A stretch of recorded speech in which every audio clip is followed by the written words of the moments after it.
Hello, everybody. Hello. Welcome back to Ace Attorney Investigations number 2, Prosecutor's Gambit. And Happy New Year, everybody. Happy motherfucking New Year, okay? I hope you all had a good 2024. We just wrapped up the 2024 Year in Review stream. You can go watch that. Should be up on the archive channel as well. We did some predictions as well. It was some pretty shitty predictions. I don't think I did very well, and I don't think any of it's gonna really come true. But it was very fun, and that is, that's good. But yeah, we ranked everything that came out in 2024 as well, including Ace Attorney Investigations, which got an S tier, because I'm absolutely loving this game, and I'm a big Ace Attorney fan now. So, yeah, there you go. We are going to keep on going. Last time, we went into the past with Edgeworth's dad. Really cool to see his admiration towards his son and everything, getting to, hear a bunch of flavor text with him, see all the similarities between him and his son, and this interesting case that apparently has a second victim in modern day and in the past, apparently.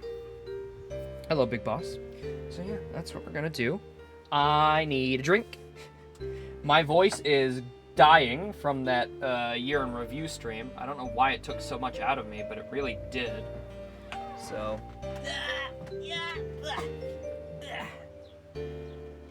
let's go. Let's do it. And don't worry, there's going to be plenty of Ace Attorney this year. We still have this game to finish, the Apollo trilogy, and then the Great Ace Attorney, and any new projects that may come out.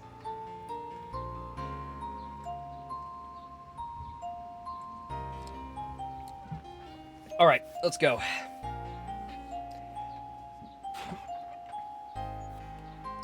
I still can't believe the IS-7 incident was Gregory's last case, or that it's been 18 years long since.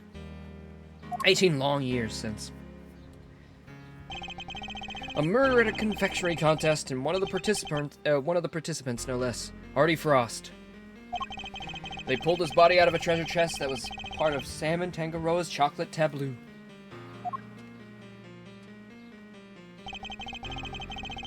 I don't know if I said that right. Probably not. He'd been hit on the head with a large rock salt lamp and subsequently bled to death. We found the lamp hidden inside the Candy Castle delicious scone had made for the contest. But then, before anyone had the chance to investigate Mr. Frost's own room, all of his icy creations had melted clean away. Is that where we're gonna come in? Just basically exactly where we left off, the past? Alright, December 24th, 9:05 p.m. Contest venue, Fountain Room. All of Mr. Frost's work destroyed. Mr. Von Karma wasn't very happy. He told us to get out, and in no uncertain terms. What do we do now, Mr. E? I can't believe he just up and kicked us out! Von Karma's a total jerk-ass! Fuck that guy! Now, Eddie. It was always the job of the police and the prosecutor's office to investigate the scene. Yeah, but he didn't have to talk to us like that. Who cares if we're cops or attorneys? We should all be working together to find the truth. You can't assume that everybody's aims are the same as your own. You may wish to expose the truth, but others might prefer to accept things at face value. Which way of thinking is right will depend on the person. What if somebody innocent ends up behind bars because no one managed to uncover the truth? Well, it can happen. We're all human, police and prosecutors included. Which is why defense attorneys exist. Our job is to help people in such situations, to be friends to the friendless. Friends to the friendless. Now, we may not be able to investigate the Winter Wing as hoped, but that doesn't mean we give up. I was ready to go home and jerk off or something. You're telling me we could keep going? You know what? You're right, Mr. E. I'm sorry. I should have thought more before I opened my big mouth. Reference to that show. You're young, Eddie. You'll learn soon enough. I will! I promise! Yeah, I don't trust this Miss Bound character no mores. Last time she became a suspect, at least in the modern case, I don't think she's the murderer of this case. How things are looking, I believe... Do I still have them? Yes. I believe that Gusto is the murderer for this past case, and then the modern case is a revenge scheme plotted by Judy. Because I feel like we're gonna find the truth here, and then it's not gonna pan out, and Von Karma's gonna create evidence or something, and then out of just rage and resentment over 18 years, she took it out on Gusto since he was the one who did it. That's my guess. That's my little Ace Attorney prediction. My predictions never usually come too much true. I mean, sometimes I get a few of the pieces right, but Laser's the one who really is just great at that. I'm afraid this is all I have, but by all means. Whoa, you're the best, Miss Bound! Tangaro's favorite, handmade by Bound, rather mishappened, and incredibly sweet. Mishappened? Misshapen. I was like, oh yeah, that's definitely misshapen, but why is it spelled like that? That's mishappened. Like, what the fuck am I talking about? That's classic.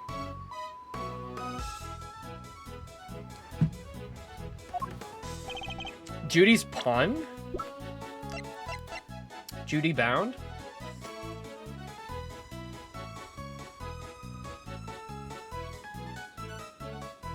No, I actually don't. I'm sorry, I don't. I am slow on that. Ow! Some are super obvious, but I don't know what her one is.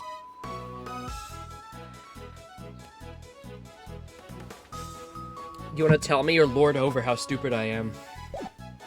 That's why the stream's called Ace Defective Stupe. Thank you. A little sugar boost might actually help. Duty bound?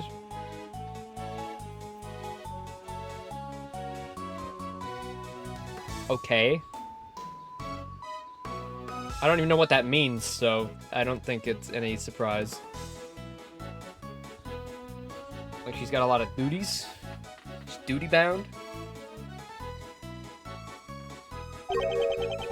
And a little uniquely shaped. I'm sorry if they're not to your taste. No, wait, they're great. So sweet. You're very kind. Imagine me, of all people, a mediocre confectioner. What? You mean you made these yourself? Yep. Samson loves chocolate, so I had to learn. Keeping him supplied with his favorite treats is just one of my many duties. Oh. Well, there you go. Although, he does spend most of his time coaching me on how to improve my technique. Mr. Tangaroa sure is a lucky guy. Getting to eat homemade sweets made by his one and only Judy Bound whenever he wants. That's amazing. Oh, I'm sorry. Did you say something? Nope, nothing at all. Dear sweet Eddie, you really do still have a lot to learn. Seems you're quite committed to the work you do for Mr. Tangaroa, Miss Bound. Of course. What right would I have to stay here otherwise? What do you mean by that? I was abandoned as a baby and Mr. Tangaroa took me in. Oh, okay, that makes a little more sense with how you guys are portrayed. It's more father-daughter. Okay. That's right. One snowy Christmas Eve many years ago, he found... Well, that definitely gives her a big reason to want to kill. You know? Her dad got locked up falsely. That would drive somebody to murder, I think. He saved my life and became the father I never had. I can never repay him. So my work for him is the least I can do. And I'll be here for him as long as he needs me. That's the most beautiful thing I've ever heard. I must be getting old. I'm welling up a little myself. And to think today's Christmas Eve, and I can't even give him a present in person. I'd do anything to save him, anything! Okay, yep. Murder? Please, if there's anything I can do to help, just say it. We're very grateful, Miss Bound. Oh no! Wait. What if he gets killed? What if Samson himself gets killed? Because I'm like, well, where is he in the modern day? Is he still in prison?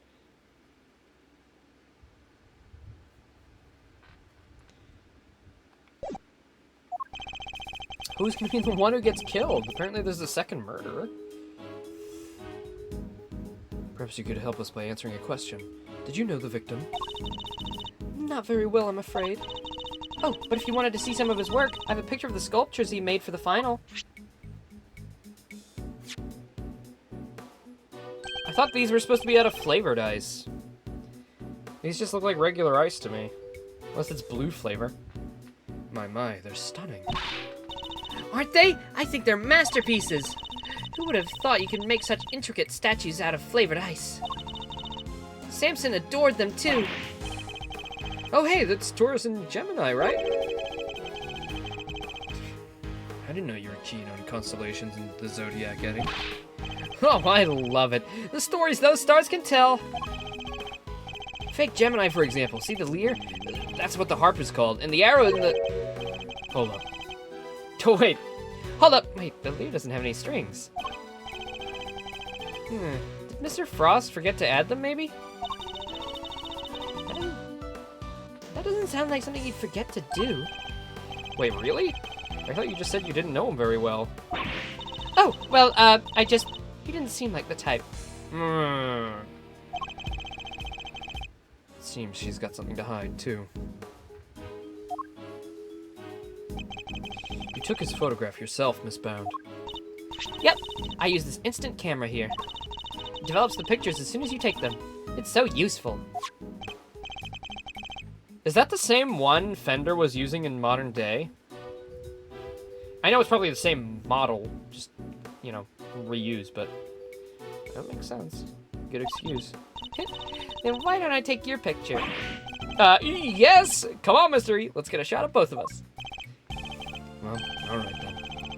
Be a shame to waste a good hair day. Ready? Say cheese!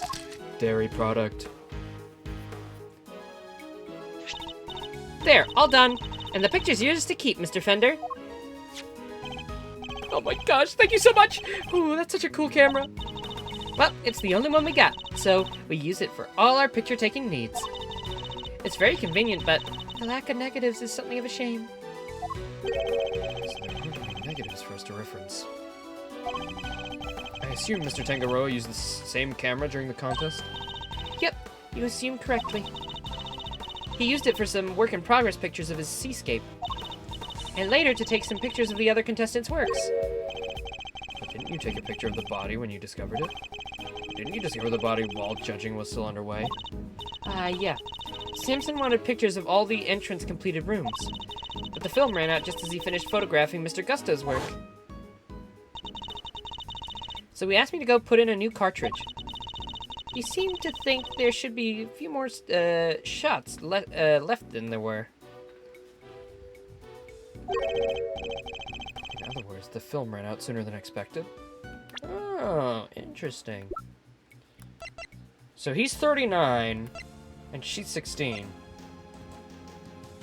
So he was only like, what, 23 when he found her on his doorstep and he took her in?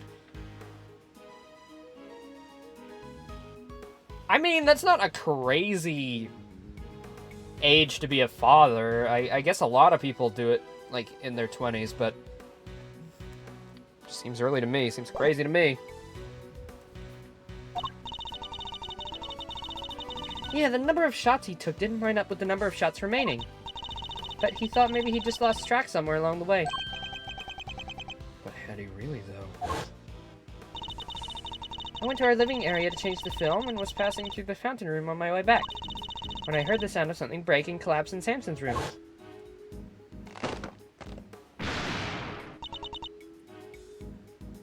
Samson, are you in here? Oh! Yep.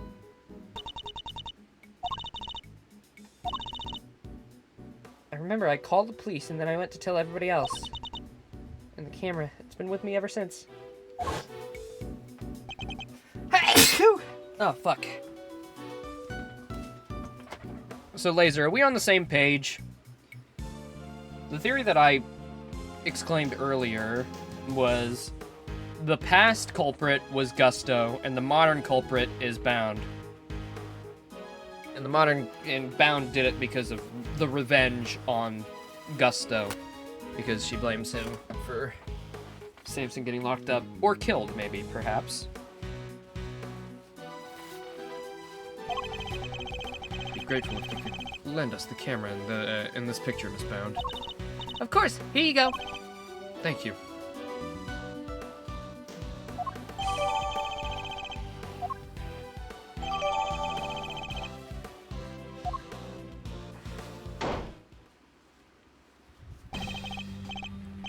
Detective Bad, Miss Scone, are they done investigating? They're done with me, that's for certain. The big meanie told me to clear off. Honestly, that mannequins will be the end of me. The cheek of him. The cheek of him. That's funny. Hello, Philip. Guess he got tired of people cluttering up his crime scene. Did he run you off too, Detective Bad? Yeah. Von Karma seems to think I'm a nuisance. Can't do thing his way with me around. Can't forge all that evidence he likes to do. Why would Mr. Von Karma go so far to exclude his own lead detective? Still, got a pretty good look at the scene. As for Gusto, he's enjoying a nice little chat right now in Frost's room. What about? About the fact that Miss Bound said she saw him going in there during the contest. Mr. Gusto wanted to Mr. Frost's room? That's right. I have to say, he looked very much like he didn't want to be seen. I didn't know what he could have been up to. Well, he's candidate number one at the moment, as the guy who melted Frost's work. Is that really why Mr. Gusto went into Frost's room? Got a photo of the room right here if you need it. It's all yours. Wait, what? Why'd you just give it to us? Well, I gotta spell it out for you, kid. I'm offering to help you guys. I want the truth about this case to come out. Detective. Oh, really, Detective Bad? Mr. Von Karma won't be happy about this. Well, yeah, well, I'm not Von Karma's stooge. If he's gonna stonewall my investigation, then I'm not gonna play by the book either. Can't let some pesky rules keep me from finding the truth. Now can I, Mr. Edgeworth? Indeed. Thank you, Detective Bad. Aw. Bad's so sweet. Sad to think he's in prison now.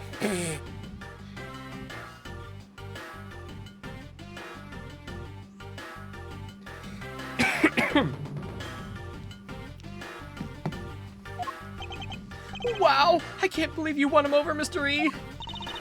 But I haven't the foggiest idea what you're all going on about. But here's to new friends, eh? It's definitely nice to have a good detective on our side, that's for sure. Alright, let's take a look at that photograph. Here.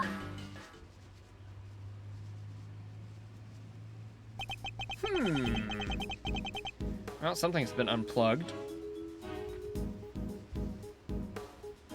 Well, that whole outlet's been unplugged.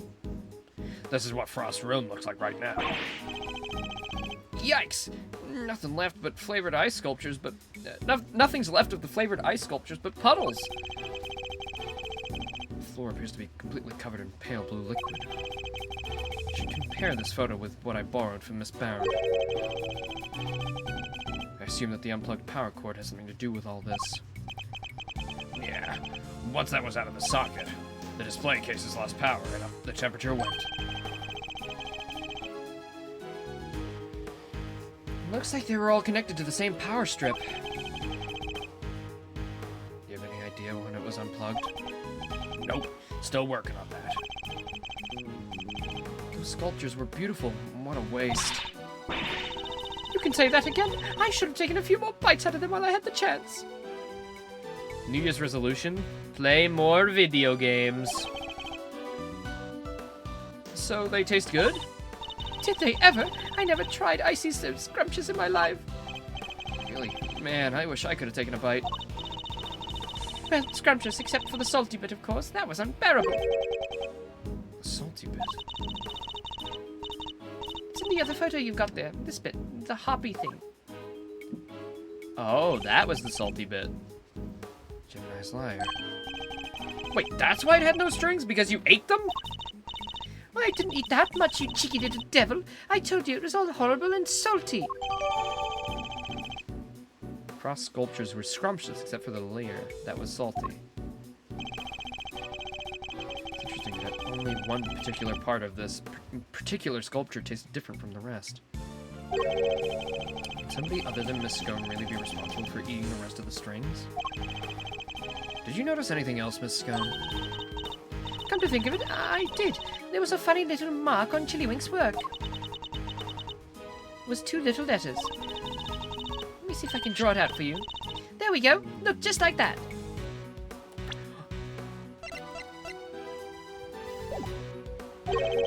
I pogged at the screen, by the way. I forgot you guys can't see me. It's almost like a signature or something. Oh, wait.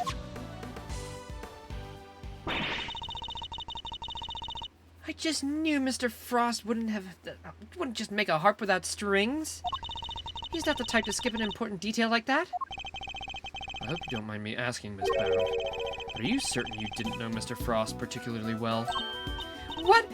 No, I barely knew him, I swear. Is that so? You certainly seem to have a strong opinion about his attitude towards his work. No, I just, the sculptures were so carefully made, I didn't think he'd miss something so important. I'm sorry, but I don't believe you. You have a more personal connection to his work than that. What makes you say that? Well, I've got an item of evidence that appears to have been from one of Mr. Frost's possessions. And it shares a key feature with another piece of evidence. Well, I don't know what you're talking about if you don't share. So what are the 2 pieces of evidence of yours? Which 2 items point to Mr. Frost? John Frost from Batman. This thing. And now the second.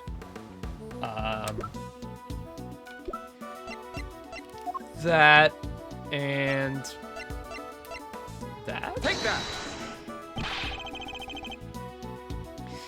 The link between these 2 pieces of evidence reveals a shocking truth.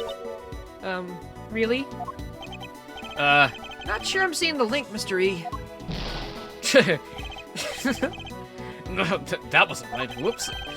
Miss Bound is especially fond of one of the pieces of evidence we've gathered.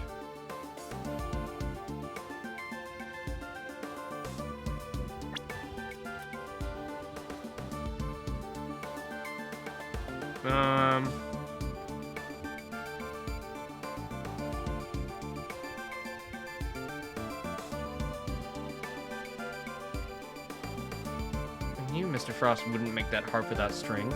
He's not the type of person to skip an important detail. Okay, well, I think it probably is this. Maybe this?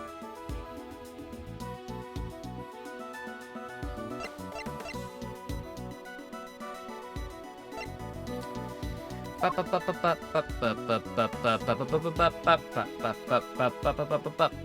guess, I don't know.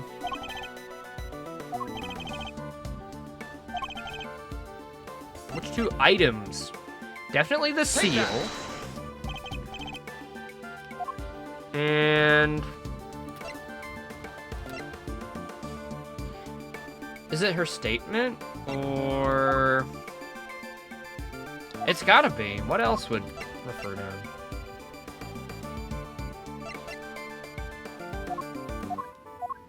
Take that! Damn it! Fuck!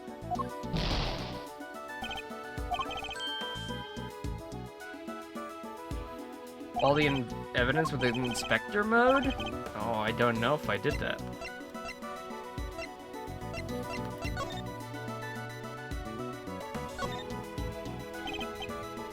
Yes, what a gorgeous design.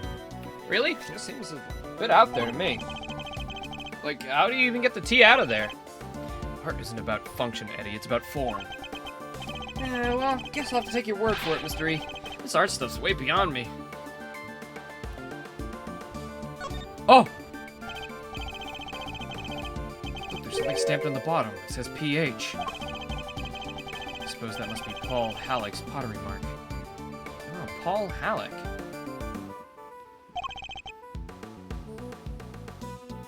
Miss Bound is a big fan of his work!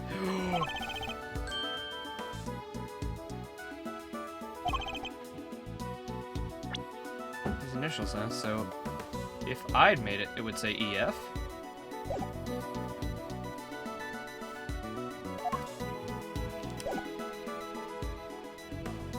Paul Halleck piece. Take that! Take that! Yeah! Thank you, big boss. Thank you for the tip. Miss Scone found 2 letters carved into Mr. Frost's ice sculptures. I think they were a signature of sorts. After all, it's not unusual for an artist to initial their work. I guess not. That's right, dear. It's just like you said. Tiddlywink statues had the letters PH carved in them plain as day. PH. Shouldn't it be AF? You'd think so. You should take a look at this. It's the seal we found at the scene of the crime. It seems reasonable to assume that it fell from Mr. Frost's pocket. When it was pressed into the surface of an item, it would leave behind the letters PH. Yeah, that's what I was imagining. Maybe he's got an alias. The same pottery mark we see imprinted on the bottom of the items in the tea set. The same pottery mark? We've established that the tea set is the work of the sculptor Paul Halleck. From that, we can assume that same letters would mark any item out as a piece of his work. A fact of which you are all aware, correct, Miss Pound? Well, yeah, I know that he always marks his work with his initials like that. He's never revealed his true identity in public, so it's the only way to know his works are truly his. Yep, it's an alias, okay. You mean Paul Halleck was? That's right, Detective. Artie Frost had another identity. He was no ordinary confectioner, at least, as far as Miss Bound was concerned. For you see, Mr. Frost was, in fact, An extraordinary confectioner, unlike what I just said. a famed sculptor. Mr. Frost was, in fact, none other than the famed sculptor Paul Halleck. What? Mr. Frost and Paul Halleck were the same person? Oh! This is crazier than that time I found out Bruce Wayne was a bitch. But it's not like the mark's hard to copy, though. Anyone who's seen it could fake being him with it. Not exactly conclusive proof that Frost was who you say he was. It was proof enough for Miss Bound. What matters is that she believed it. His true identity will have to be investigated by the good people of the precinct. Huh. All right. I'll have the boys look into it. I should have known I couldn't hide it from you, Mr. Edgeworth. So you admit it. You were aware of who Mr. Frost really was? I was. When I discovered his body, I saw the seal you found. Don't ask me how, but I just knew straight away that it was my dear Paul Halleck. Imagine his entries in a confectionery contest were his final legacy. A great man like that. And be honest, did you ever enter Mr. Frost's room at any point? What? Why are you asking me that? The photograph of Mr. Frost's room. I'd like to know when it was taken. Oh, I must have gotten it mixed up with the one Samson took during the judging. Objection! I'm afraid I find that rather hard to believe. Yeah, he never made it over there. You said yourself that the camera ran out of film during the judging, and that you've had the charge of the camera since before Mr. Tangaroa had the chance to visit Mr. Frost's room. That's how you were able to take that picture when you discovered Mr. Frost's body. I suppose so.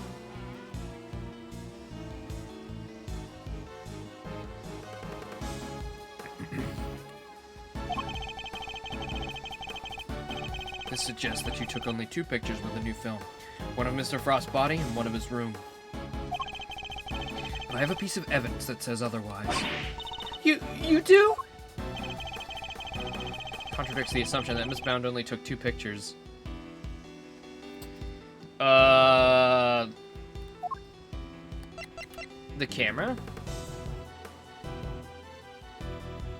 Take that! The camera?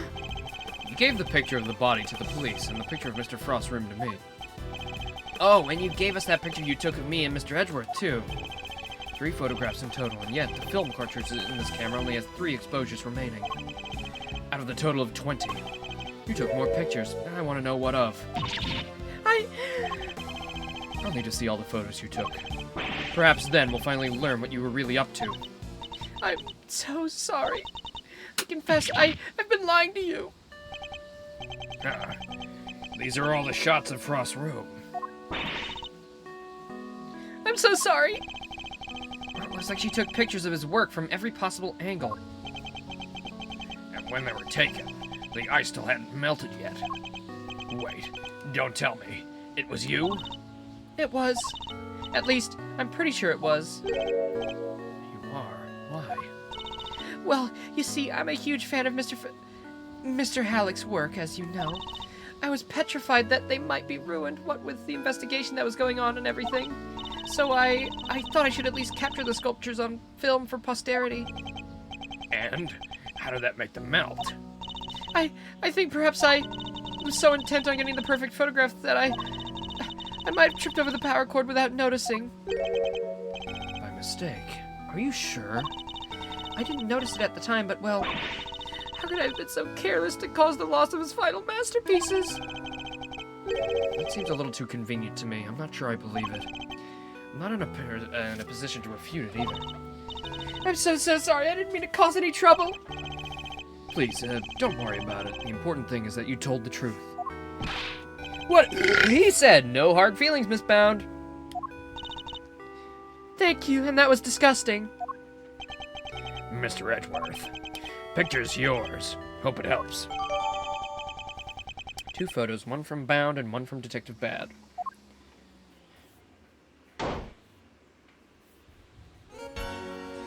Bam, bam, bam, bam. Are you infernal nuisances still here? You know what to give up, you fools. You know what, Gregory? I'm gonna take your son and I'm going to make him my lapdog for 18 years. Fuck you. Whether we're a part of it or not, we'll uncover the truth nonetheless. It seems you don't know when to shut up either, but I commend you on your stubbornness. Mr. Von Karma, I'm afraid I'm the one responsible for Mr. Frost's work melting. What? What is the meaning of this? I'm so sorry. And to you, Mr. Gusto. No concern of mine. I didn't do anything. Mr. Von Karma agrees. Okay, Mr. Murderer. Nothing at all, Mr. Gusto. You went into Mr. Frost's room, didn't you? Perhaps you could tell us why. Sure, I will. Silence! You are not to give the attorney even the tiniest shred of information. Judy Bound, you're coming with me. I have reason to believe that you are an accomplice of this accused Samson Tagaroa. No, I I'll be interrogating you personally, so you'd better get your story in order. I understand. Wait, please. I'm not done questioning her myself. And you think I care because... Bad, Gusto, and you, Scone. I have questions for all of you, and I expect answers. Fine by me. Oh, you could at least ask nicely, mannequins. He took literally everyone with him.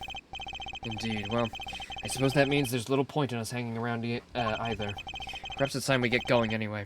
It is rather late. Hope the snow is let up. You're right. Home time. Guess my stomach's in agreement, too.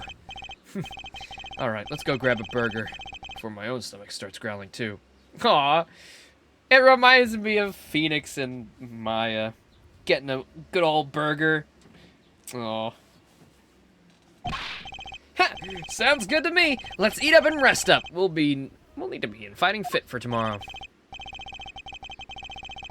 We will indeed, and our first port of call will be with Mr. Tangaroa. To be continued.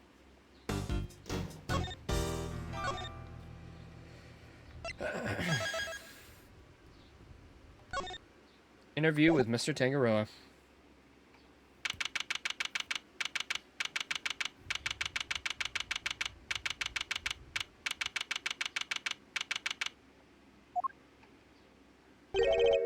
Here we are. Back again. Hey, it's Miss Bound. Oh, Mr. Fender. Mr. Edgeworth? I'm so sorry about what happened yesterday. She looks rather tired. Has Mr. Von Karma finished interrogating you? Yes, though he really only seemed interested in how I melted those sculptures. Are you here to see Mr. Tangaroa too? Yes, I'm terribly worried about him.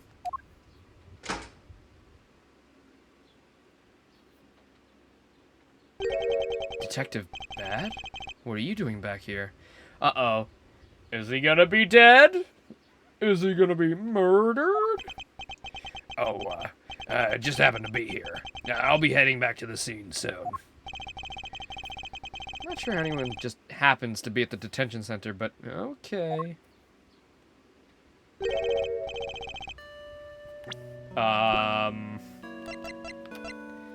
What happened? Good morning. Mr. Tangaroa, what happened to you? Who let you dye your hair like that? Oh no, Samson, what did they do to you? He didn't want to let me sleep. I had no idea interrogations could be so involved. Sorry if I seem distracted. I think I'm a little tired. They're not letting you sleep? That's not police work, that's torture! What's going on here, Detective Bad? I'm not the one doing the interviewing. It's the guy they put on the case before me. I like Von Karma's methods about as much as you do, which is why I'm doing what I can to help. It was Detective Bad who got me out of there. I'd still be in that interrogation room right now, if it weren't for him. Yeah. Detective Bad really is trying to look out for Mr. Tangaroa in his own way, it seems. Alright, Eddie, let's share yesterday's findings with Mr. Tangaroa. You got it, Mr. E! My notepad is at the ready! Yeah, but don't you eat your notes? Well, I mean, for new notes. I remember everything that happened. Of course. So anyway, there was a giant dinosaur, and it ate Mr. Frost. And, well, I don't know why they suspect that you killed him. Anyway, Mr. Tangaroa, we finally found out quite a bit. If you'd like to hear it. Of course, thank you. Are you alright, Mr. Tangaroa? You seem kind of spaced out. I'm fine. I think my blood sugar might be running a little low. Samson. Do you have anything that might give him a little energy boost? The chocolate!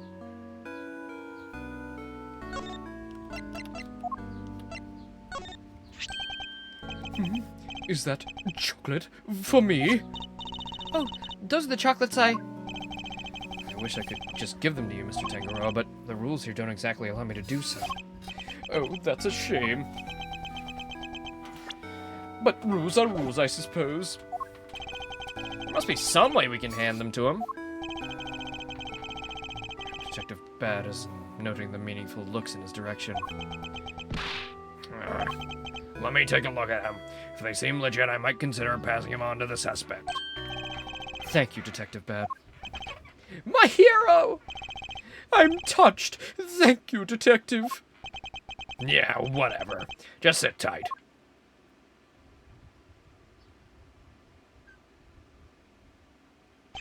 Here. You don't know how much this means to me. Yeah, keep it down, will ya? For both our sakes. Of course, Detective. I wouldn't wish to put your livelihood at risk. Now to sample these treats. Detective, I apologize for putting you in a tight spot. Huh. I didn't do it for you. It was my call. Guess you're not such a bad guy after all. Oh, the sweetness! I feel like a man reborn! Calm down, dude. It's just some homemade fucking chocolate. Were they your handiwork, Judy? Yes, how were they? Is he about to sing? Feel them melt, soft and smooth, chocolate that'll comfort and soothe ear to ear, head to toe. Smile and savor the taste as it flows. Delicious. They're not exactly beautiful, but they're sweet and oh so flavorful. Thank you, Judy. I'm a little tired. Oh, I'm glad you liked them. I'm glad you're back to your old self. My apologies, friends. The food they serve here is just flavorless. Between that and the lack of sleep, I was about ready to collapse from sheer despair. Wow, is the food here really that bad? Yeah, just the usual. French fries, ham sandwich, stuff like that. That sounds good to me. I want some French fries and a ham sandwich. What the hell? Yes, and yet I couldn't taste a thing. Wait a minute. That's suspicious. He couldn't taste nothing. Well, now hold on a dang second. Well, he did taste the chocolates. Anyway, I'm heading back to the scene. Before you go, Detective, do you have any new information to share? Oh, yeah. You were right about the victim's identity. Frost worked as a sculptor in France, where he was known as Paul Halleck. Artie Frost was Paul Halleck. I never would have imagined. Poor Mr. Halleck. So the famous French sculptor wasn't a Frenchman after all, huh? Well, this certainly would explain why Mr. Halleck was such a recluse and refused to show his face in public. Yeah, I was busy working on his greatest masterpiece, apparently. A bunch of Zodiac statues. Guess he'll never finish him now. He never finished his greatest masterpiece. Nah, seems he was making statues for each season. But he never got around to the winter constellations. The winter constellations? You mean Taurus and Gemini? So the two he made out of ice would have been completed the set. Yeah, now they're nothing but puddles. What a bummer. I'm so sorry. Oh no, Miss Bound. I wasn't blaming you. One last thing. Seems he had himself a bit of a spending habit when it came to his work. Every statue cost him millions to make, which means he was always strapped for cash. We're checking to see if there's any chance someone called in a debt. Well, I guess not even famous artists are safe from money problems. Any idea why he entered the confectionery contest? None. Guy didn't even tell his family. I see.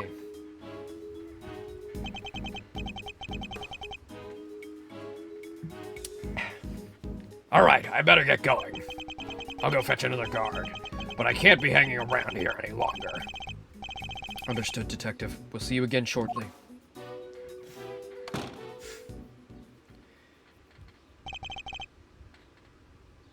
He's a good man. He certainly is. And an uncompromising one. Somebody who can be trusted to stand up for what he believes in. Too bad he's the Yatagarasu or whatever. And to scare the pants off anybody new he meets. Now you were going to tell me about what you learned yesterday? The real name of the victim was Pierre Hoquet in the fan translation. Pierre Hoquet. Instead of...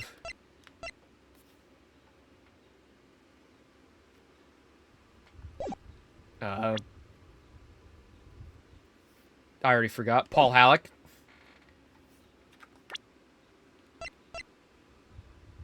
Kind of weird. Paul. I think Pierre makes more sense because Pierre is a little French, and he was working under that pseudonym in France. How many Pauls are there in France? I don't know. A lot? A little? None? I don't know a single French Paul. I don't know a single Paul to begin with. Of course. Allow me to give you the full report. Thank you for that, and allow me to apologize on Julie's behalf. I'm so sorry. It's fine, Mr. Tangaroa. As I told her yesterday, the important thing is that we learn the truth in the end. Now, would you mind if I ask you a question or two? By all means, I'll gladly share all that I can. What can you tell me about the contestants who took part in the final round of the contest? Let's see. There was Miss Scone. I loved her design concept. Unfortunately, her entry was in violation of the rules, so I had to disqualify her. Mr. Gusto's creations were a perfect balance of flavor and design, at least up through the semi-final. But disappointingly, his entry for the final was subpar on both counts. And there was actually something a little unusual about his entry for the semi-final as well. Which was? It tasted identical to Mr. Frost's. Oh! They may have looked different, but I could have sworn I was eating the same thing. Huh, and what exactly does his work look like? Oh, there should be a photograph on the back of my... Ah, well, that even proves it further. Gusto was jealous and wanted to win so bad that he just up and killed Frost because, you know, how can he compete with a world-famous fucking sculptor? He can barely make a ducky.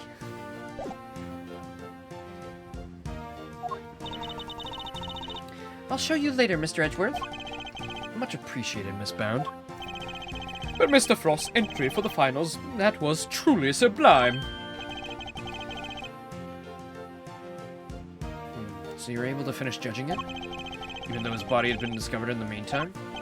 Yes, I wasn't aware of what had happened until after I had completed my assessment. Mr. Frost wasn't in his room when I visited, so I took the liberty of sampling a bit of the Lear, I believe. Oh, so he ate the strings. I'd never tasted anything like it. It was like a dream. I was so moved that I burst into song. I'm sorry, but are you saying that the Lear tasted good? I'd like to hear more about that if you don't mind. We heard it was salty. You're quite sure it was the Lear you tasted when you sampled Mr. Frost's work? I'm certain of it. It was part of the Gemini sculpture, which was the only sculpture in that display case.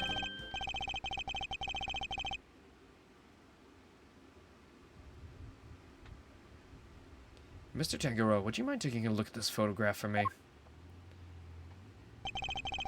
So the part you tried was the Lear, the one shown here, without any strings? Oh, there were strings originally. That was the part I ate. So the strings were missing because Mr. Tangaroa ate them all? And he enjoyed them. Miss Scone told us she ate a part of the Lear as well, but she said it was far too salty for her to finish. Then it's true. The truth is, I've suspected for a while that there might be something wrong with my sense of taste. Something wrong? How so exactly? Well, there's a taste disorder characterized by an inability to detect salty flavors. And I suspect I've been suffering from it. I ate so many sweet foods on a daily basis that it took a while for me to even notice.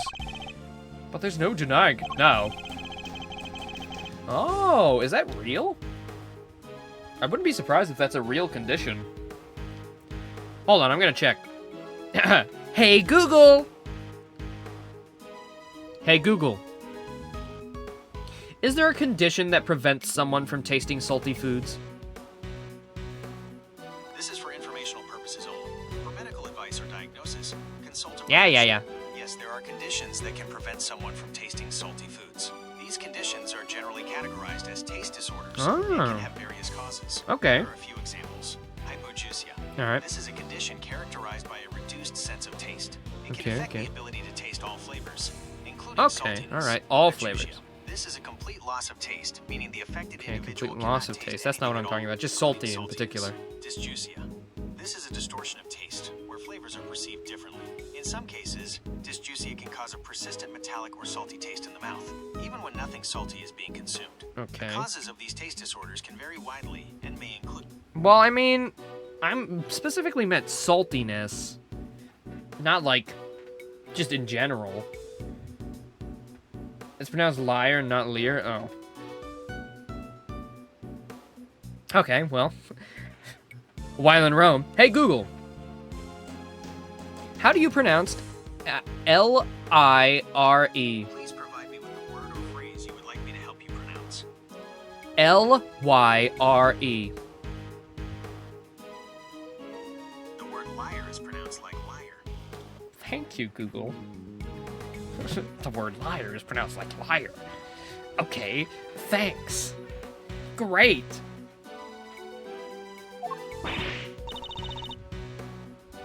What? But your taste buds are your livelihood. Even if there were some long-term treatment option, I highly doubt a total cure for your condition exists. Nevertheless, you should put in a request to the police for a proper evaluation. Oh, that won't be necessary. I have a recipe for a cure back at my mansion. You do? I do. You can take a look at it yourself if you like. Samson, we can't show that recipe to just anybody. Judy, Mr. Edgeworth is hardly just anybody. He's my attorney. I have no secrets from him. Yes, you're right, of course. That's what you wish. What on earth is the secret recipe for a miracle cure hiding? This is the dumbest part of the case. What, that he's a fucking scientific genius and came up with a cure for his fucking... his taste buds? I mean, to be fair, Ace Attorney's never been, like, super down to earth.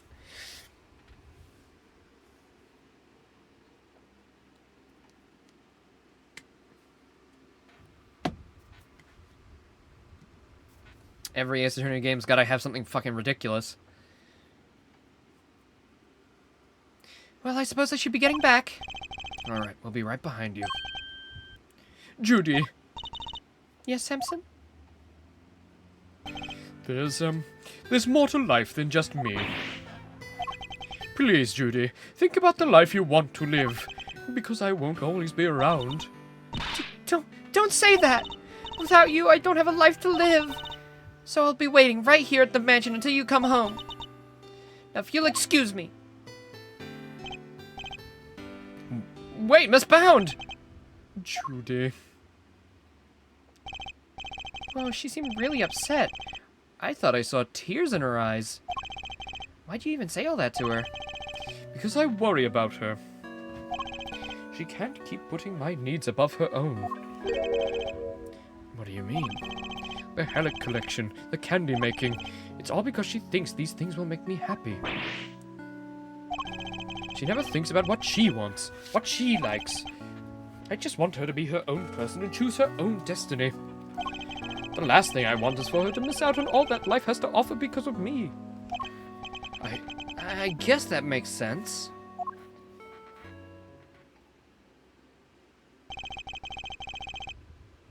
He really does see her as his own child. What parent wouldn't want their child to walk their own path? And what parent wouldn't do everything they could to protect them? Aw, that hits even harder for Greg. I love this case. It's so good. I know exactly how he feels in this moment. I think I've asked of you everything I can for now, Mr. Tangaroa. We should be getting back to the scene of the crime. Oh, you're leaving? I see. I suppose I'll be going back to the interrogation room for another session. Yeah, we'll have to do something about that. You'll speak to the police for me? That too. But I'll be putting something else in place as well. An ace up our sleeve for when the time comes. I look forward to learning more. I'm counting on you, Mr. Edgeworth. We'll be back to brief you, Mr. Tangaroa, every day. And Judy too. Thank you, Eddie. I'll look forward to it. Didn't this case take a whole year to get done in the... We're not going to play the whole year, are we? It's not that long, right? Mr. Tangaroa, your interrogator will do everything in his power to extract a confession from you. I hate to see an innocent man suffer like this. But please, you have to do everything you can to hold out. If you can't, Mr. Von Karma will use that confession against you as long as this case lasts. It will make it much harder for me to save you. I understand, and I'll try. I won't give up until you're out of here, Mr. Tangaroa. You have my word. Well, or until you get killed, but, you know. Ba-ba-doom, ba-ba-doom, ba-ba-doom. Ba-ba-doom, ba-ba-doom, ba-ba-doom. Detective Bad, thank you for what you did earlier. Thanks a ton! What are you talking about? There's no need to be shy about it. Never mind that now. I'm guessing you two are back here looking to investigate some more. We are indeed. We'll need something solid if we're going to save Mr. Tangaroa. Well, I hate to break it to you, but apart from this room, the whole place is on lockdown. What? But we need to see those other rooms! This is Mr. Von Karma's doing, I presume? Who else? Haven't seen the autopsy report yet either. Guy's probably got his hand on that too. Don't expect to speak with anybody except us cops and Miss Bound. Everybody else is gone, and I doubt Von Karma will be handing out phone numbers. Is this all just a game to him? Why do you have to go that far? So what's your plan of action, Detective? Same as before. We'll do what I can to help you uncover the truth, like I promised. You have my gratitude. Just you wait, Mr. Von Karma. We're gonna beat you and your dirty bag of tricks. Detective, may we conduct a brief investigation of the area? Sure, but like I said, everywhere else is off bounds. Or out of bounds. More like, you probably won't be seeing any of those rooms again. That's fine, as long as there's at least some way out of continuing our investigation. We'll make do. Is this the last part of this, past section? It feels like it now. That felt like a pretty clear cut. This is like, you're not going back to any of the rooms, this is your last investigation.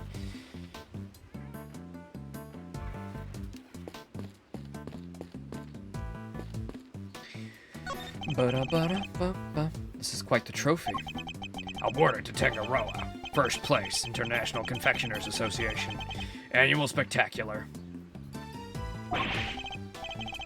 Made out of candy. I guess it wasn't meant to last forever. Makes sense. Prizes, fame, none of it lasts forever, right?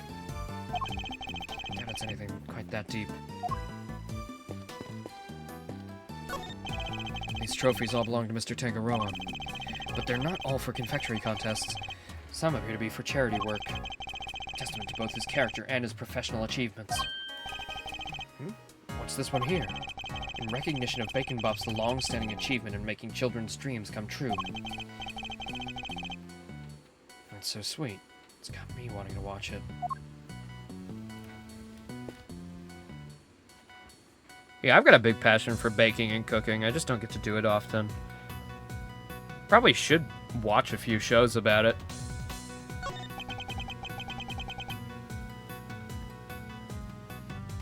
Scone's room is through here. It's marked by a snowman. A candy snowman by the look of it.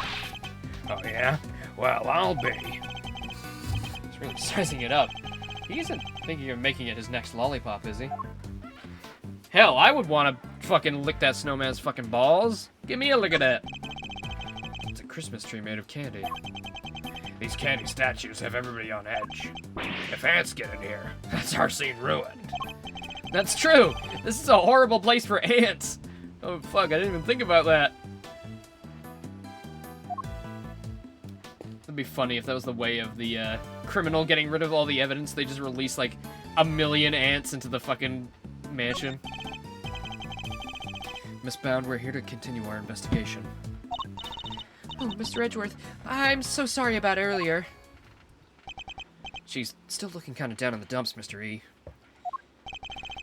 She must have been greatly taken aback by what Mr. Tangaroa had to say. I found the photograph of the semi-final entries for you. Here, it's all yours.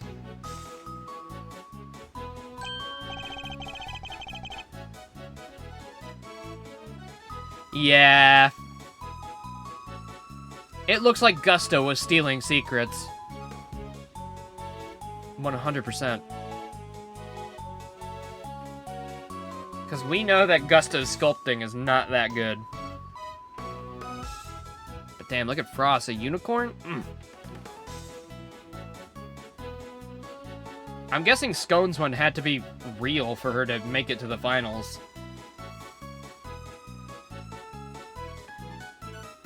Wow, Miss Scone sure knows how to make a cute cake. Yeah, Samson loved her design for that one. And he loved the designs of the flavors of Mr. Gusto and Mr. Frost entries too. Only problem was, as Samson mentioned earlier, they tasted exactly the same. However, their respective entries for the final tasted nothing alike, it seems. Was there anything else of note that changed between the semi-final and the final? Nothing major, but I guess there was one thing. Mr. Gusto's son was always here with him throughout the contest, but he was nowhere to be seen during the final. I guess he found out that his dad stole from Frost. My fucking legs, Gricko. Why would his son come and hang out at a contest venue of all places? You're sure you're happy for us to keep a hold of this? Of course! I hope it helps with your investigation. Oh, now you also have the book containing the recipe for the cure Samson mentioned. We've seen this book before. It was in the chocolate frame in Tangaroa's room. That's right. He put it on display there so everybody could see the grand prize. What? The cure's in the Ultimate Cookbook? So it's not a book of dessert recipes, I take it? Oh no, we told the contestants, of course. But I guess nobody told you yet. The contestants all knew that the Ultimate Cookbook was this whole time. Book containing formulas for creating a cure for taste disorders and other chemical and pharmaceutical items. What? What? Wait, I thought it was just like... Oh, it just has that as well. It's not even a cookbook? What? There's no recipes in here? Well, that explains why Scone wanted in. That's even stupider than I thought. I was like, oh yeah, we just so happened to come across the cure for like a dessert that we made. Like a random dessert we made, just somehow magic happened and it was like a fucking wild thing. And it's crazy, even in universe. But no, they're like, they made, it's all, this is fucking scientist? Rick and Morty? That is crazy. What the fuck? Maybe if, like, Judy and Miss Scone's, like, kind of identities were swapped. Like, maybe Judy was interested in pharmaceutical stuff and then didn't follow it to appease her dad. That would, that would work with the story. But then we wouldn't have Miss Scone, I guess. I mean, she could just be a complete fraud in all fronts. I'd like to hear more about this cookbook, if you don't mind, Miss Bound. Yeah, so it's got the recipe for meth, crystal meth, crack cocaine. So if I understand correctly, the Ultimate Cookbook is actually a collection of recipes for different medicines? Exactly, or rather, drugs! To the right buyer, a pharmaceutical company, for example, it would be worth a fortune. But why make it the grand prize in a confectionery contest? Mr. Tangaroa is the sole heir to the Tangaroa family fortune. Perhaps you've heard of the Tangaroa Group? The Tangaroa Group? Yeah, I think I've heard of them somewhere before. It's a major pharmaceutical corporation. Sells all kinds of pills and poisons. Okay, I guess that makes sense.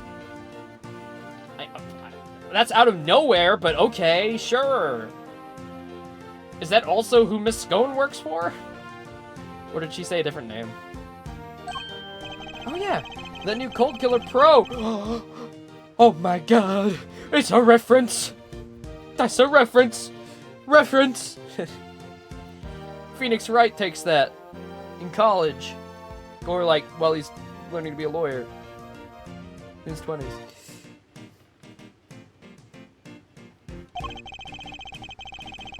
I always reach for a cold killer when I'm feeling under the weather. Which is never as far as I've seen. I'd like to hear more about the Tangaroa Group, if you don't mind. So did Mr. Tangaroa not want to take over for his parents and go into the family business? No, he preferred the idea of making people's lives better through the power of confectionery. And his parents supported him on his quest to become the best in the world. Then, when they passed away, he inherited the cookbook. But why would he make such a valuable heirloom a mere contest prize? He's been hounded by so many people looking to make that book their own. He was tired of it. But it would have been an insult to his parents' memory simply to give it away. So he decided to find somebody he felt was worthy of it. I bet the board of directors love that. Handing over the fruits of all their expensive research to someone else. They hated the idea, of course. Which is why Delicia entered the contest. Tangaroa Group wanted her to win the book back for them. Ah, yes, okay. Makes sense, okay. You know what? It's coming back together. It is fucking wild and crazy, but I get it. I don't hate it. That's fine. That's insane, but it's not like... I can suspend my disbelief for that, now that they've explained it. And that also makes sense why he decided to take in a daughter at 23, because he had, like, uber rich parents. It's like, oh yeah, okay, why not? Sure. Child, I've got all the money in the world, who gives a fuck? Yes, and not only that, I told her how to appeal to Samson's taste. I tried to help her win. But why? I wanted to protect Samson by protecting the Tangaroa Group. If that cookbook fell into another company's hands, the board would never forgive him. So I wanted to find a way to keep it with the company, but in a way that Samson couldn't object to. So that's how Miss Gunn managed to make it this far in the contest she had no business taking part in. But Miss Gunn wasn't the only one pretending, was she? Mr. Frost wasn't really a confectioner either. And he still made it all the way to the final, just like she did. Not bad. Yes, it's unbelievable, isn't it? Such a talented sculptor and a gifted crafter of desserts, too. Well, that does kind of like go hand in hand. Sculpting ice and sculpting stone. I mean, it is completely different, I'm sure, but not to the point where his skills wouldn't cross over like that. Makes sense for him. Gifted indeed, judging by the standard of his work in the final. But how did one man produce pieces of that size and quality in such a short period of time? I'm not sure I have much to tell you. But if there's something else I can help you with, I'd be happy to, of course. He's certainly very keen. I could certainly use a cup of tea you made us yesterday, if you wouldn't mind. I think that might help him move the investigation along nicely.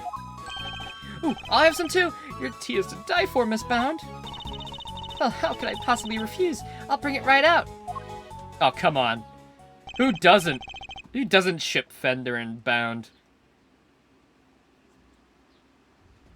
Come on. You know, I think that cheered her up a little.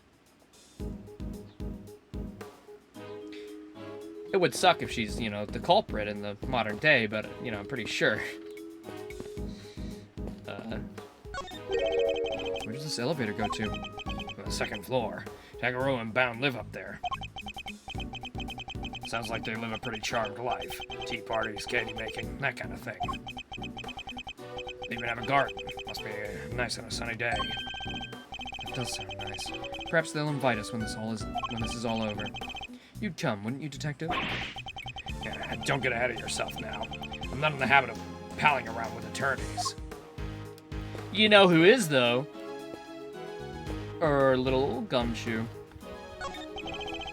Seems like these instruments are used on Mr. Tangaroa and Miss Bound's TV show, Bacon Bop. There's some of the new things in there that are made of candy. It's just me, or does the detective seem a little disappointed? There's a lyre here as well, and some maracas designed to look like ice cream cones. So well made, it's hard to tell what's candy and what's not just by looking. I'd reach out and touch them, but then I'd be disturbing this crime scene. Hands off, I already checked them out. They're real. Check them out how exactly? Did you manhandle vital evidence, Detective? I didn't touch him. Not with my hands, at least. Did he? Never mind, I don't want to picture it. He licked all of them. He licked them all. He'd had the test. It seems these instruments are used on Mr. Tango and Miss Bounce's TV show, Bacon Bob. There's some of the few things in here that aren't made of candy.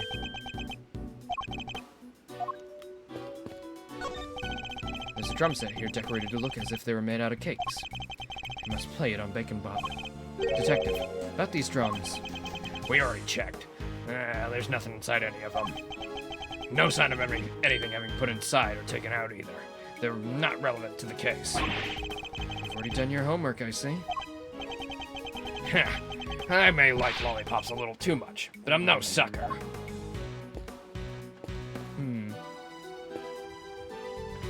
I guess I have to talk to all the guards? The statues in the fountain depict cherubs enjoying some chocolate fondue. Paul and Alex work, apparently. Gotta hand it to them. They look so real. Detective, are you saying you have personally seen cherubs before? Attorneys, always poking holes in people's words. What, did I do something wrong? Excuse me, may I ask what you're investigating? Sir, I'm analyzing the fountain water to see what might be And what'd you find? chocolate and what looks like flavorings and colorings used in frozen desserts, sir. Oh, is that right?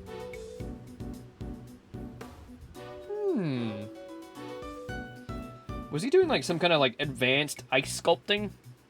Where he's taking the water flowing from his room and then freezing it to make a statue? Wait, did he use a mold? Oh my god, if he used a mold, that'd be crazy. That'd be fucked up. It'd be a double fraud. Composition of the chocolate seems to be the same as the one in Mr. Tangaro's work. The flavorings and colors match the profile of those used in Mr. Frost's ice sculptures.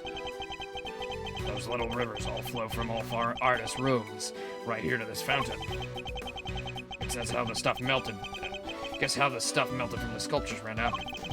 Wound up here. And that's not all, sir. So, fuck. Ooh! And that's not all, sir. We also feel blood. What? Why is there blood in the water? Back to our investigation of the murder scene, Detective. Take another look at the scene in front of us, Detective. A very conspicuous pool of blood that should be there is clearly missing. Ah, you're right. Don't remember anybody mentioning they'd removed the blood along with the body. The victim's blood was mysteriously absent. Oh, and there's chocolate in the fountain. As was the part of the chocolate chest it had been pulled on. I believe that the blood probably belonged to... Take that! The victim, huh? We'll have the guy compare it with the blood on the murder weapon. What the fuck? Oh. That was like a Candy Crush sound effect. Level complete. 3 stars. New high score. It's a match. The blood in the fountain is Frost's. Why would somebody want to send the victim's blood downstream and into a fountain like this? It was to get rid of the chocolate evidence. They just threw it into the fountain.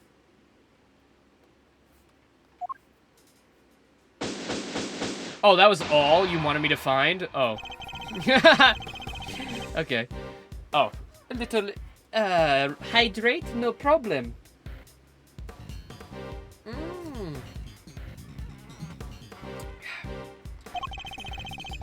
Still one question involving Mr. Gusto for which we never got the answer.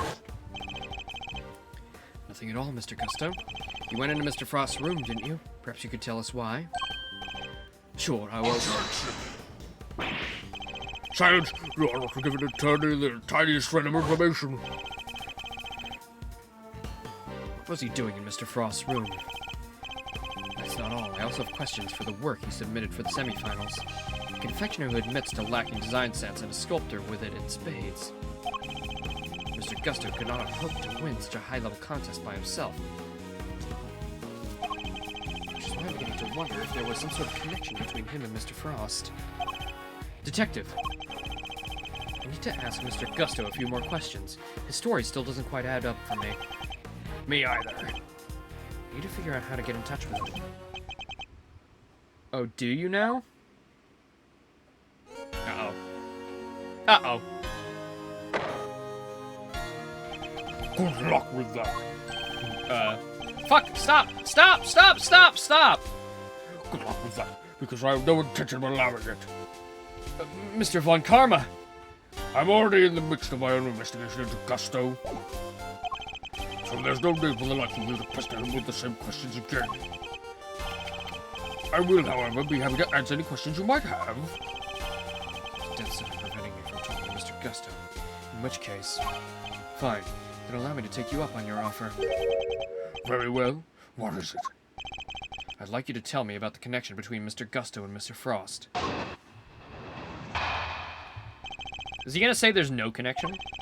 The connection between Gusto and Frost was simply a matter of coincidence. They both happen to be taking part in the same contest. That's it? That's all? That's all I have to say to you. What? But that doesn't help us at all! We'll have to confront him with evidence if we want to draw the truth out of him. It's imperative that we do. He's clearly hiding something.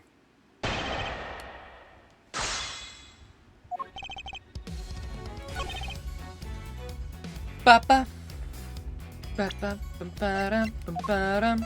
Objection! Pretty simple. Straight away. Objection! I wonder if you could look at the two confections in the foreground for me, Mr. Von Karma. They were made for the contest semifinals. Both are quite exquisitely crafted, wouldn't you agree? Get to the point. As the nameplate suggests, they were Mr. Gusto and Mr. Frost's entries. Mr. Gusto told us that the confectionery design was far from his strong suit. And yet his work in the picture is just as good as Mr. Frost's, exactly as good, in fact. We learned from another witness that their two entries also tasted exactly the same.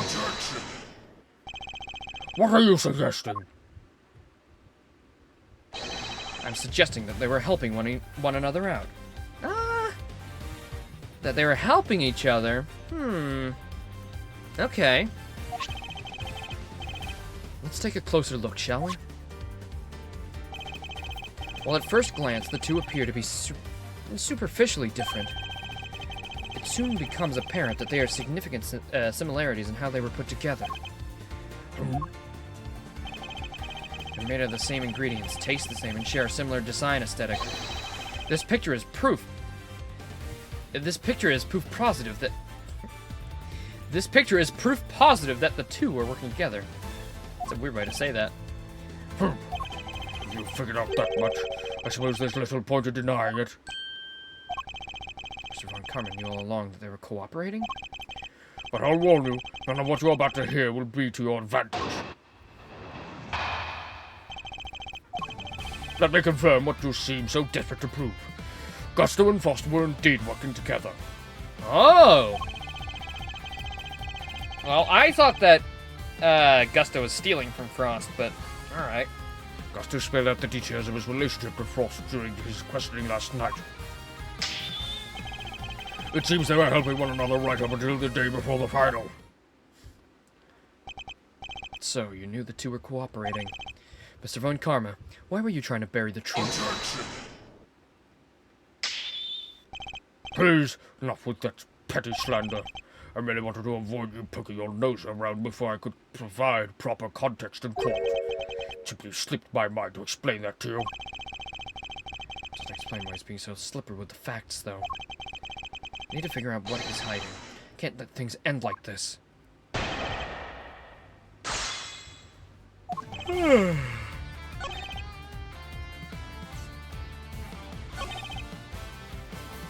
Hold it! But why were they cooperating? Gusto's sense of design was subpar, and Frost was an amateur confectioner at best. Neither of them stood a chance of making it through the contest alone. So what was their endgame? I'd cooperate only until the day before the finals. Oh, wait, so... Frost's confectionery was subpar, and that's why he had help from Gusto. But maybe because of his work with Gusto, he got confidence in his baking and was like, nah, I can fucking blow this guy out of the water now.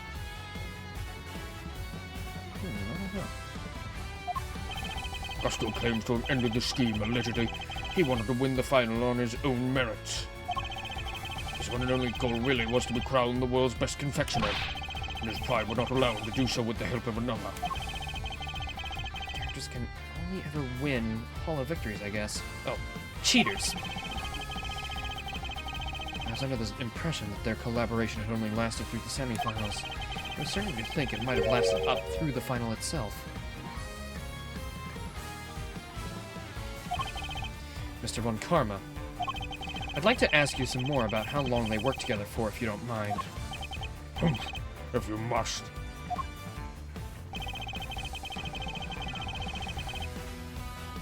Hold it. Before you ask, I'm not objecting to your characterization of Mr. Gusto's design sense. Yeah, he admitted himself he isn't all that great. He made what he alleged to a likeness of me. Just thinking about that abomination he came out with turns my stomach. Yeah, I kind of like the guy's work.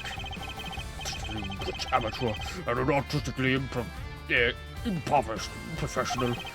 In a way, it was inevitable that they will wind up working together. The two cooperated until the day before the final, then decided to compete on their own merits. Hold it.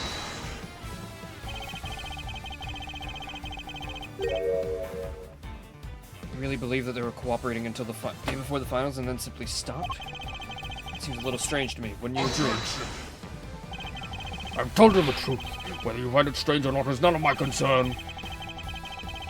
Concerned enough to try and hide it from me only a few minutes ago, though. Which means there must have been a reason for that. Based on Mr. Tangaro's assessment, it sounded as if Mr. Frost's entry for the final was the clear winner. Which means he must have still been working with Mr. Gusto, right? That's precisely what I was thinking. Must have some type of evidence that proves they were cooperating right up through the finals.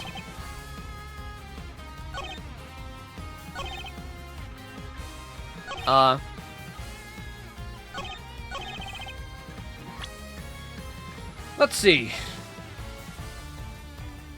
Is this found on, this work? I don't know. Bum bum bum bum bum bum ba-dum bum bum bum bum. Doo-doo-doo. Is it just this?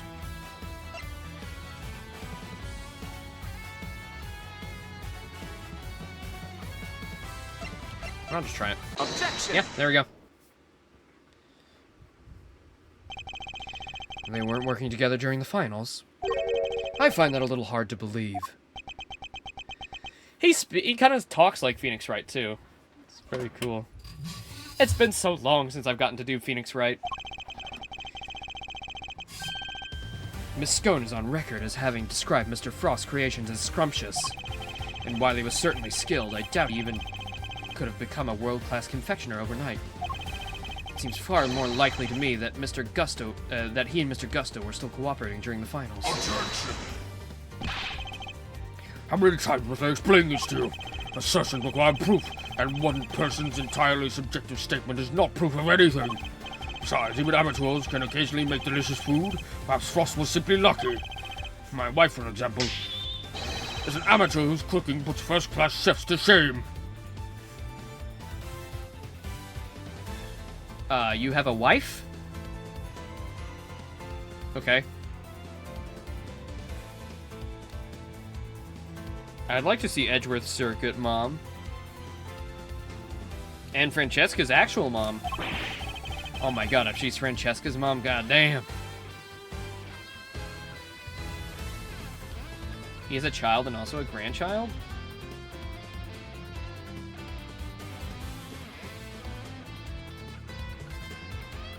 Have we met the grandchild yet? Or is that later on? Is that a little later? Or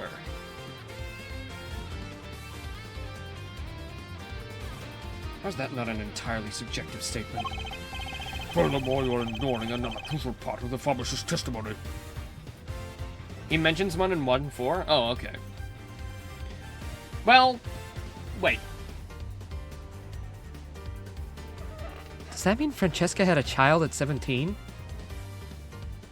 Wait, Wait a minute. Wait a second. Wait a minute. Hold on. Wait a minute. Hold it.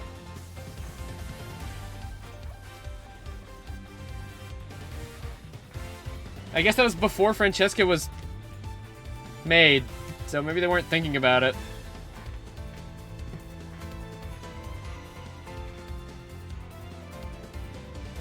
Furthermore, we are ignoring another crucial part of the pharmacist's testimony.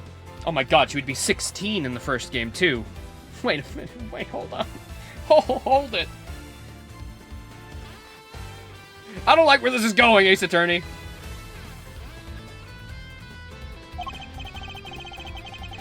Namely that she describes some of Frost's work as having been unbearably salty. In other words, our evidence actually shows that Frost failed to produce the perfect confectionery. Yeah, let's just hope he has another kid that nobody cares about. Let's hope that's the case. Hopefully, you know. Or maybe Miles has a child we don't know about. You know, maybe Edgeworth has some estranged son or something. I don't know.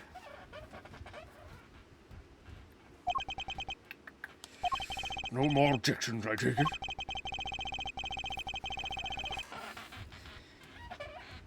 My chair is so fucking squeaky.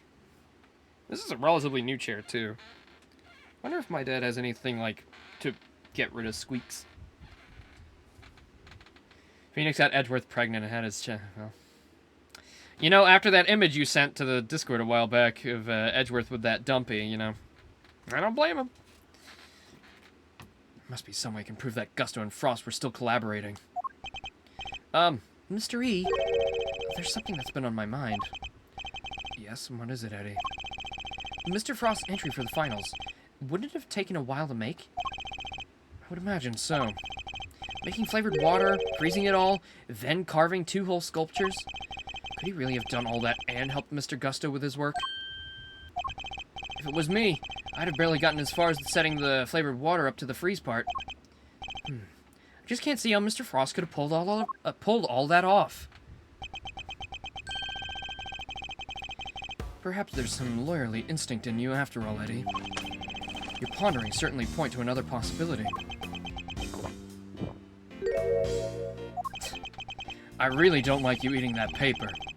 Eddie's right. Mr. Frost would have needed to freeze his own large blocks of flavored ice to create his art. And there wouldn't have been time to do that during the contest itself. So what must Mr. Frost have done in order to finish his flavored ice entry within the time limit?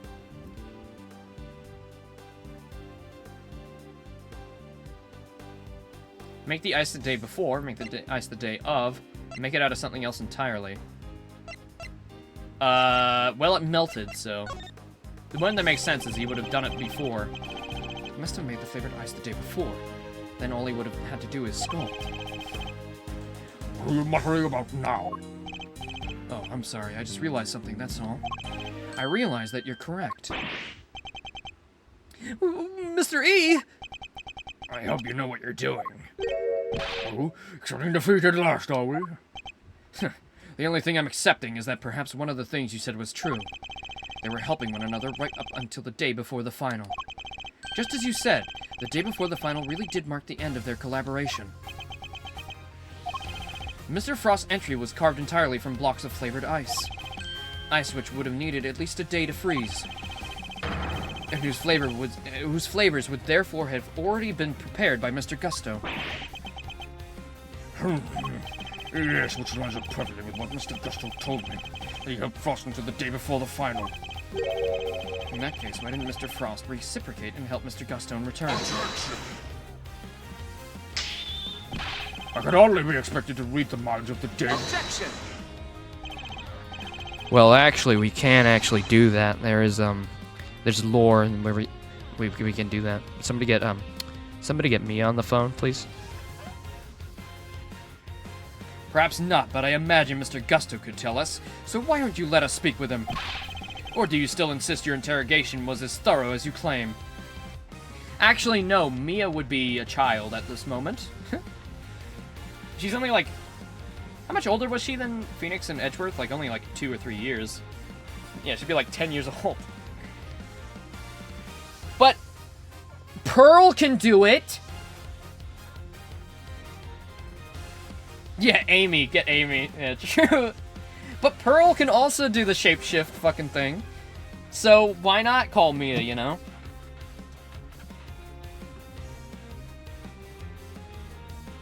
Pearl will not be alive? No, I'm using her as an example, Big Boss. She can do it at age, like, what, 6? 8? So of course Mia would be able to do it at 10. Get her on the phone! Track her down!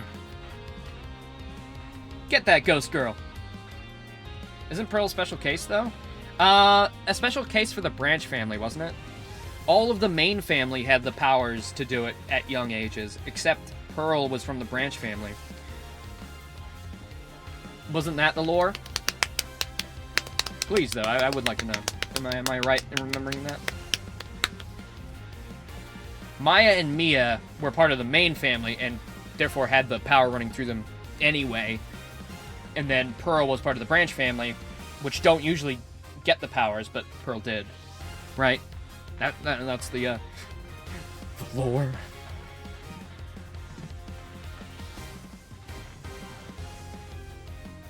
We could just skip the children and get Misty, that's true. That's true. That's fine.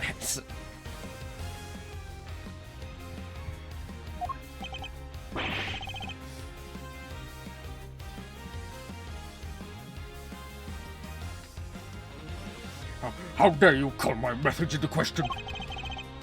It's not my intention. I just don't understand why you would obstruct a perfectly valid line of inquiry. Give me one good reason as to why you're keeping Mr. Gusto from me. One good reason? Certainly. The how and why of Frost and Gusto's collaboration have absolutely no bearing on this case. Objection! How can you possibly say that with any certainty? If the relationship had broken down for some reason, that could very well have been the motive behind this murder. Objection! Could it indeed? Then why did Mr. Gusto himself tell me all about it? Why did the man you seem so keen on accusing share the details of his collaboration with the prosecution? Please tell me you have some proof to back up your preposterous suspicions of this. Mr. Gusto only acted suspiciously one time that we know of. I imagine Mr. Von Karma is aware of exactly what that suspicious action was, which means this is possibly a trap. He's smarter than Phoenix, I'll give him that. Well, cat got your tongue? Even if this is a trap, I can't back down now. Mr. Gusto snuck into Mr. Frost's room, and we still don't know why. And that fact alone is reason enough to suspect him. If that's your only concern, then allow me to clear it up all for you. I knew it was a trap. I was saving this for the trial, but consider it a taste of things to come. Plus, I'd hate for the proceedings to drag on because of your needless interjections. Here, take a look at this. Oh, it's so cute. Do we know those guys? Do we know those kids?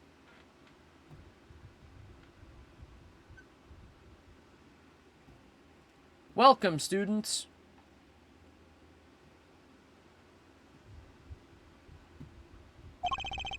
Gusto and Frost, and their sons. Wait, wasn't Gusto working with his... not his son? No, wait, no, yeah, it was. For some reason, grandson was in my head for some reason. Probably because what we were talking about with Von Karma. Gusto snuck into Mr. Frost's room in order to retrieve this photograph. But why? It seems their sons attended the same elementary school. Gusto was concerned that the fact of Mr. Frost and his acquaintance might be... Gusto was concerned that the fact of Mr. Frost and his acquaintance might place him under undue suspicion. A concern that you have just proved was entirely well-founded. Gusto's actions make perfect sense, and you have given me no reason to believe otherwise. I really do love that Gregory also makes use of the term, like, the defense lawyers smile when things look the worst. I love his just sly smile whenever he gets something wrong. It's so cute. It's like, it's all, like, fun for him. I don't know. He's like a little, he's just a little troll. Yeah,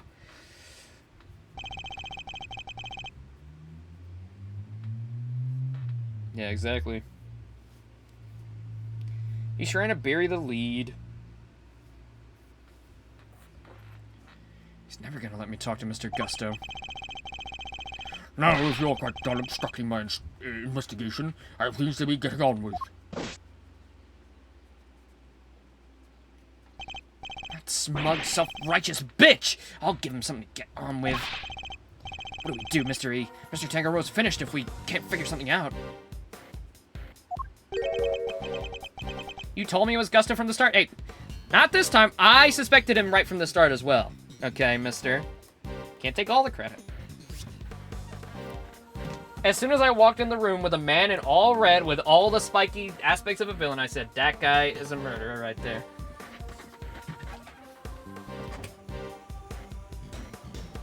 Of course, I gotta play into the game and speculate further with all the clues they give us.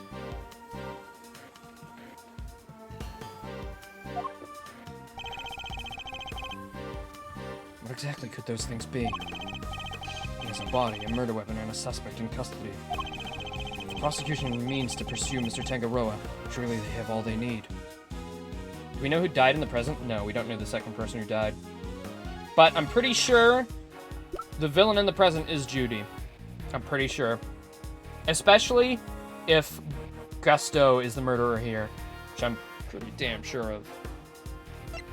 I'm pretty damn sure it was Gusto in the past, Judy in the present, as revenge for what Gusto said. You're the one who guessed that? I have been saying that this whole time! You didn't even respond when I was talking about it earlier.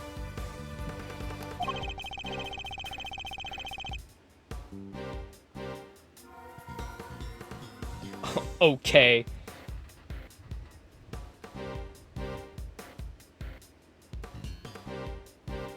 Why is Mr. Von Karma still investigating the scene of the crime?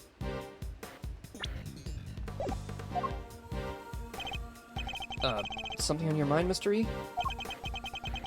We're missing something. Family time and stuff. Family? I don't got time for that. I'm playing Ace Attorney. Mr. Von Karma has everything that he needs to proceed with the prosecution of Mr. Tangaroa. And yet, he still doesn't seem entirely confident of his case. If he was, why refuse to share information with Detective Bad? Who else? Haven't seen the autopsy report yet either. Guy's probably got a hand on that too. In addition, we still haven't solved the mystery of what happened to the evidence that went missing.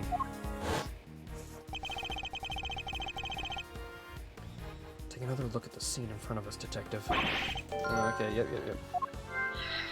Oh, are we finally gonna just put it all together? This is the end?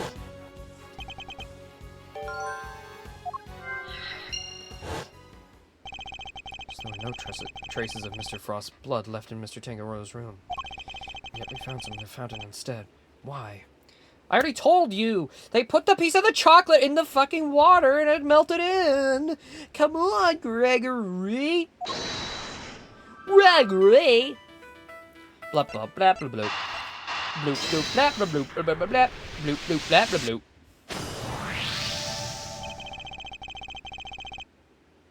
And I'm guessing the reason we don't have the autopsy report yet is because he probably died before the contest even started.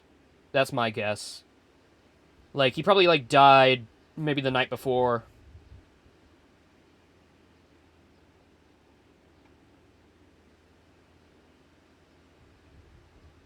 Maybe.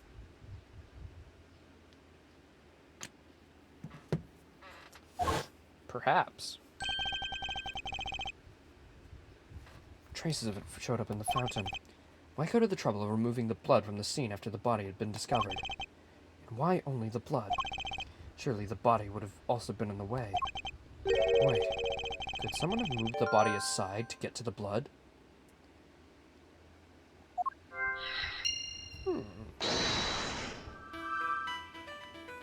Ba ba ba ba boop. Boop boop ba ba boop ba ba ba boop boop ba boop. So the body might have been moved aside, or even removed from the scene of the crime entirely. After all, as far as we know, there's still no autopsy report. We've learned plenty about the murder weapon and the suspect, but very little about the body itself. Our assumption thus far has been that the body had been removed by the forensics team. What if the assumption is false? What if Mr. Von Karma wouldn't show Detective Bad the autopsy report out of something other than spite? What if we've been thinking about this the wrong way around all along? The question isn't why did Mr. Von Karma hold back information about the body.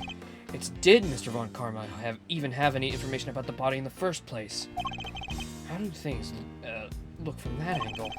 Perhaps the body hadn't been removed by the police in order to carry out an autopsy. Perhaps it had already been removed and hidden away by the culprit before their arrival. Oh! I didn't even know. I didn't even know. I didn't even expect that. Well, I assumed it was the police because they outlined the body.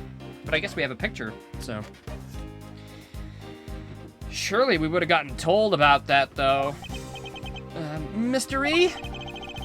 We both heard rumors about Mr. Von Karma's questionable methods. Fabricated witness statements, shady deals, forged evidence even. Sure, everybody's heard of that stuff, but what's that got to do with us right now? I would never judge a person on the basis of rumors alone. Even Mr. Von Karma. I tried my best to not let my preconceptions color our interest with him. Nonetheless, it appears he may indeed be willing to twist the truth to his own ends. Do you think he moved the body? Think he did that? Oh my God, that's so Von Karma. He has the body and the blood. He moved it. Oh my God. What's on that body? I fear he might have been. It still is. I'm not about to let him get away with it.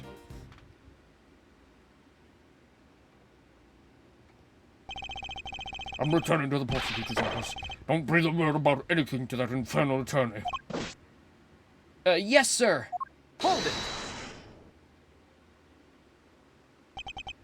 Yes, what is it now? I have a few questions, Mr. Von Karma, about a certain fact you've been keeping from us. Really? You mean to call the methods of an officially sanctioned investigation into question yet again? I'm warning you, if you obstruct the police in their work any further, there will be consequences. Objection. It's not the police I have an issue with, Mr. Von Karma. It's you. What? Isn't it on the prosecution to work out who the real culprit of the crime is? What foolishness is this? I have no intention of debating what the prosecution's role is or not with the likes of you. But let me make one thing clear. My job is to identify suspects and ensure that every last one of them is convicted at all costs.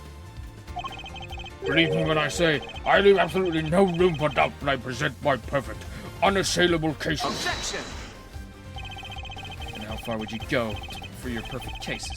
Would you create facts out of whole cloth, perhaps?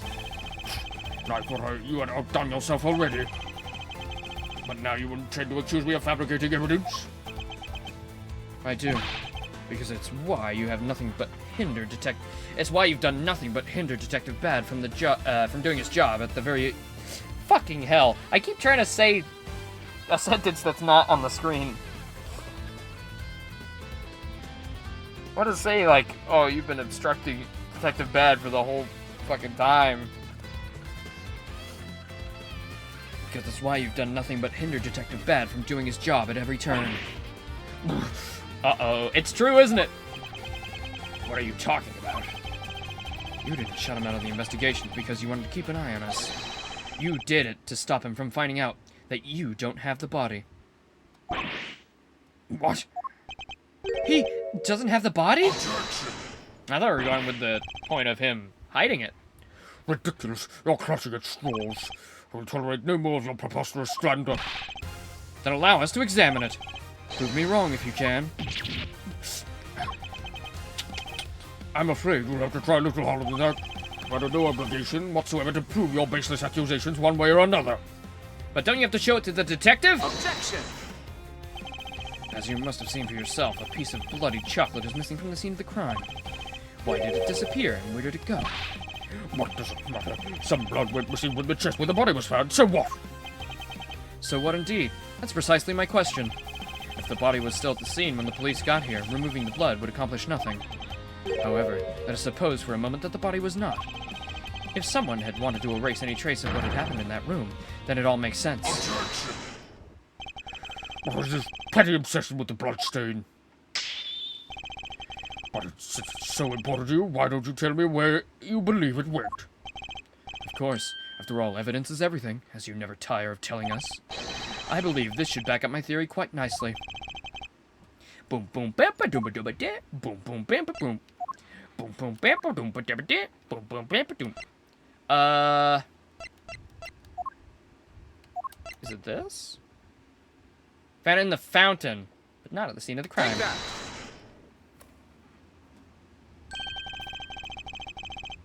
Traces of the victim's blood were found in the fountain,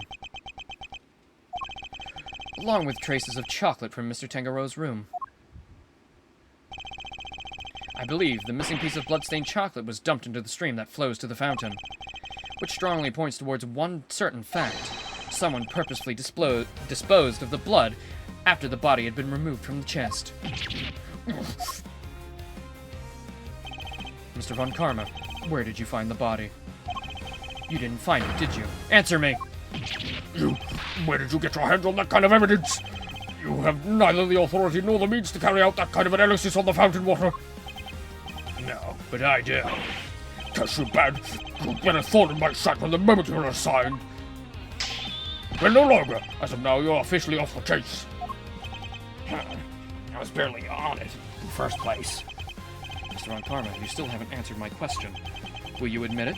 Will you confirm that no body was ever recovered? It's really quite the claim, you know. And one for which you'll never find any proof for, I'm afraid. What must I do to get an answer out of him? Now, if you don't mind, I have given you quite enough of my precious time already. I look forward to destroying you in court, Gregory Edgeworth. Your precious logic and theories won't save you then. Nothing will. Oh, shit!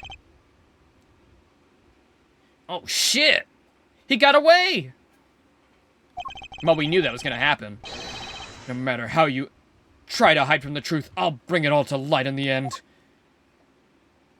Well, in a way, he kind of did. His son did.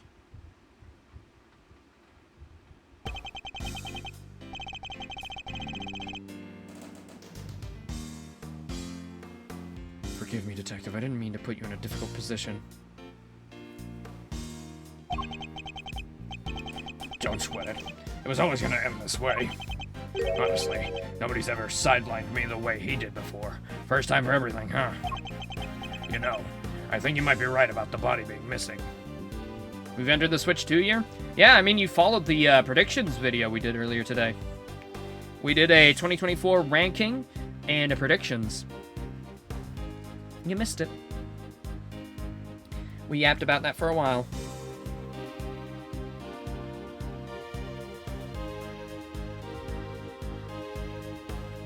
Is it ready to go up on YouTube yet? Oh, yeah, it is.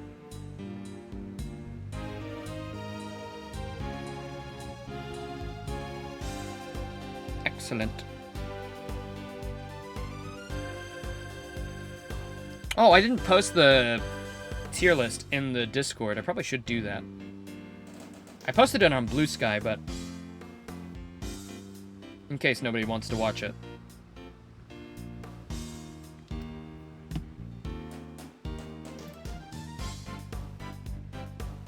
I'll put it on the bulletin board.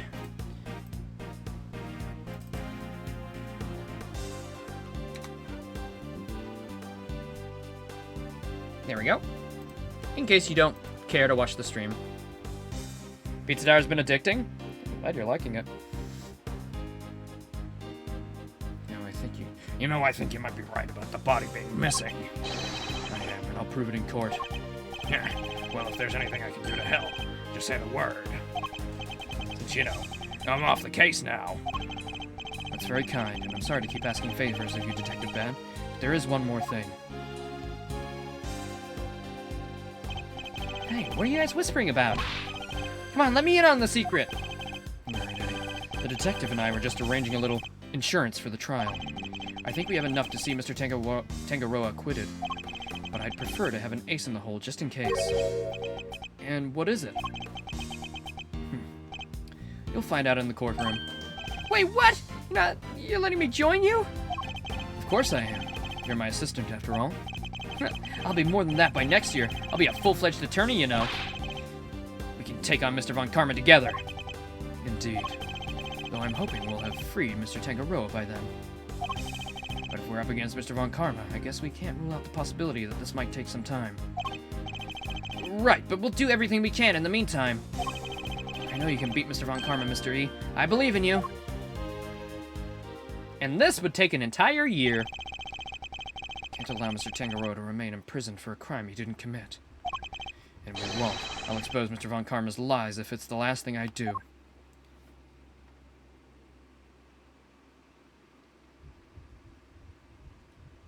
To be continued. Yeah, rip. Yeah, rip. Wait, but there wasn't another murder. Mario and Luigi at the bottom, huh? That's just my least favorite. I explained it in the stream. Least favorite doesn't mean the worst game. Just my least favorite. Personal.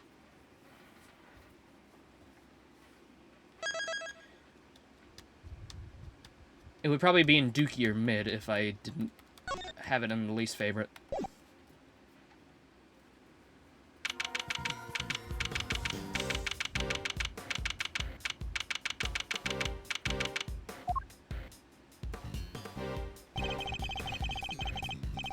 That's pretty much how things went down. Those are the facts of the IS-7 as far as I'm concerned. I'm finally learning the truth about my father's last case. Yeah, well, it seems like nobody else died, but he said that.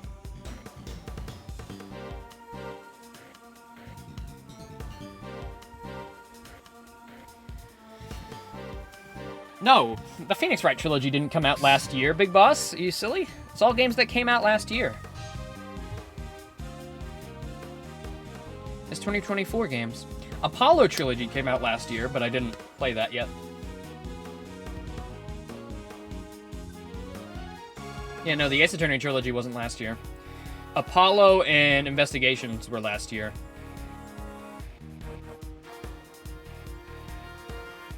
No. It's games that came out last year, Big Boss. Games that came out last year and that we played. Yeah. Already saying last year, it's over. Well, it is last year for me. Thanks, Laser.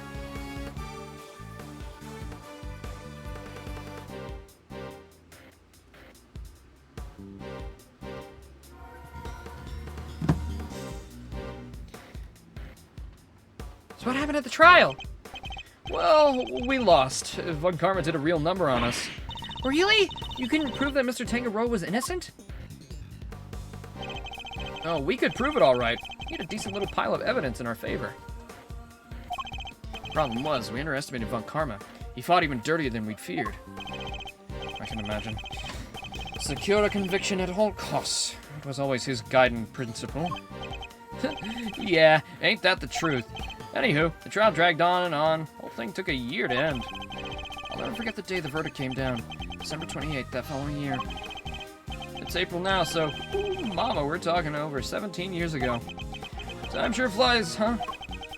December 28th. I was there that day, 17 years ago, sitting in the courtroom gallery.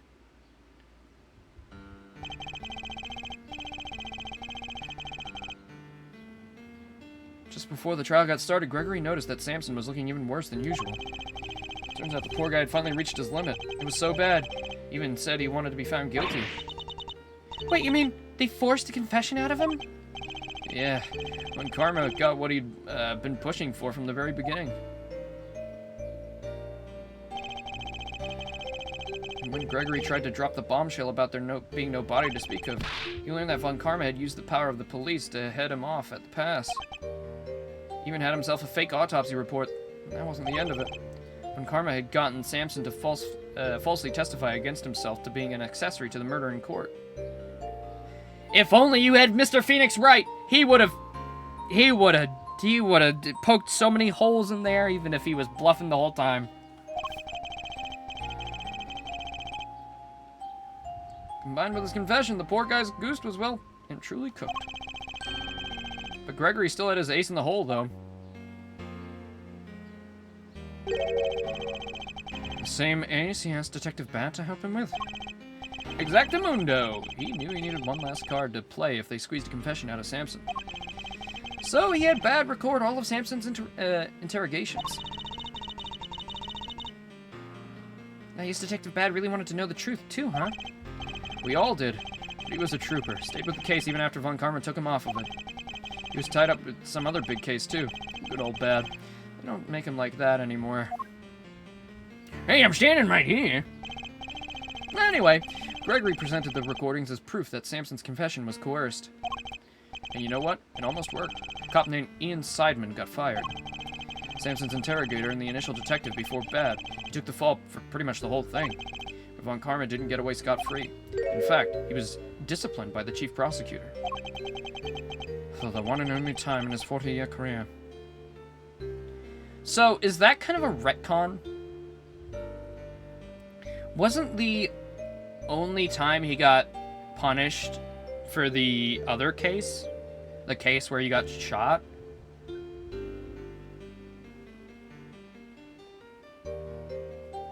Or did they say, like, oh, bro, it was a case before that, or something fucking stupid like that?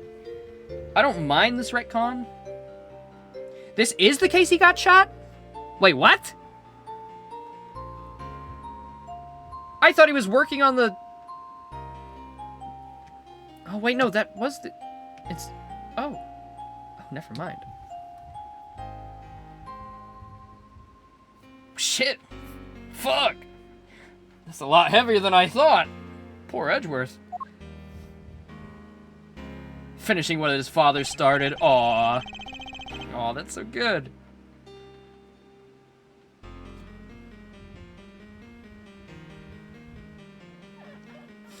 Still, Samson himself couldn't stomach another day in court. So when that guilty verdict came down, it didn't just signal the end of the day, but of the whole sad affair. Don't remember aught myself but my father's face when they declared Mr. Tangaroa guilty.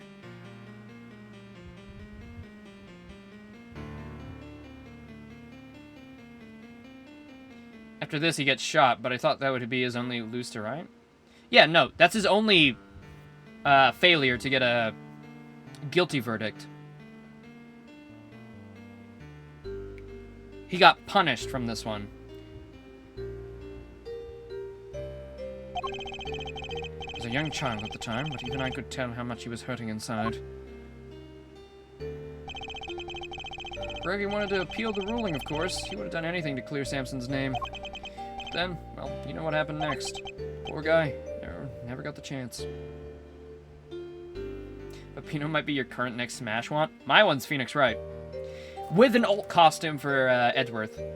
I want an Edgeworth, Phoenix Wright combo character. That would be so good, wouldn't it? Phoenix Wright in an alt costume or like a Echo Fighter. With, Edgeworth. It's perfect. It's absolutely perfect. They can share all the same moves and it makes complete sense. And if they're Echo Fighters, they can give them a slightly different ultimate.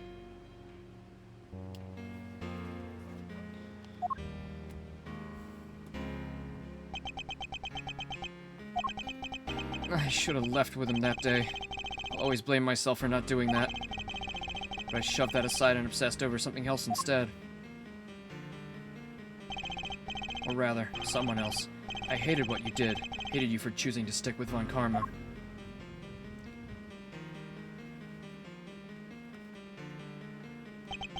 I hope you can forgive me. No, you had every right to hate me. I went on to become a prosecutor as planned, and that's when Mr. Von Karma showed me this case file. According to these records, Mr. Tangaroa was convicted as the main culprit in Mr. Frost's murder. Nope, that's not right. Samson was convicted as an accessory to murder. Strange. The file clearly states that he was the perpetrator. Plus, I'm fairly certain that all of Mr. Von Karma's cases were successfully solved. Mind if I take a peek at those? This file's been doctored. The part about the verdict, it's been changed. What? Here, feast your peepers on this. Oh. Samson Tangaroa, age 39, organizer of confectionery contest. Victim's body was found inside one of his creations, leading to his arrest. While in detention, Tangaroa discovered that he had a taste disorder, which was subsequently cured via medication. Verdict, convicted as an accomplice based on this confession.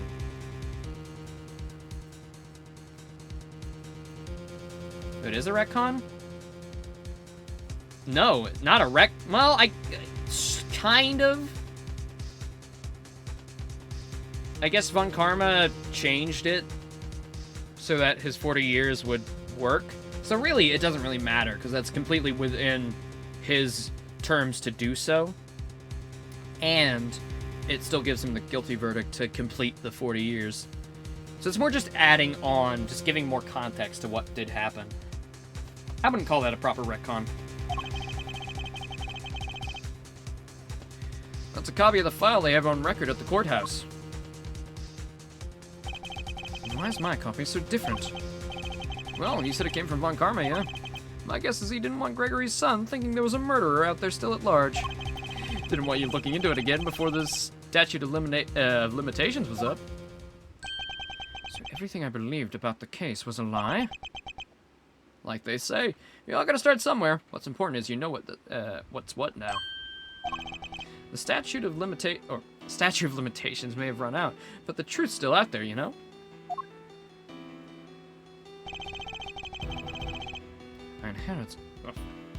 I inherited Samson's case when your old man passed. Prosecution handed it off to someone else, too. The great Von Karma wasn't gonna bother facing off against a rookie like me, was he?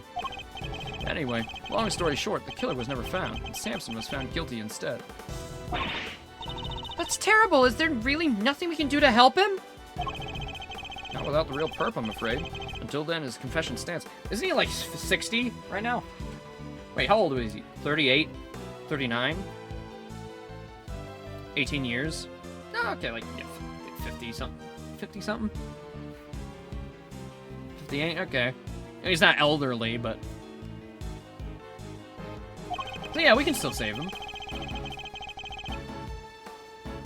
Speaking of which, I didn't find out until after the verdict had been... Wait, how long did he get?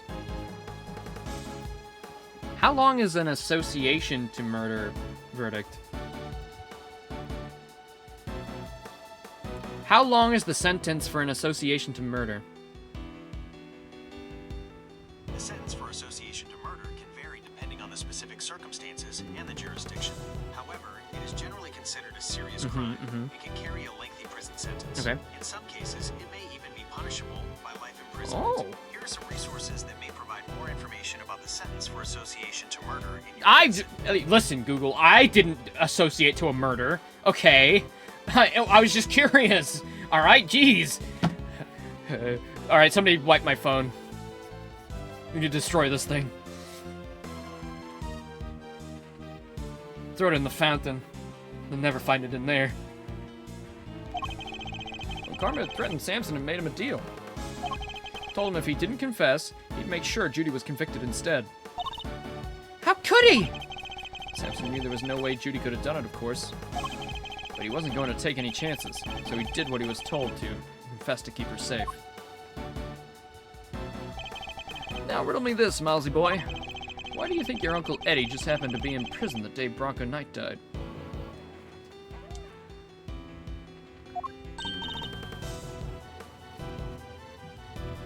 Ah, that's right! You went out to see Mr. Tangaroa.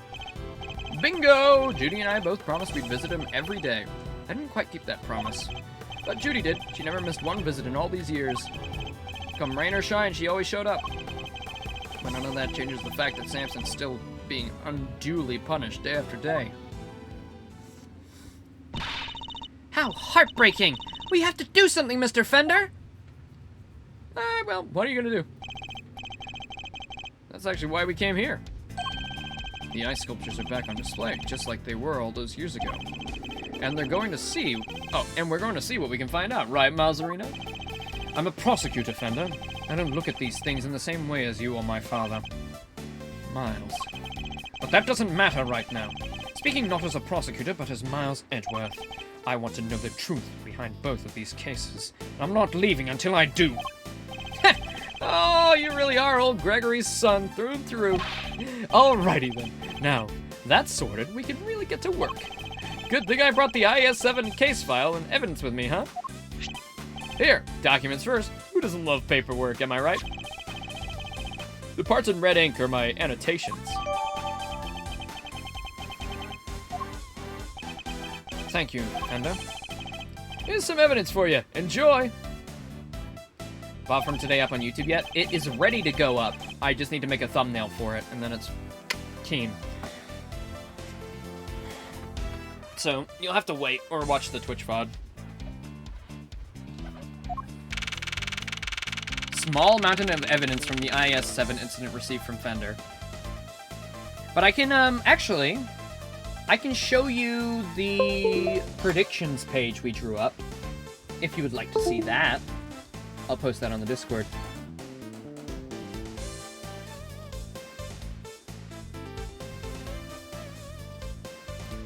Yeah, no, you're totally right.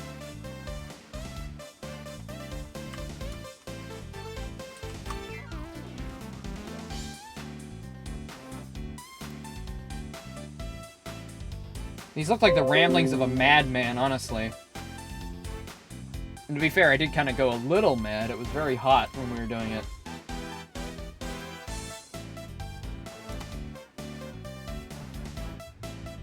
There's a lot of misspellings in there as well, by accident. And we just kept some of them because they were funny. Like Elding Ring. I like that.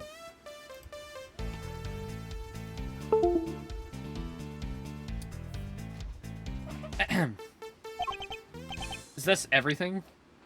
Oh, yep. Oh, I see. Yes, I see. You know, our current case is just full of loose threads, too, come to think of it. Indeed. The key players of that incident 18 years ago, who just happened to get caught up in another incident. Ah, yes, Methoid in June. I thought that was probably a good spot to put it.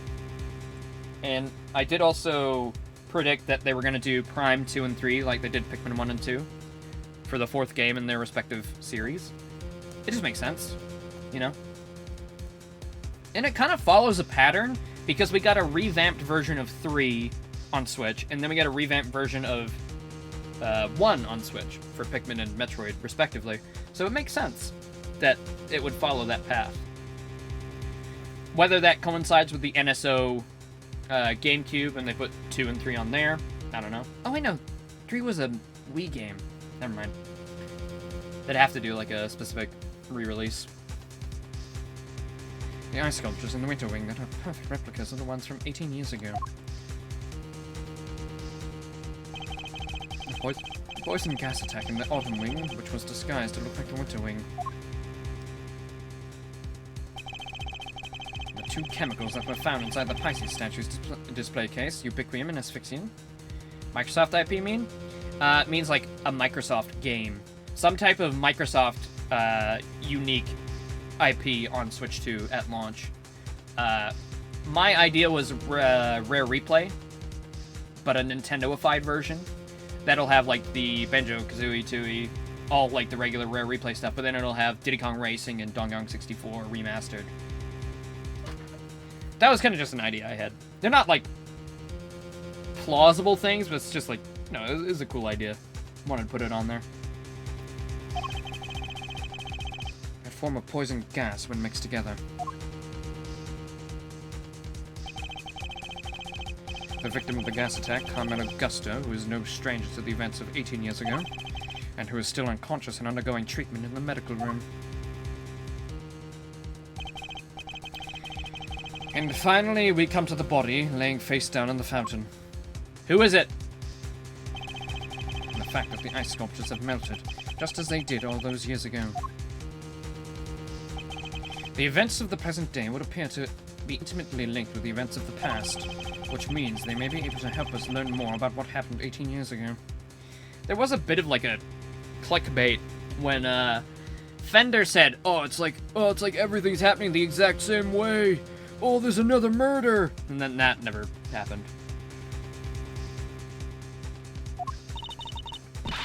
Yeah, heavy on Pikmin DLC. I just really want it, okay? Pikmin DLC or Pikmin 5, please. Sounds good to me. Let's get investigating. Objection! Uh-oh. Oh, no, you don't. Aren't you forgetting somebody? I could have sworn this is my investigation. Eustace is quite right. I do hope you aren't intending to obstruct him in his duties, Mr. Esdworth. I would hate to have to add a guilty to my report to the committee. What am I guilty of now? Of course not. I'm simply offering once again to do what I can to help this investigation. Your offer is duly noted and duly declined. Oof! She isn't pulling any punches. The identity of the body in the fountain is currently being ascertained. It is only a matter of time until we have all the information we need. Perhaps I can help you speed that process along. I think I may have an idea of who our mystery victim might be. What? Really? Then you have to tell me. It's the law! Uh-oh. I think I know who it is, too. It's that kid. He had gray hair, too.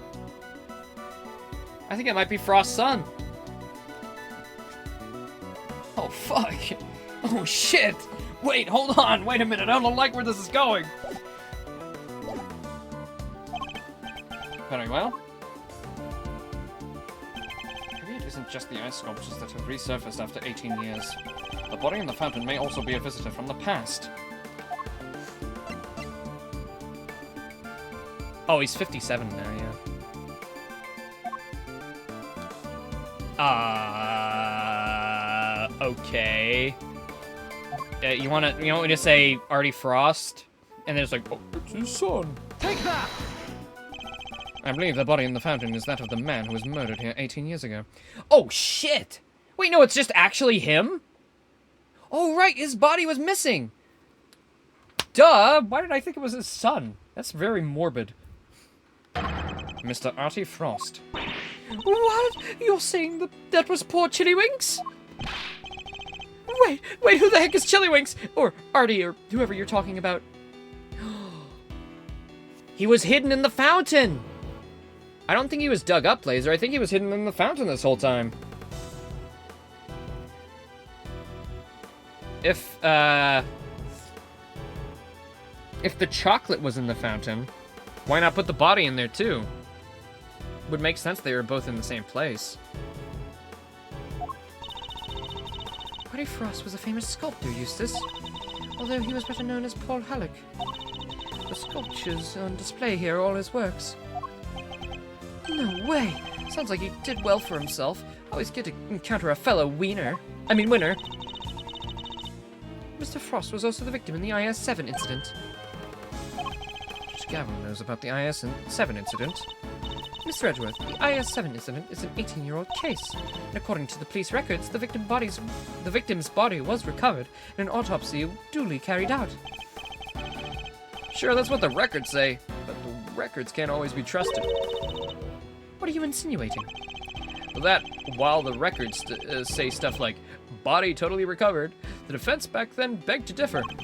Not that it stopped the prosecution from shutting them down hard, of course. Oh. Yes, this is a winner. What? Really? What is it, Eustace? The body. We've got an ID. It is him, isn't it? Some sculptor called Frost or something? So I guess Edgeworth called it? Goddess of Justice! So my father's deductions were right all along. Well, Judge Gavel, I'd say this changes things, wouldn't you? Perhaps now you'll admit that I might be of use to this case. More than a certain junior prosecutor, anyway. I love that he's just like, this fucking guy is dumb as rocks. Let me take his place, please, I'm begging you. No fair, you're trying to steal the win! I'm doing no such thing. All I want is to uncover the truth. And if we're going to get to the bottom of what happened here, we'll need to work together. We do not need anything, and you do not need to know the truth. This case is none of your concern. Objection!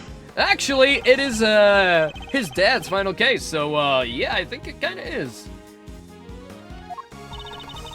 Another of your interruptions, Mr. Fender?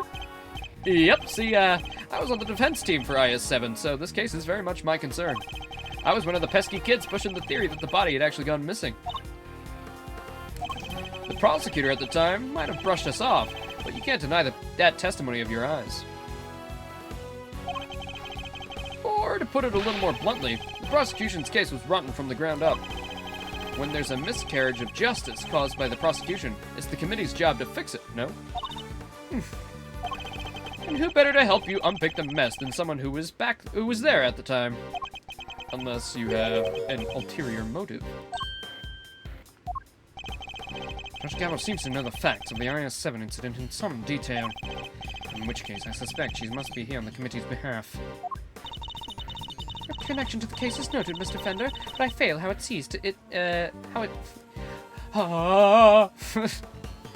Mr. Fender, but I fail to see how it concerns Mr. Edgeworth. He's the son of the original defense attorney, and the protege of the case's lead prosecutor. And if that's not enough for you, he was at the trial too. I think it's just possible he might have a little something to bring to the table, don't you?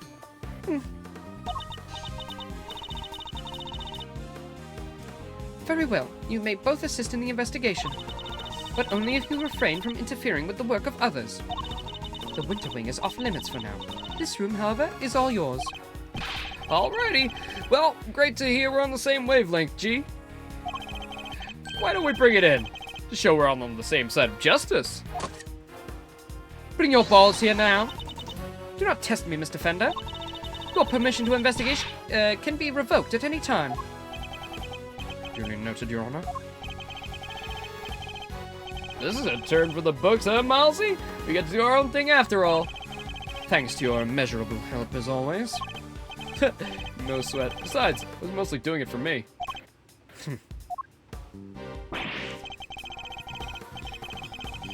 I love how Fender is kind of like an uncle to Edgeworth. Or an older brother, as his dad put. I love that. I love that a lot. I love that a lot. Wait, what did he say?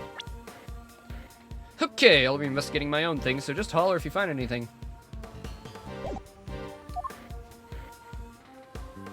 Okie doke. Okay, shall we? I forgot. What's Gumshoe doing right now? Is he off, like, helping out?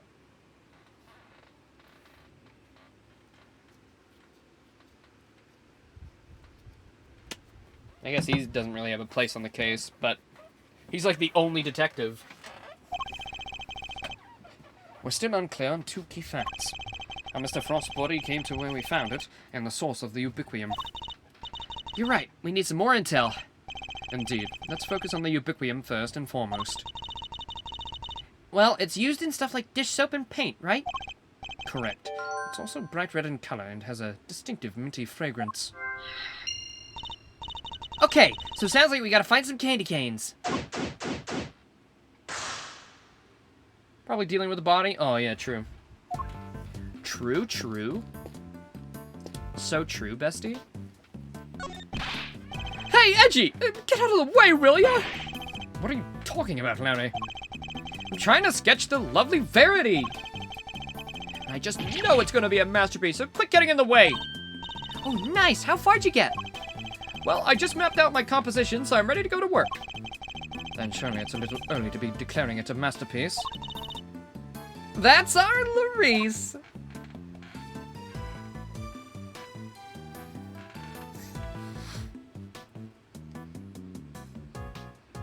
You like to imagine that Edgeworth saw that every time Phoenix when he had Mia or Maya with him? So he went abroad to find a chick to help him? I mean, we didn't find Kay abroad, though. It's a funny headcanon, but we literally saw when we got Kay. What's this shit on the floor? Hey there, Malzarino. What's the sitch? Things are progressing. I think a fuller picture of what happened is beginning to emerge. Good to hear. Guess I better step up my game too then.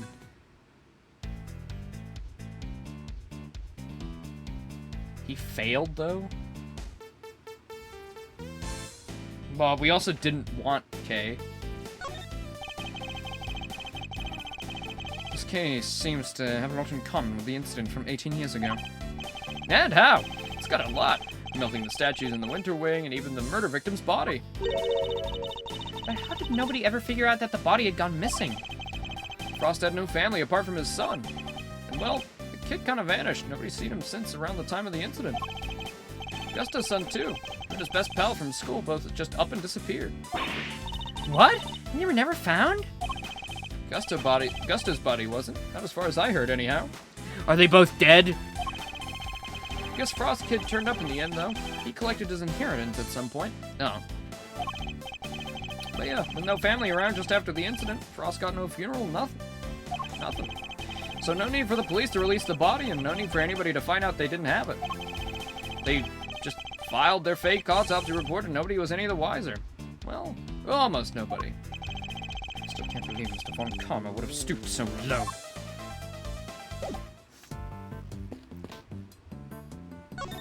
I like that picture of the guy. Why is there a lift cart just sitting out here in the open? Guess somebody must have been moving something heavy. The top of the platform seems to be wet. You know, I've got a funny feeling I've seen this thing somewhere before. You mean like 18 years ago? Yeah, it's all coming back to me now. Hey, last I saw was in Frost's room. I did not even notice that before. They could have edited that in, and I wouldn't have noticed.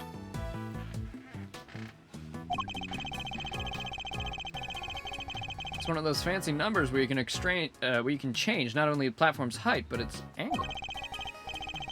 If you had one of these, you could move giant lumps of ice around, no sweat. Ooh, just think of the possibilities. I could really use one of these. For what? Still doesn't explain what it's doing here, though. A bit of a head-scratcher. But we should give it a think, yeah? Indeed. After all, it just might have something to do with our case. Mr. Wiener was very clear that you're not allowed to investigate in this room. I'm afraid I can't let you pass. Sorry, sir. Wouldn't make much difference if you did, officer. You're standing in front of a wall. Oh, but, well, we all know a few bricks won't stop you, Mr. Miles Edgeworth, sir. Wow, he actually sounds kind of scared of you. Just what kind of a reputation do I have down at the precinct? Well, it's canonical that you hit, Gumshoe, so...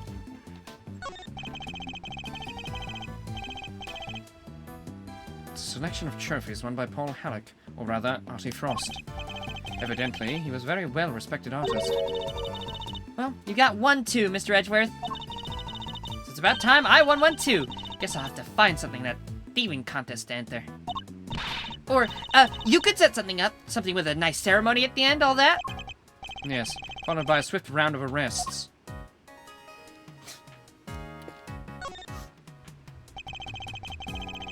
Seems the police have already removed the body. But why'd the body of the victim from 18 years ago turn up in this fountain? And why wasn't it all rotten and stuff? Did it slowly shuffle its way here? He was frozen. He was frozen. He got frozen. Right? That sounds plausible.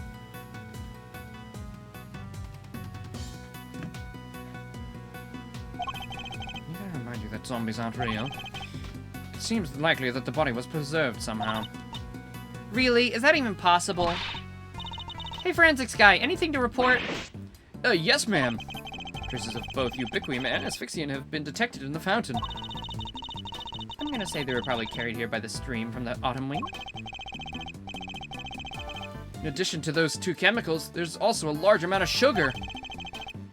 The composition of the sugar is being analyzed as we speak. Sugar in the fountain. Where could that have even come from? I guess he was frozen in his own flavored ice.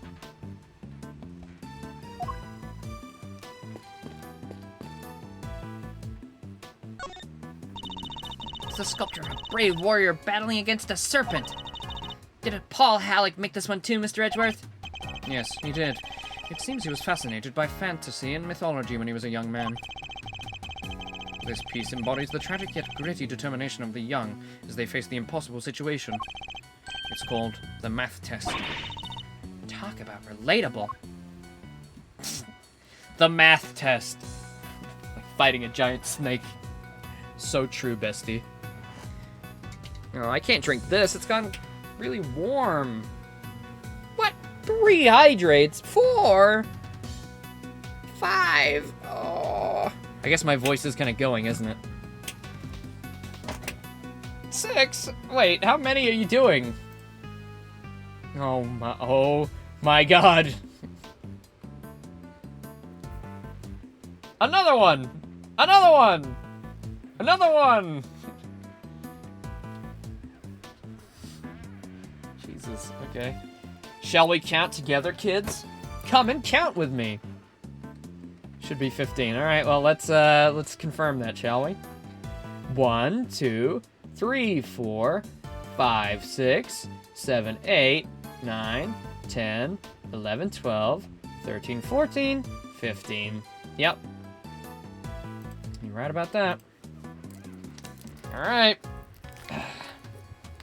Should I just chug, or do you want me to count individually, Big Boss? I'll leave it up to you since you made 15.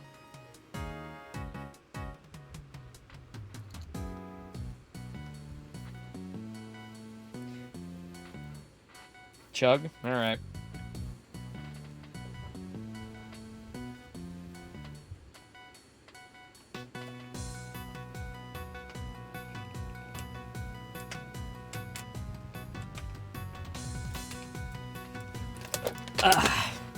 Alright, that's half the bottle.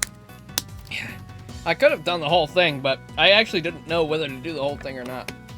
Because there's definitely more than 15 sips in a bottle, so there you go, half of it's gone. Very nice, though. I love water. I love ice-cold water. I used to chug bottles of water in school. I don't know why I did it. Maybe it's because I have a problem with keeping up to date with drinking. I'm very bad at keeping hydrated. That's why we have the hydrate option, just because I'm bad at it. If it's not like a soda or something, I most likely will not drink it. Especially if I'm distracted, like playing a game. I don't do it very often. If you've been around stream, you know that. Oh, man. Oh. Oh, I'm feeling it. Slowly moving down. Hello there, dearie. Still investigating away, are you? Found anything interesting? No, dearie. Well, nothing much anyway. Silly girl, that wasn't a dearie moment. That was more of a lambkin. Sweetheart is for when you're being sympathetic, of course, and treasure is for when you're in a bit of a tease.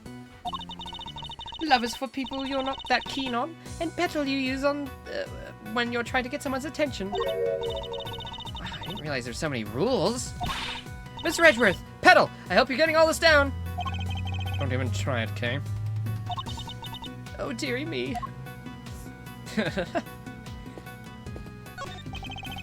Do you mind, Mr. Wiener? You're in my way. I do actually. I'm not going anywhere. You'll just have to go around me. Well, we just thought that you might want to move to a better spot, that's all. What better spot? I demand you show it to me at once! Is it really what it takes to make you do whatever we want? Ba-da-da-da. This thing in front of the door's a fir tree, right? Yes, they're usually associated with winter, but this door leads to the autumn wing. I suppose it's all a part of someone's elaborate ruse. I could paint it red for that autumny feel. Evergreens stay green all year round, Kay, hence the name. Oh, sure, I knew that.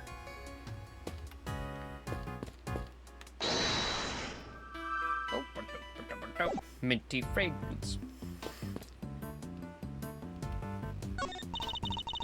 Door here is marked with a nice autumny looking tree. Yet it leads to the winter wing. Maybe it's the coloring on the leaves? Maybe? The leaves are all red. Perhaps they're the reason? Suppose it's all part of the deception. could steal the leaves if you like. Make things a little more wintry. I think you'd better leave them alone, Kay. No, I guess not. Oh, wait, what's that?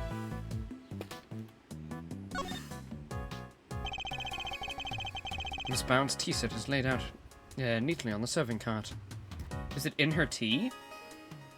The pamphlet says the gallery is famous for its tea. Oh, but that's what I was supposed to say, Edgeworth.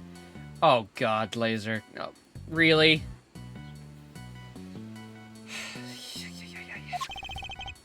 Understandably so. The cup we're given was delicious.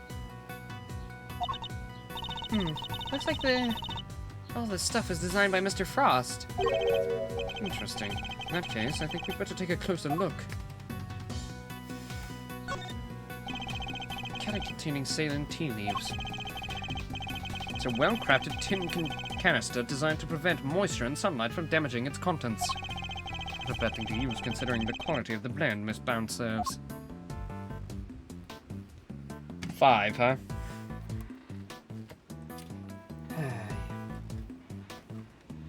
Alright, just for you, Laser, I'll chug the rest of the water bottle.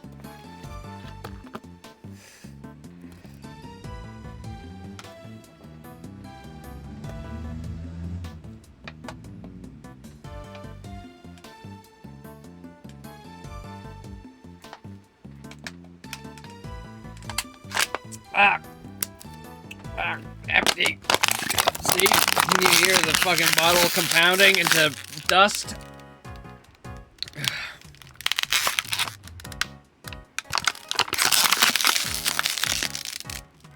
And to keep its shape, I'll put on the lid. Ah, there we go.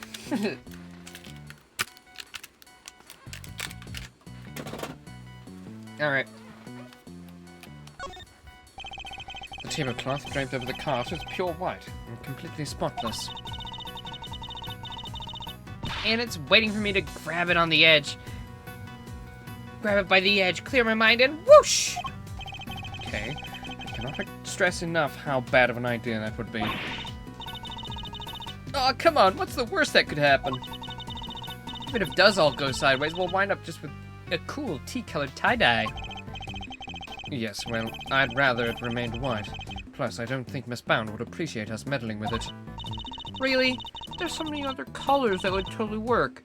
Pink, sky blue, tealy is brown.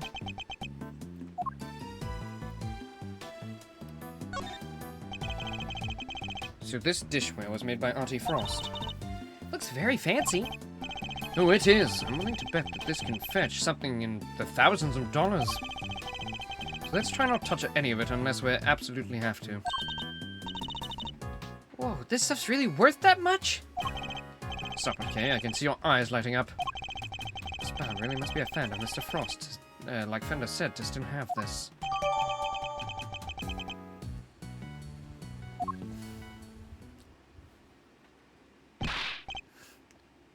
Hey, Edgy! What is it? You be careful with that teapot, you hear? Why are you so concerned all of a sudden? Listen, I don't care if she's a murderer. She's really hot, dude. I'm sorry.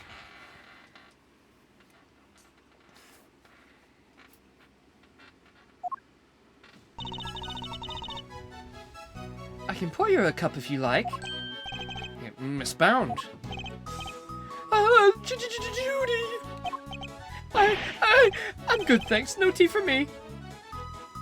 You two knock yourselves out. Well, thank you for the offer. Yes, why not? A quick break won't hurt.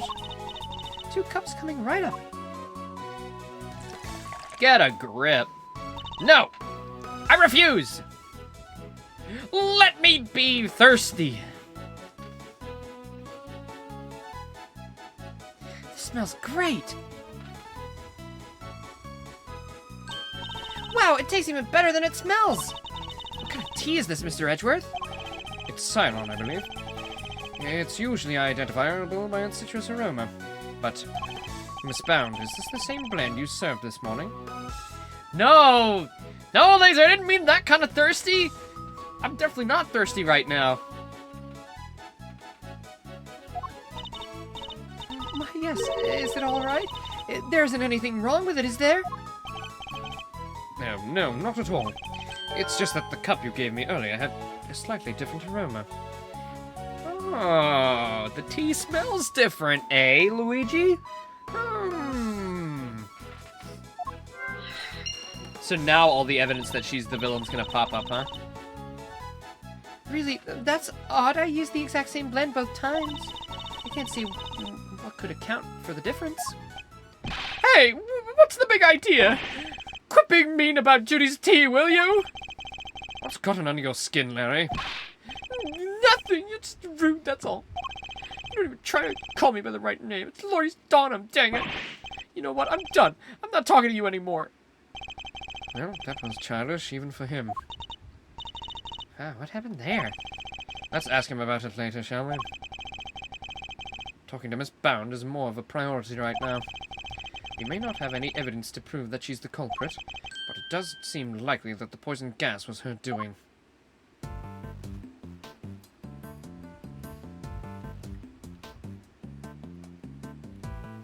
He did something to the tea? Oh, fuck. You think it was Larry? Oh, wait, that's a good point, Laser. That's a very good point. He did say no tea for him. Wait a minute. Did he drug us? Wait a second here. Wait a moment. Did he put something he would think would make her horny in there or something? I mean, listen, Larry, I get it. But no drugging people.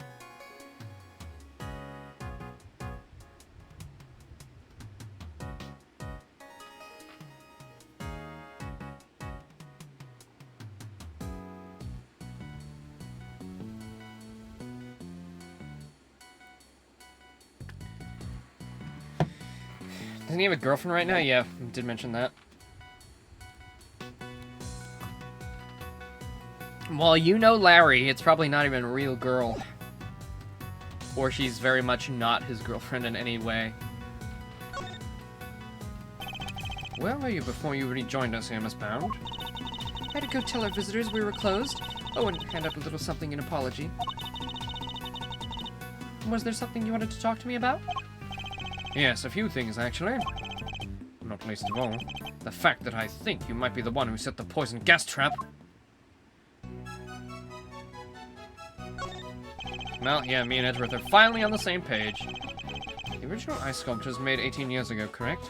How'd you manage to recreate them? Oh, well, you know what happened back then. In that case, you might also know I took pictures of them during the contest.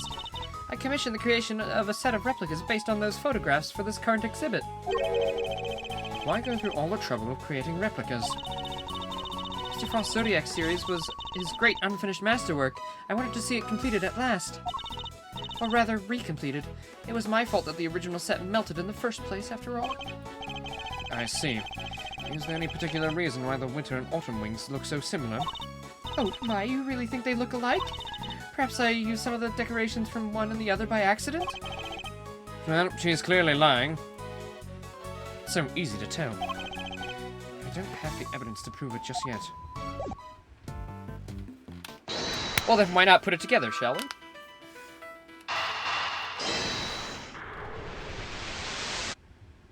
Oh!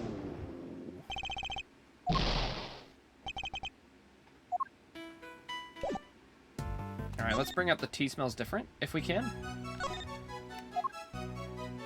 Oh, no, we can't. Ba ba ba, ba ba ba, ba ba ba. The lift card. I heard it was used, I heard it was in use 18 years ago, too. That's right, it was in another room earlier until I brought it out here. It's very useful for moving large, heavy objects around. Like a body! But why is it wet? Like a body! You used to carry something wet? Like a body!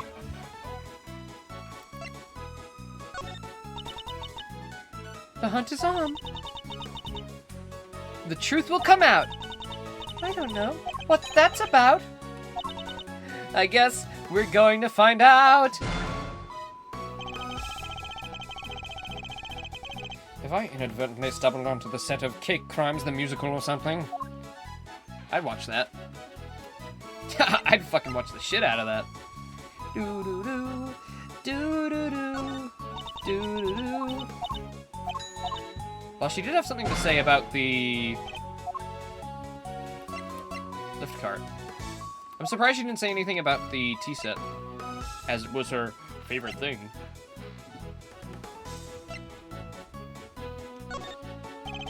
You're a very successful actress, Miss Bound. Why did you decide to become a gallery owner?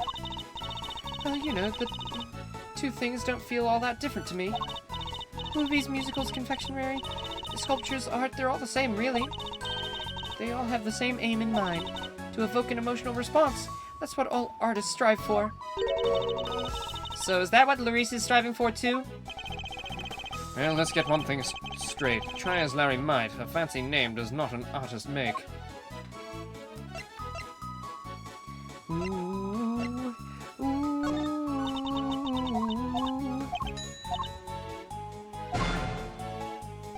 The theme is really, really good. Oh yeah, the Ultimate Cookbook. What kinds of pharmaceutical recipes are in the Ultimate Cookbook? Oh, there are so many. It would take a while to go through them all.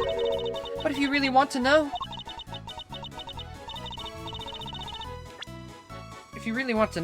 well then let's start the show. Come join me as we sing this song. It's a nifty, thrifty 2 hours long. Now one by one we'll sing the things that the world's best little cookbook brings. What do you think, Mr. Edgeworth? Want to listen to the rest? No, that won't be necessary. Wah, wah, wah. Wah, wah, wah. Alright. Interesting.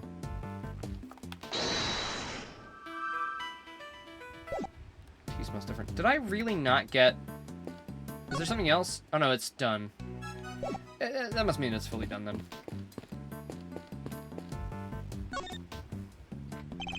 I'm going to keep this simple, Larry. You're hiding something, so just tell me what it is.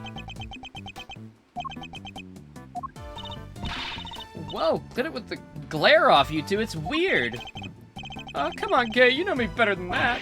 I wasn't staring. I was struck by an idea for a picture. Now, Edgy, he was glaring. Yes, and I'll keep glaring at you until you tell us what it is you're hiding. Quit it! I already told you I'm not talking to you anymore. You're talking to me right now. I mean, from now on. I'm not talking to you ever again, starting now. This is getting me nowhere. So I'll have to figure out what he's hiding first before I can get the whole truth out of him. What are you hiding? Come on, Larry, what are you hiding? Not saying. Look, you two, this is no time for kids' games. Well, I certainly wasn't playing. It's pretty clear Larisse isn't gonna talk to you. Oh, he'll talk. Don't you worry about that. Just need to know what Larry's hiding. Perhaps something around here can give me a clue. Boop, boop, boop, boop, boop, boop, boop.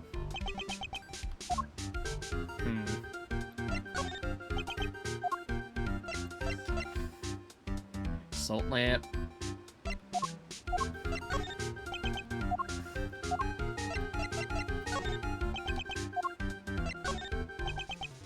Oh god, okay. Nothing, huh?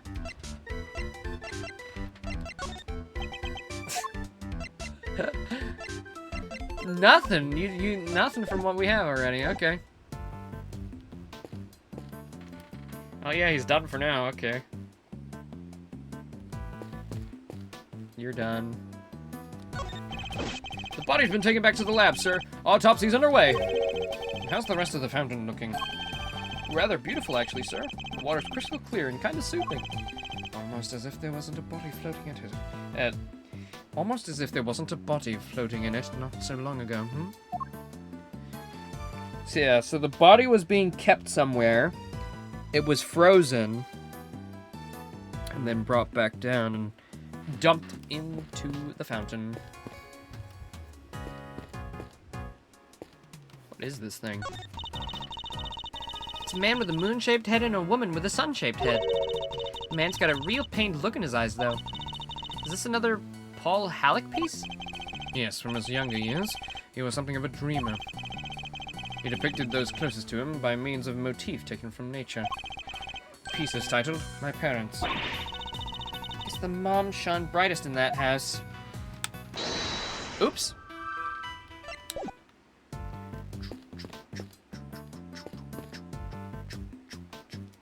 Oh, can I actually investigate that shit on the floor now? From the color and aroma, I'd say this is a puddle of spilled tea. Oh, someone dropped a glass. Oh, Larry dropped the glass. Hey, look, there's a small chunk of ceramic in it. I guess somebody must have broke something. I know that's insignia. A certain high-strung somebody just might know a little of something, too.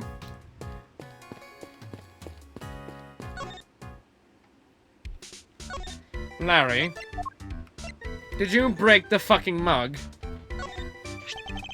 Would you mind taking a look at this for me, Larry? Why would you show me that? Tell me, what's it about Miss Bound's tea set that's got you so agitated?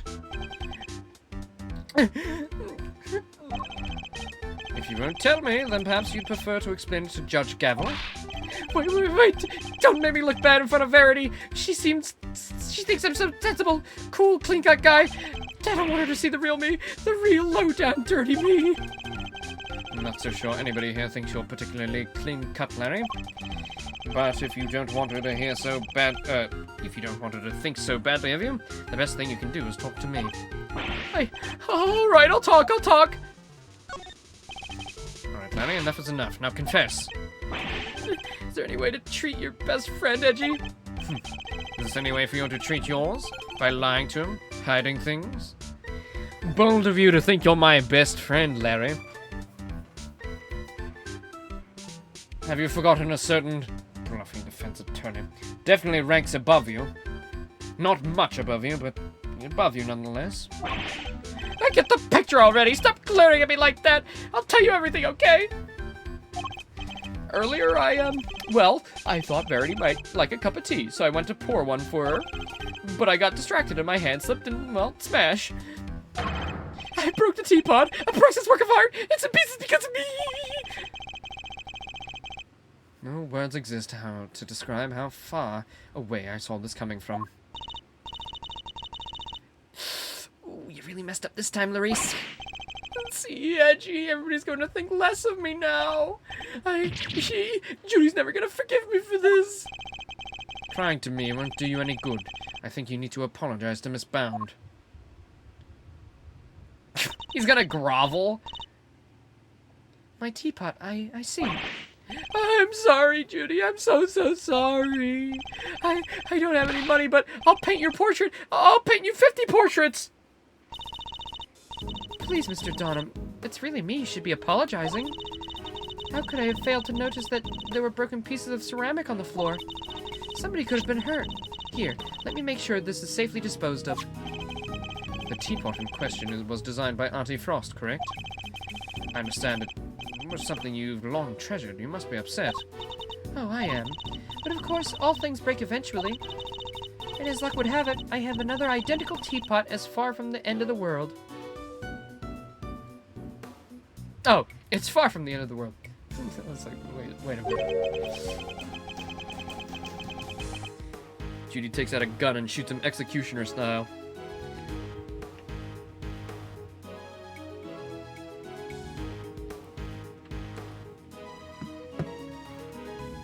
Is she less attached to Mr. Frost's Is she less attached to Mr. Frost's work than she used to be? I can't believe this, Judy. You're the sweetest, the kindest. This other teapot you're talking about, it's the one sitting on top of the cart right now, right? What do you mean? Yeah, so when I smashed the first one, I tried to hide the pieces in the bottom of the cart. And that's when I saw the other part under there, the other pot under there, so I took it out and basically switched the two pots. Oh.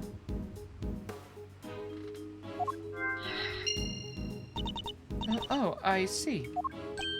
Yep, that's everything I have to tell you. I'll be extra careful not to break the other one. I promise. You have no shame whatsoever, do you? I'm sorry. It's really quite all right. Thank you for being so honest. See, Edgy, isn't Judy the absolute best? I trust you won't take advantage of her kindness and will make amends. I sure will. Once I make it as an artist, I'm gonna give her one of my paintings. She was one of my models, after all. It's only fair. At this rate, I suspect he's likely to make more trouble than amends. Don't you think it would be better for you to keep out of her way for a very long while? Oh, but I will be keeping out of her way, because I sketched her and the others already. Her and the others? Keen to see my work? Yeah, I drew a few great sketches of some ravishing beauties. Wanna see? Interested in Larissa's ravishing beauties, Mr. Edgeworth? I'm afraid you've greatly misjudged, Kay. Does Larry just show a picture of a stick man with boobs? I really hope so. I simply wish to see if Larry has captured any unusual details this time, too. Unusual details? Nothing's unusual about these. These are my best works yet. You know, Larry has a good way of capturing very important details that help prove our cases. Really? Now I want to see him too. Oh, you're a sweetheart, Kay. All right, let me take him out for you, all right? Give me a sec. I suppose we might as well take a look. So, these sketches of yours.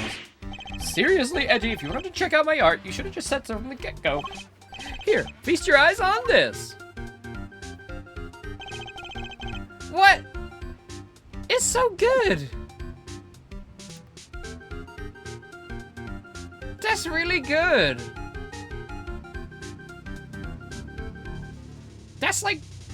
That's so good. What the hell? That's not bad at all. What am I looking at here? I told you already, ravishing beauties. I agree, it's good. Am I wrong? That's so cute. I love the little fucking, I love the little scone. That's definitely an important detail of her fucking, you know, I don't know, taking a jacket off the guy or something. Put something into the fountain. I love it. Now I gotta make sure I actually got the thing correctly. Because last time I kept the dialogue in by accident. See? I had to edit it out. Or I found that exact scene online. It's just more annoying. Just a few of the fair faces that caught my eye since I've been here, you know? There's Verity and Judy and somebody else. Why'd you draw them all on the same page? Ever heard of a draw pile? Well, I meant to draw the room at first, just something to pass the time. And then I saw one beauty and another, well, I just scribbled them all down as I went. So these were all drawn at different times. Well, yeah, I guess. I did one of you too, Kay. You're on a different page, though. Wow, you did? I'm flattered. How true to life are these sketches? Did you really draw what you actually saw? Of course! You think I draw things I can't see, like using my imagination? Nope, these are 100% true to life. Right down to the exact shade of each color. So the colors are accurate. Interesting. I gotta admit it. Well, Edgeworth is admitting it too. This is good art. I like this.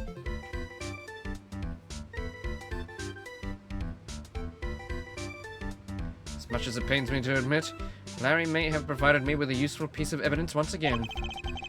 The serving carton in this sketch, for example, if I compare it with the one here in the room. There's a clear contradiction between the two. I think a little deduction is in order.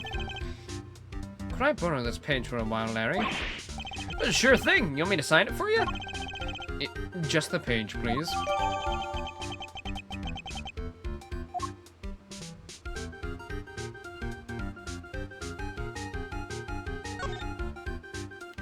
Anything else to show? No, not really.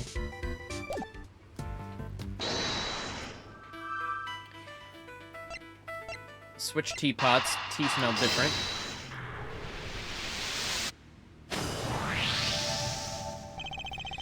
I suspect the difference in aroma we noticed is due to the teapots having been switched. You do? I can't see what else it could have been. The tea itself hadn't changed. Why don't we ask Miss Bound, just to be sure?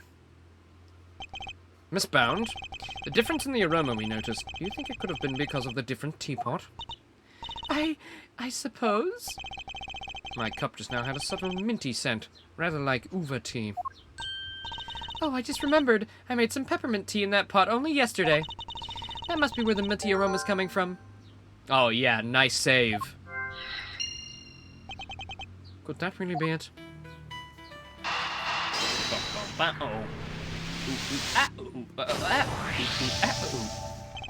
The tea from the teapot Larry switched in from under the cart smelled faintly of mint. Right, Miss Bound said she used that pot to make peppermint tea yesterday. Yes, but there's something else that's been troubling me. Miss Bound seemed more taken aback by switching of the teapots than the breaking of one. You're right. You'd expect it to be the other way round. I suspect she might have deliberately been hiding the teapot underneath the cart. But why? Kay, do I need to spell everything out for you? At this point, you're basically an assistant to me. You really can't figure it out on your own? Are you serious? After everything we've been through? You can't figure out that she used the tea as a cover for the ubiquium? My goodness, I need new partners. Wright always seemed so adequate with his Maya. Surely I should find myself one more in tune with my own logic and deductions. One of ubiquium's key characteristics is its minty fragrance. So what if she had been hiding something in that teapot? What? In the teapot? It's simply a possibility, but one worth investigating, I believe. Mr. Wiener, any luck finding that ubiquium? My people are searching the entire gallery, but they haven't found anything yet. And what about you? Don't tell me you know where it came from. I may have an idea. I knew it. If I can't find it, there's no way. Wait, what? You know where it came from? Yes, Where? Miss Bound's teapot. Whoa, nice piece. I like it. Yeah, this looks like a fitting prize for the natural-born wiener. I mean, winner, of course. It's not a prize, it's a vital piece of evidence. Oh, it's just evidence. Then I'll have one of the forensics people check it out.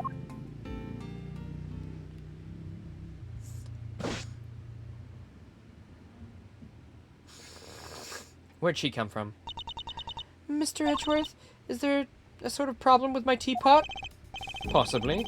The minty fragrance we noticed coming from it. I think it might just be the scent of one of the chemicals used to make the poison gas. But Mr. Edgeworth, surely you don't think I had anything to do with that? The method used to create the gas would have required considerable preparation. Nobody would have had the time or the opportunity to set that up except you. And now that I know you have ties with the corporation, what was it called? The Tarangalila Corporation or whatever? The Tangaroa Corporation, of course. Yes. Being a pharmaceutical company, you definitely had the chance. You and Miss Scones did it yourselves, didn't you? Pretty sure. Pretty sure. Now with Larry's sketch, it's almost perfect. Having the body all to yourselves. That's not strictly true. It took around a week to get Zodiac Hall ready for the exhibition. There were all kinds of people coming and going through here during that time. Delicia, for one. So you see, I'm not the only person who could have set it all up. Miss Scone is on our radar too, of course. You needn't worry about that. Besides, I wouldn't know the first thing about making poison gas. So even if you did find some ubiquium in my teapot, I wouldn't have any idea what to do with it. But I suppose we should see what the test results say first. Yeah, right. Lying piece of shit. Miss Bound claims she doesn't know the first thing about making poison gas. Oops. I need to find a way to prove that she's lying. Well, her ties that she's the daughter of, you know, the head of a pharmaceutical company, or the daughter of the son of the heads of a pharmaceutical company. Edgeworth speaking. Sure, it's me. Is everything all right, Detective? Everybody's left the Winter Wing. It's just me in here now, which means I can tell you what we found out. Oops. You really shouldn't be sharing information about the investigation. But after the past week or so, I'm not about to stop him now. The exhibits in here have all completely melted. All that's left in the display cases is some stuff at the bottom. More of it in the Taurus case than the Gemini case, though. Describe this stuff for me if you can. Yes, sure. It's like a pale blue liquid. I had the lab run some tests on it just now. The sample from the Taurus came back as just a bunch of sugar. But the one from the Gemini case had 3 different substances in it. Which were? Sugar, salt, and blood. Blood. What is salt and blood doing in the Gemini's case? Wait a minute. There's no way. There's no way. Was his body in the Gemini, was his body in the Gemini ice sculpture? Like, was he one of the bodies in there?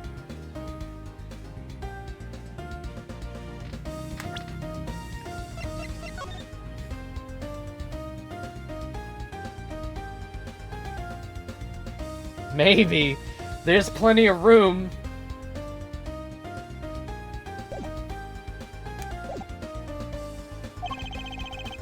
Can't imagine whose blood it could possibly be, but I'll get it tested right away, sir. Please do, Detective. Oh, I also spoke over the radio with a forensics guy working the fountain room. He said he just got word that the sugar they found in the fountain matches the sugar in the pale blue liquid. See, that might well prove to be significant.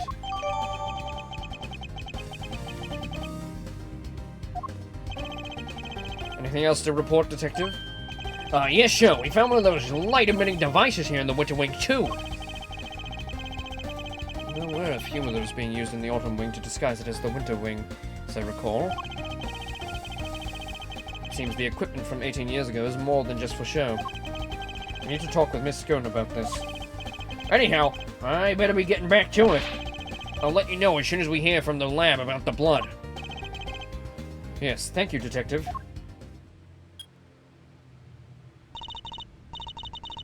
Was that Gummy? Seemed like he had a lot to say. He did. All of it very useful. I'm going to prove that Miss Bound claims to... If I'm going to prove that Miss Bound's claims that, who could have set up the poison trap are false, I'll need to talk to a certain somebody who was here 18 years ago. Yo, what up, my brother? Tell me, Mr. Fender, what kind of a person is Miss Bound? Wait a minute. Don't tell me you got a thing for her, Milester. She's a bit old for your taste, isn't she? I mean, we're closer in age. Yes, well, I am a full-grown... No, that's not what I'm talking about. I do not. Chill, chill, I'm just yanking your chain. Anyway, what can I say about Jude's? Well, she's a real brave trooper, for one. What else is getting you a call? Someone who waits around for 18 whole years like she has for Samson. Even after his extended family kicked her out of this place. What? They threw her out? But she was his daughter! Yep, Jude wasn't technically part of the family, so there was nothing she could do. Damn technicalities! They pushed her to cause murder! Poor gal.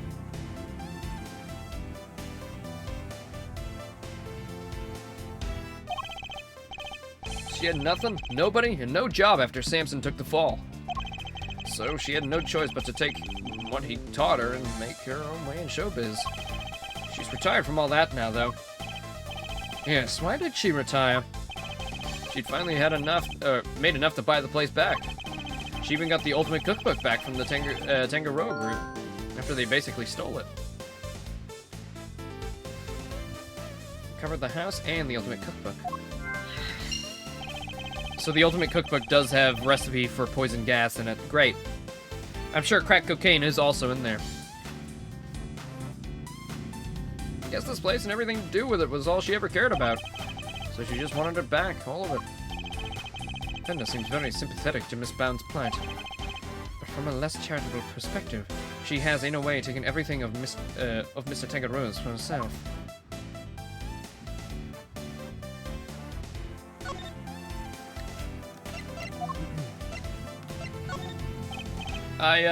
I think I get it.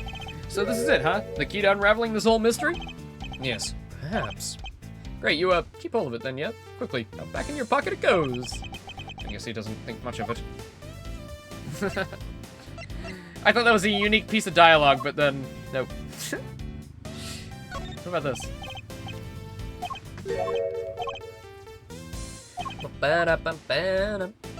Seems like presenting stuff to people doesn't necessarily give you that much anymore.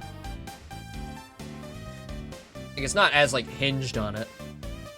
I guess to make room for the, deduction stuff.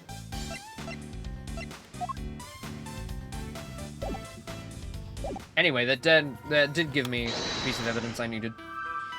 Oh, no it didn't. Never mind. But he's done.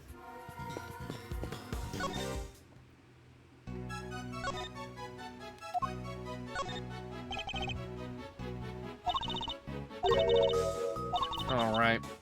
He does that.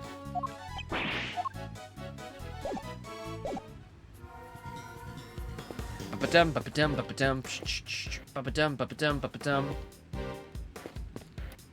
You were also here, 18 years ago. Miss Scone, I'd like to ask you a few questions, if I may. Oh, of course, dear. Fire away.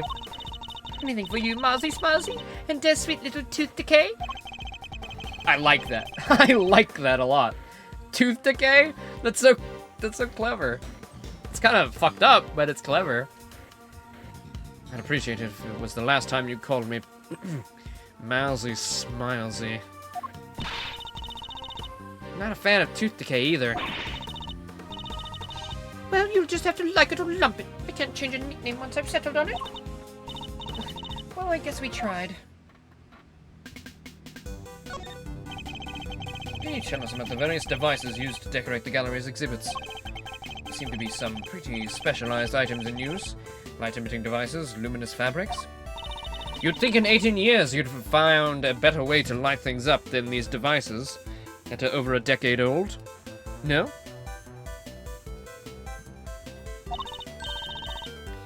From the one who gave them to Moody Judy. It was my way of saying sorry after I broke the rules all those years ago.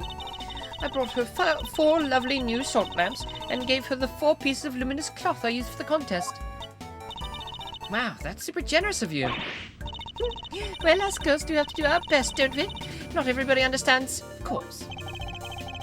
And it better not be a dig at me, Delish. I told you how kind I thought that was. Yes, back when you were a dear, sweet, innocent baby boy. What happened to you, eh? A dear, sweet, innocent baby boy? Mr. Fender? I can't quite picture that, I have to say. So these decorations, they're all the same as the ones you saw 18 years ago, correct? Yep, salt lamps, glowing fabric, light-emitting doodads, whole bit. There were 4 luminous cloths in use in the autumn wing, but I'm sure I saw another one somewhere. Yeah, she had one. Which is in the picture! It's right there!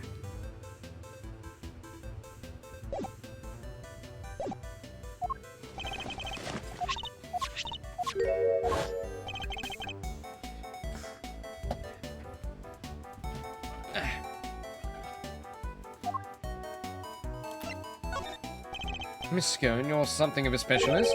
How might someone learn to make the poison gas that was used in the attack, Any ideas? Well, any pharmacist who's ever handled infesticide ultra would know for a start. After all, it says right here on the label, do not mix with products containing ubiquium ever. Who do I like more from the duo of rivals, Gavel or Winner? Oh, Winner, 100%. Gavel's kind of annoying. She's very much of a fucking bitch, but I still like her. I think that's like the intention. It's just that classic shutting down every single idea. And they kind of overused the overruled a little too much. She said it like every fucking statement, even if it's not truly overruling something.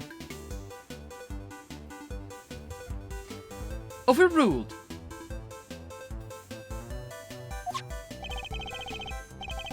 But what about a layperson? It's unlikely they'd know. What did you say? I suppose so, yes. Well, not unless they've had a nose through the Ultimate Cookbook anyway. Prize from the contest 18 years ago. The recipe for making Investigate Ultra, along with that not mixing with ubiquitin bit, is in there, you know. So you're familiar with the contents of the book? Oh, yes, dear. I know it inside and out. Because I work for the Tangaroa Group, you see. We're the company behind the Cold Killer X. I'm sure you've heard of it. Another little bit of a, you know, Phoenix Wright reference. And they actually showed it this time, too. Yeah, that cookbook's got so many drugs. Gotta get our hands on it. Cold Killer X. Fights back sniffles and sneezes with ease, apparently. After Sammy Poople was found guilty, the company took custody of the book. But they only grant their most trusted people access to it, of course. Which means Miss Scone is one of these elites, I assume.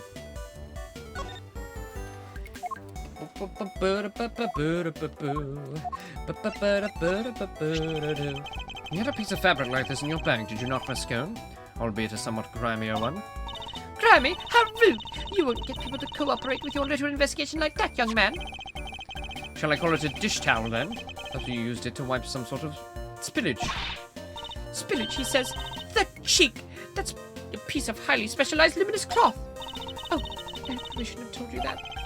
I think I'd like to know a little more about this highly specialized luminous cloth, if you don't mind. Why didn't you want me to know you had a piece of luminous cloth in your bag? Oh, well, I suppose there's no point hiding it now, is there? If you must know, I fished it out of the fountain. It was right before they called me into the autumn wing. Oh. Wait a minute. The body had a luminous cloth on it, too, did it not? So Larry's sketch of Miss Scone is of when she was trying to retrieve the cloth. At first I thought it was one of the ones I'd given Miss Moody Judy. One of the four you'd given to the gallery, correct? Exactly, but all four were supposed to be in the autumn wing, weren't they? So I realized it must be the one that went missing all those years ago. I'd already had my Investicide Ultra pinched and used to make poison gas. Okay, maybe she didn't have anything to do with it then.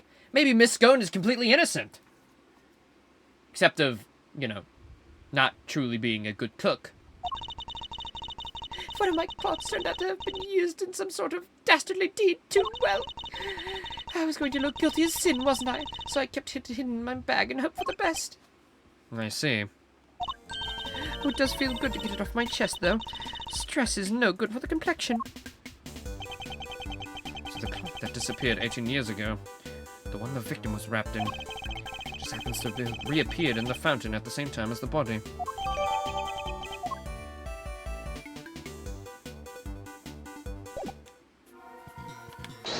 Interesting.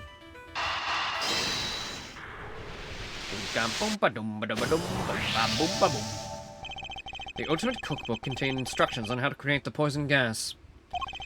And the current owner of that book is none other than Miss Judy Bound. No way! You mean... I'm afraid I do. Miss Bound would have been perfectly capable of setting up the poison gas trap. Finally, we can prove that she's been lying to us. Ba-ba-dum, ba-ba-dum, ba-ba-dum. I fucking love the music! Holy shit! I love that start to the song. Ba-ba-dum, ba-ba-dum, ba-ba-dum. Gets me in the mood to prove some lies! Okay, never mind. Shit.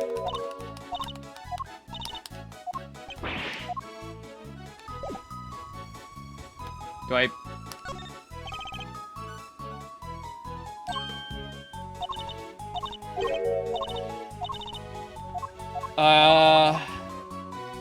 Okay. What do we present then? Do I get a new piece of evidence?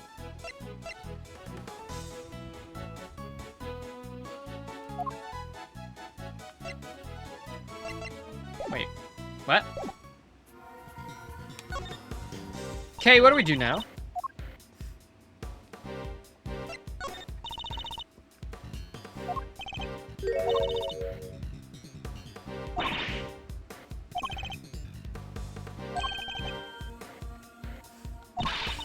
Do I have more logic to piece together? No, I've got no logic. I have everything. Who do I tell it to, then? You? No.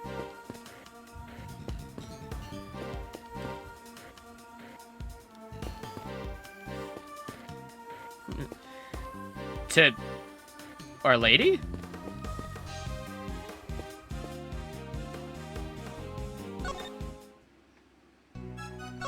Is there, maybe this. No. Na na na, na na na, na na na, na na na na. Delisha gave me a few of these cloths. They light up when you attach them to a special device. How many did she give you exactly? 4, I believe. There were 4 luminous cloths in the autumn wing, but I'm sure I saw another one elsewhere.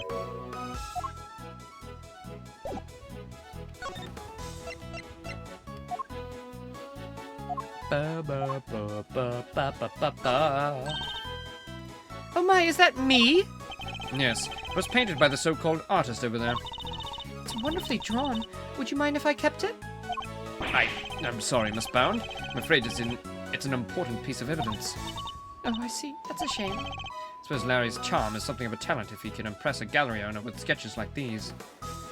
What are you talking about? These sketches are good, Edgeworth. Come on. They're actually, like, good.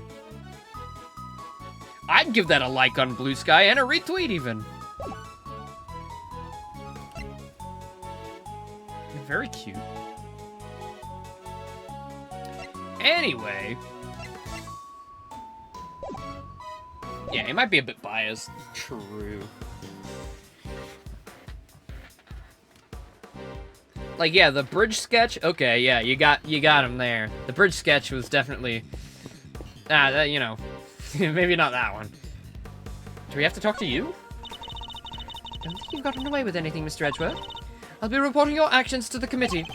Do whatever you need to, Judge Gavel. And we'll do the same. You're the self-styled great thief, correct? Mr. Edgeworth's association with such a character will be of interest to the committee too, of course.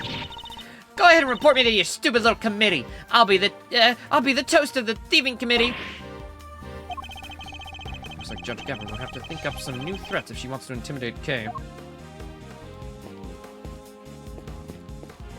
She's too wonderful. I have to, you know, I gotta, like, prove that she's lying to her face, right? But, like, with what? To who? Where? Maybe I am missing something else. Among other things, the medical room. That's where Mr. Gusto's being treated. I hope he's alright. Got some questions that need answering as soon as he wakes up. Since there's no way of knowing when that might be, we should explore other avenues in the meantime.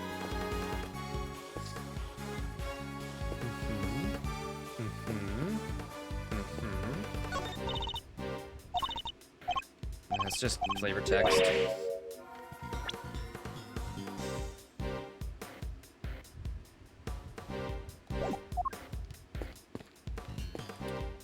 Nope. Nope. Oh, maybe I have to investigate my inventory? No. Nope. And look at that. Nope.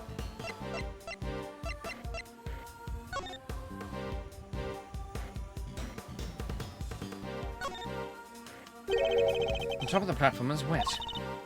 Maybe someone used it to move something liquidy around? Yes, but the question is who and what? Whee!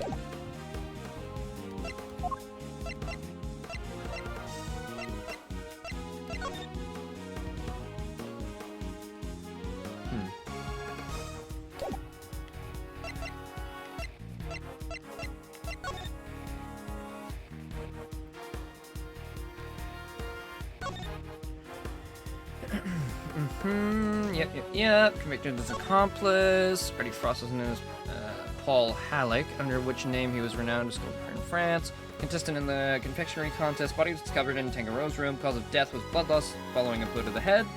No detailed autopsy report due to the body going missing.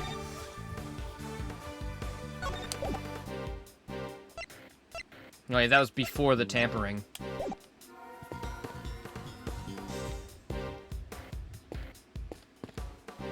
Okay, am I... Big Boss, can you tell me what I'm missing here? Am I missing evidence, or, like, do I have to just present something I haven't presented yet? Because it feels like it was pretty, like, now let's go and confront her!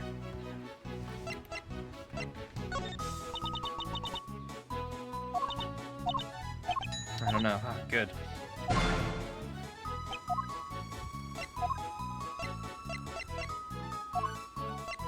Because I feel like I've checked almost everything in the room. I've got no evidence to piece together. I've talked to everybody with all check marks. I mean, some of the art, I guess I haven't checked. Maybe.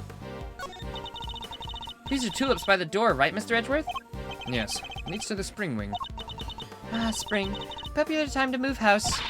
Which makes it open season for great thieves. Housebreaking is a little beneath a great thief, wouldn't you say? Well, yeah, I guess you're right.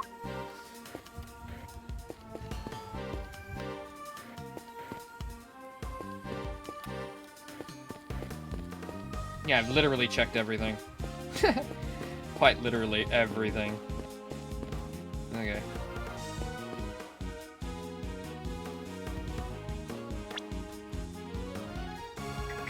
I guess I just show her everything, I don't know. Because I even tried to do the poison gas incident again, and it didn't give me any option to present anything. Oopsies.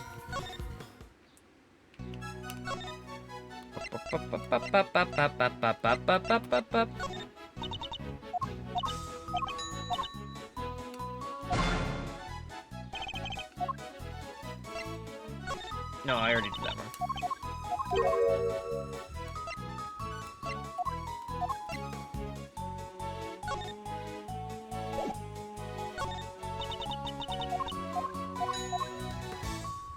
Okay, nothing.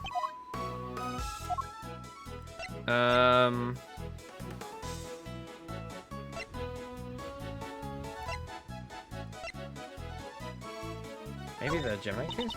Nope.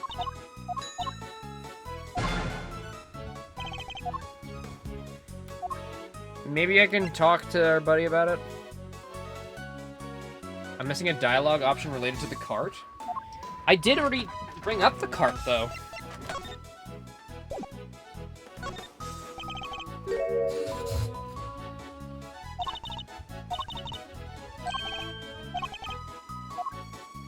See? I did that ages ago. That was one of the first things I did.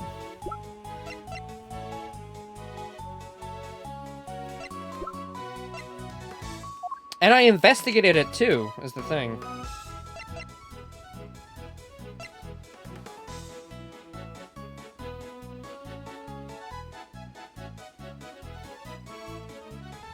Well, I don't want to get story mode activated. That disables achievements.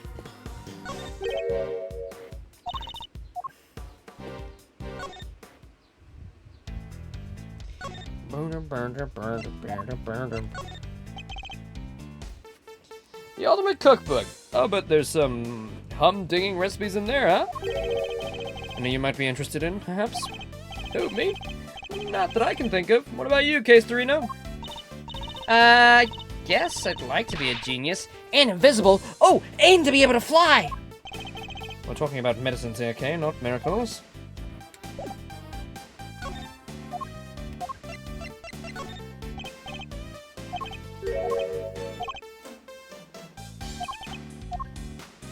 You have anything to say about this? Nope. Nope, nope, nope.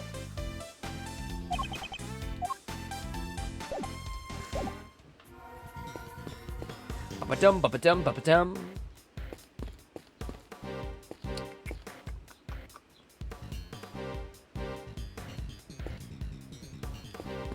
Checking Checking again, checking again.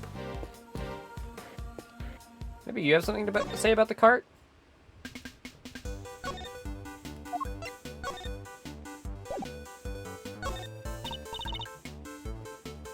Ooh, you really do carry around some cute rubbish with you, don't you, Mousie Smiles? What I could do is cover it in whipped cream for you, then sprinkle a few. There'll be no need for that. Thank you, Miss Scone.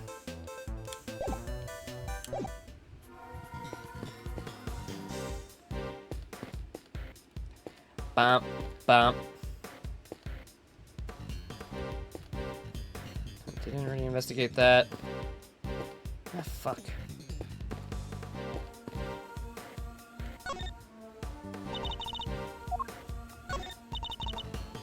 If they find ubiquium in that teapot, is that it? Is that it for Mistbound? Seems way too nice to hurt anybody. I mustn't judge a book by its cover, Kay. Though I too have my doubts. I should talk to Fender and Miss Scone and see what they have to say about the matter. Did I say Miss Fender? But I did already do that.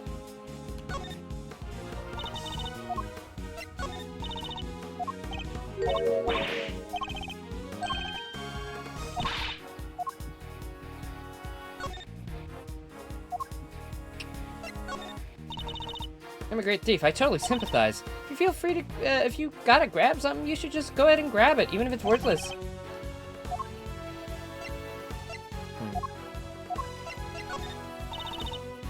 They're really well drawn. Larice has a lot of talent. Finally, he was able to handle himself as skillfully as he handles his brush. Looks like he can draw normal, non-freaky pictures when he picks the right subjects, huh? It's true. Larry does seem to have a gift for capturing a scene exactly as he saw it. Which means when there is something freaky in one of his sketches, there's usually a reason for it. I spy a contradiction here. It's one we cannot afford to ignore.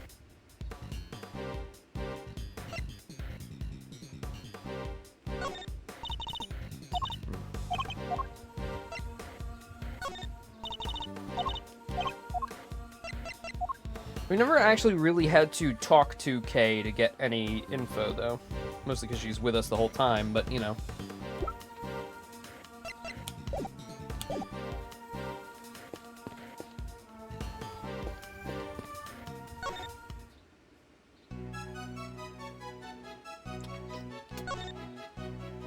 Alright, is there anything I haven't presented you with? This, maybe? Let's just go through and present her with everything.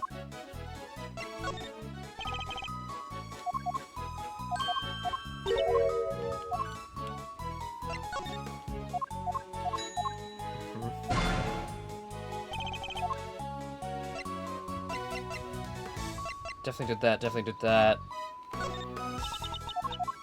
Okay.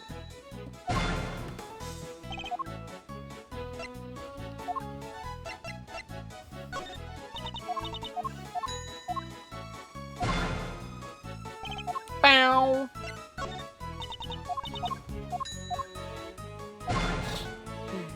Fuck. This? I am curious if the game glitched, because usually once we've exhausted everything and done everything, it just moves on.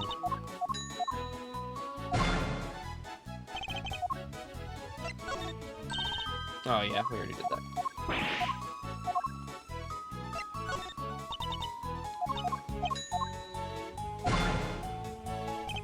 Fuck, dude. That's just about everything. Do I have to do it again? Just twice in a row?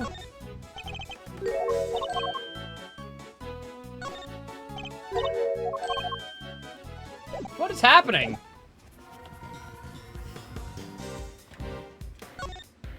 Maybe I'll just... save and load, maybe? Running up to the card again? I did do that. And then I did look at it. Did I miss something about it? I checked that it was wet.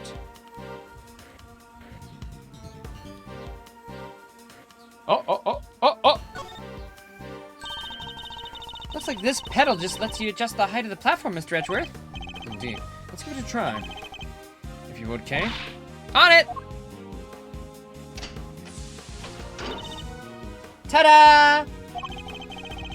Doesn't transport quite a heavy load with using one of these.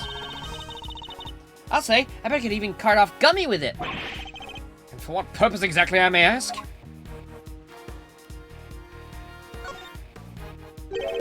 Top of the platform is wet. Maybe someone used it to move something liquidy around? Yes, but the question is who or what? Okay. So we know it can lift. We already did know that, but maybe that's what I needed to do? Maybe now that we've done that, Edgeworth will be like, it moves up and down. What the fuck is that about? Hmm?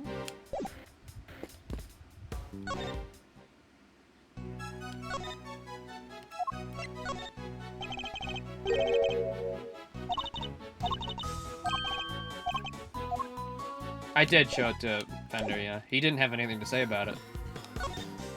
I think? Right, Fender? Yeah. And I showed it to, Scone as well.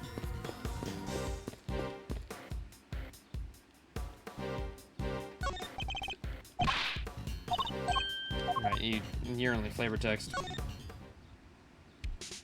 Larry, I hate to do this, but do you know anything about this?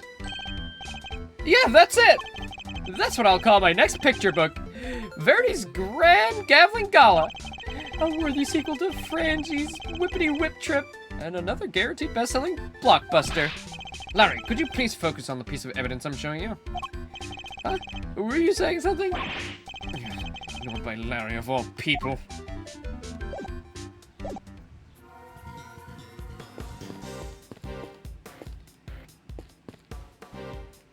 I guarantee what I'm missing is probably very obvious. But I'm gonna try one last thing before I look it up myself.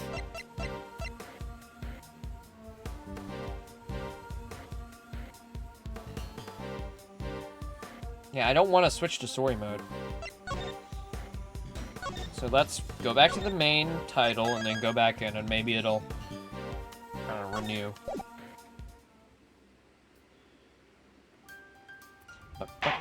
Ba-ba-ba-ba-ba-ba-bo.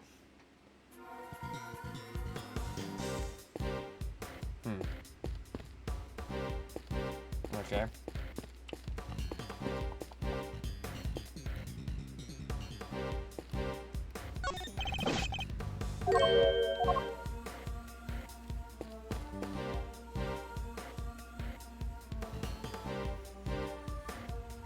Oh yeah, I guess I could do that.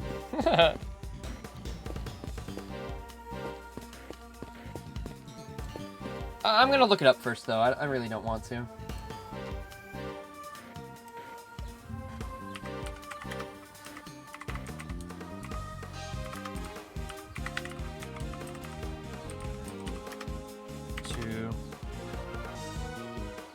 What episode is this? Oops. I never like to do this. I like to figure it out myself, especially with Ace Attorney. But we've literally looked everywhere and Big Boss doesn't know anything, so I feel like we've kind of run out of options here. And it's probably something really obscure. But I've literally done everything, and I have nothing really to do except for, I guess, keep, like,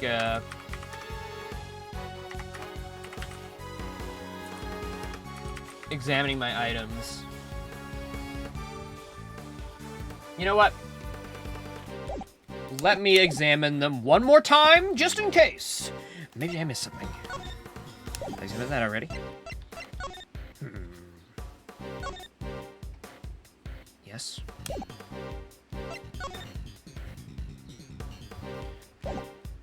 Probably look at things that I can actually move around. The stark shade of blue, being around such a calming color from time to time, might just do me some good. It's also the right color for sneaking around in the dead of night.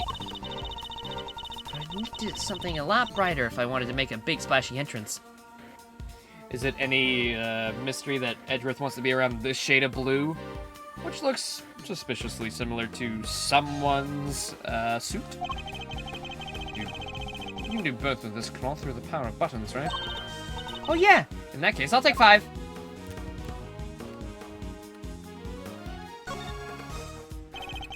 These must be the switches that change the color of the cloth. Let's see if they work.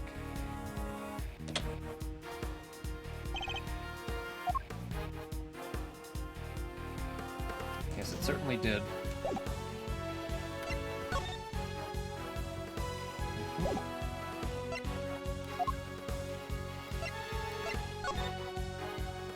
Uh-huh.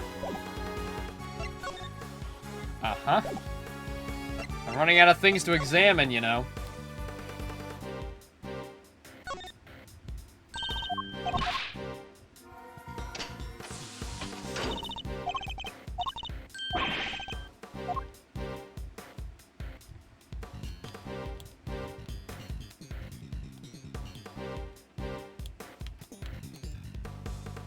Can't put it back.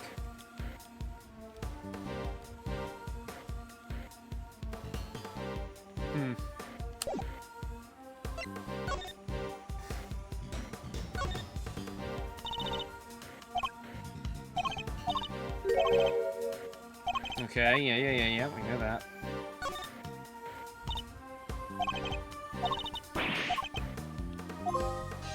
Like father, like son? Hold on. Wait a minute. Wait, hold on. Okay, fine. This is one swanky teapot. That's one way of putting it. I lean more towards eccentric myself. Well, whatever it is, it won't do for a great thief to remain so ignorant about such chic things. Actually, your ignorance is my bliss.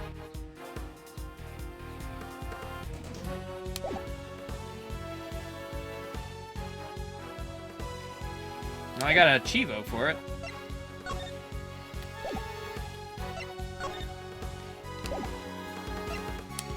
Great, so I've examined everything, I've put all of my logic together, and I still have nothing to do.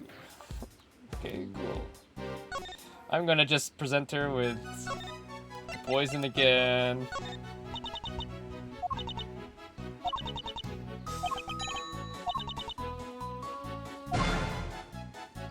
You seem to make the logic connection, then investigate the cart, and then Junie has the conversation topic.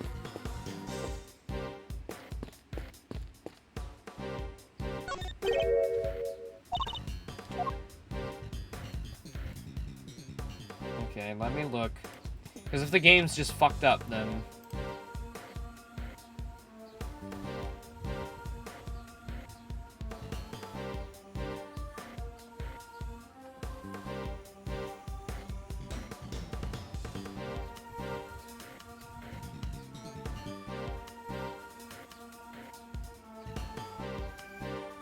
Oh! Wait. Her table.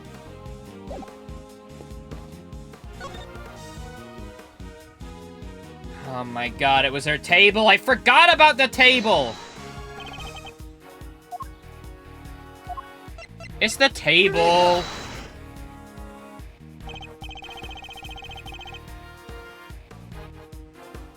The table was the piece of evidence we were missing. I completely forgot about that. That is completely my fault.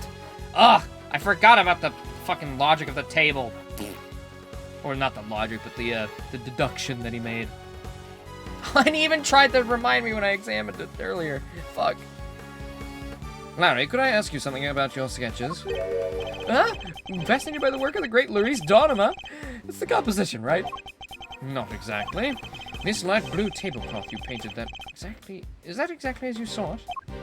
I already told you! Everything is exactly as I saw it! The tablecloth on the card here in this room is white. Oh yeah, I guess it is kind of blue. I don't know, I thought it was just artistic liberty.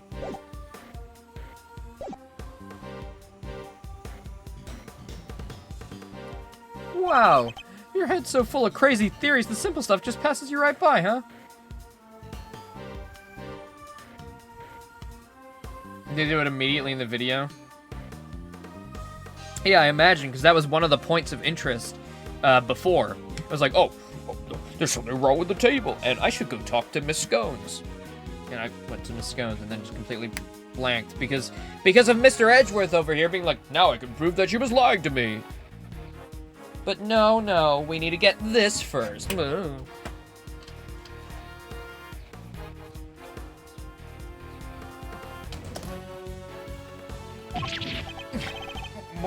What's that look for?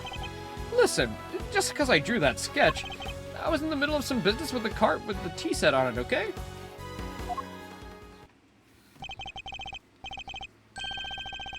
What kind of business? That's right, I was hiding the pieces of the teapot I smashed kind. That's nothing to boast about. Anyway, I was still in the middle of cleaning it all up when Judy came out of the winter wing. I didn't want to get busted for breaking the pot, so I quickly dove out of sight.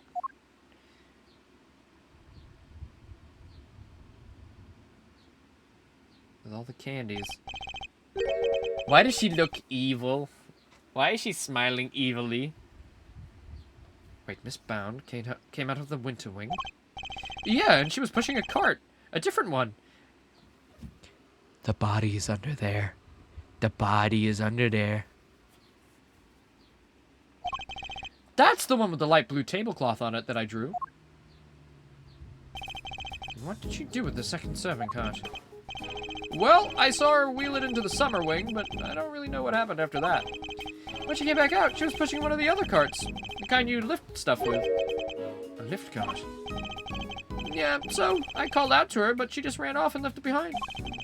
Never had her down as the shy type, but it just goes to show you never know. Another serving cart and a lift cart. Is there maybe another tea set too? We better check with Miss Bound. Bum bum bum. You know, game, you could have taken the tick mark away from the table that I had to investigate, you assholes. Because it had a tick on it. You could have taken that away.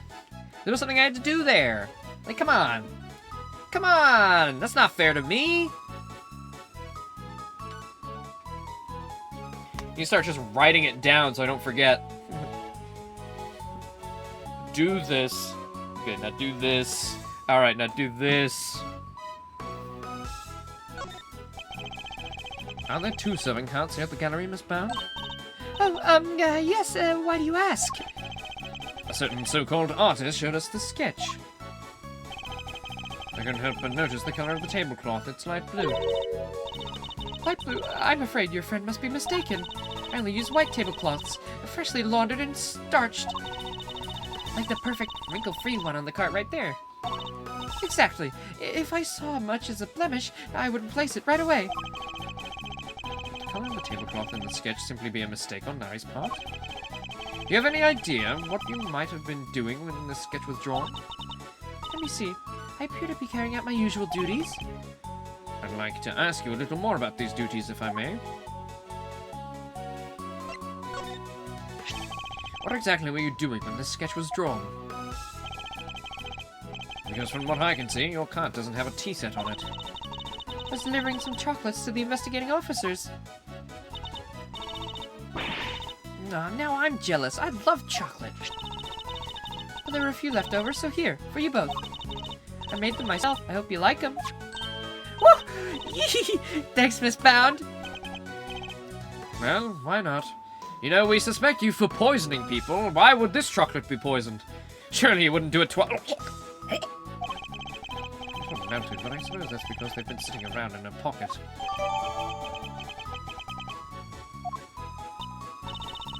They're super sweet. I love them. I'm glad to hear it.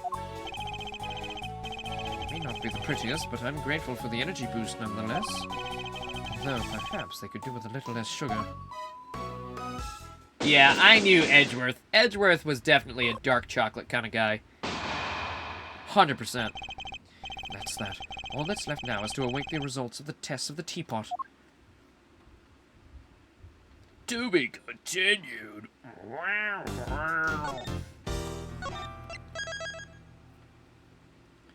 Ba-ba, wow, whoa. Wait a minute. What was the... What was it called? Judy Bound's testimony. Ba-ba-dum, ba-ba-dum, ba-ba-dum. The test results have just come in, sir. Traces of ubiquium were found in the teapot. They were?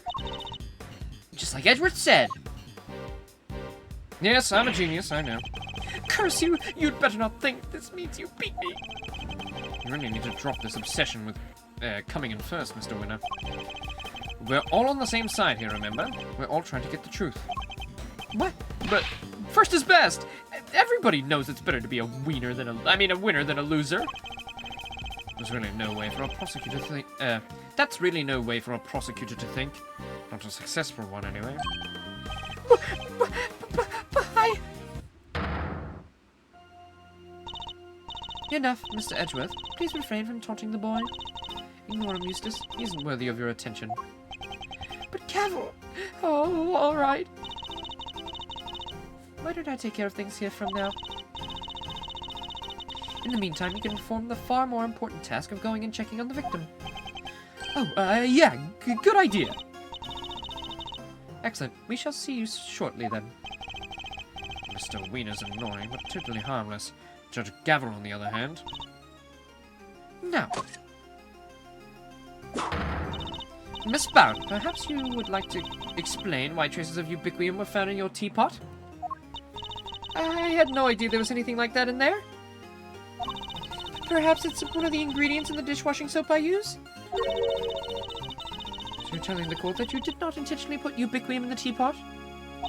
Yes, exactly. Why would I? Until today, I had no idea that it could even be used to make poison gas. Objection! That's a fucking lie. You're a trained actress, are you not, Miss Bound? I'd have thought you'd make a more convincing liar. What do you mean? You have access to the Ultimate Cookbook, correct? A book that, just as so happens, contain instructions on how to create the poison gas used in the attack. Meaning it's perfectly possible for you to know exactly how to make it. You're very well informed, Mr. Edgeworth. Miss Bound, is what Mr. Edgeworth said is true? Well, the book does contain information on how to make the poison gas, yes. But the fact that I have seen it doesn't make me guilty. The fact that you just pointed out that it's true completely confirms my point. Can I ask exactly how the gas was triggered? The victim used the blowtorch to heat the lid of one of the display cases, thereby melting the ubiquium. I see. But he locked himself in the room too, didn't he? Surely that and the fact that he triggered it himself, wouldn't it point to it being a suicide attempt? Well, I don't like how all of the completely incorrect answers were all the suicide ones, because I came up with one of those theories when we first started, and that kind of makes me feel even stupider than...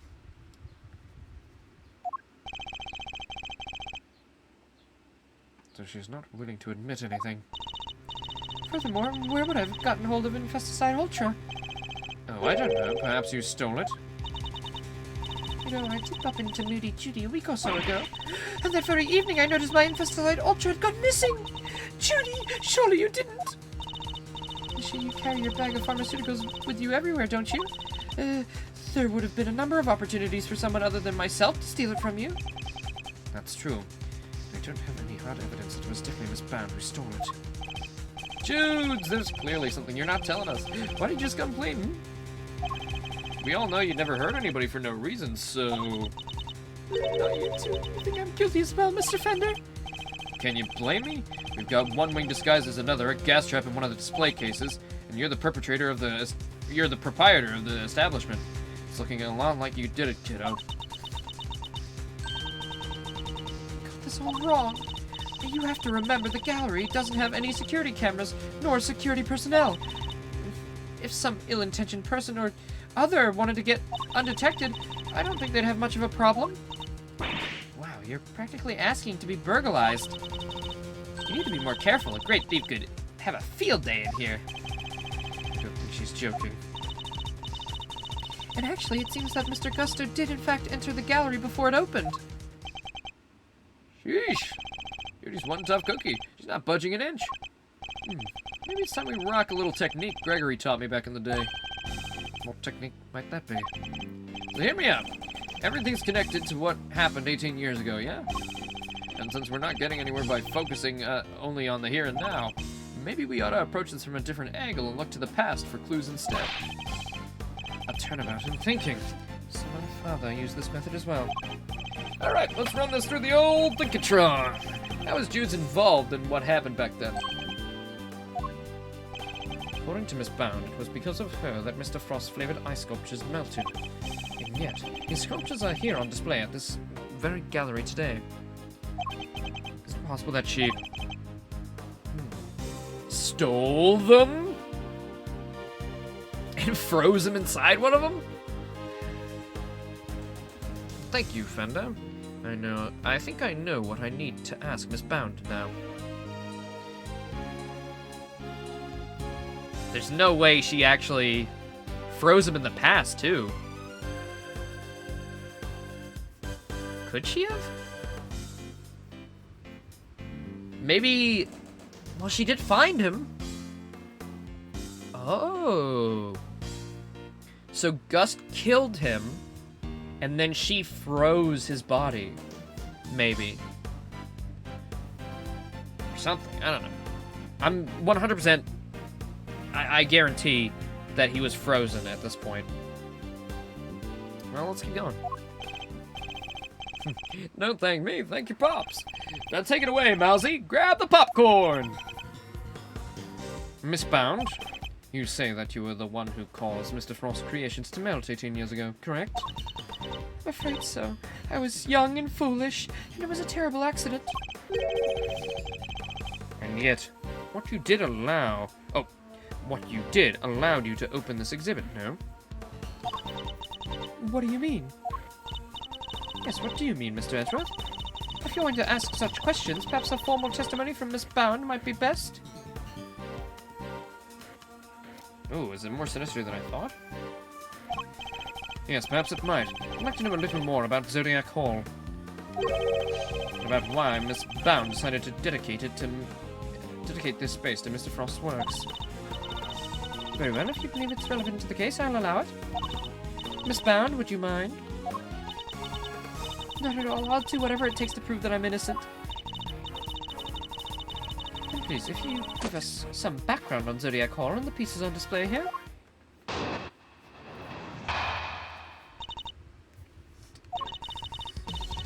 It took 18 years, but at long last I was finally able to buy Samson's home a little while ago. But a place like this is expensive to maintain, so I decided to turn it into an art gallery. To that end, I collected as many Paul Halleck pieces as I could from around the world. Because, if I'm honest, it's always been something of a dream of mine to open a space dedicated to his work. Thank you for your testimony, Miss Bound. How wonderful it is that you're able to fulfill your dream. Well, Mr. Edgeworth, everything seems entirely above board to me. Judge Gavel, that was simply the witness's preliminary statement. As you surely know, the value of the testimony cannot be evaluated without due cross-examination. Spoken like a true attorney. Very well. You may do what you must.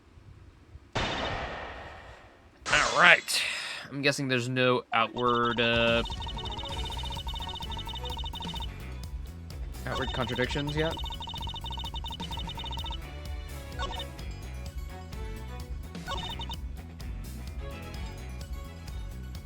Hold it! Tell me more about this dream of yours, Miss Bound. Well, what I really wanted to do was open a gallery with Samson, of course. A gallery of dance, a gallery of song, a gallery of gaiety and candy, all day long. That was the idea, anyway. And here I thought art was to be appreciated in silence, not accompanied by musical numbers. Alas, Mr. Tangaroa transgressed against the etiquettes of the goddess of justice. And as such, that part of your dream may go permanently unfulfilled. No, Samson, he's innocent.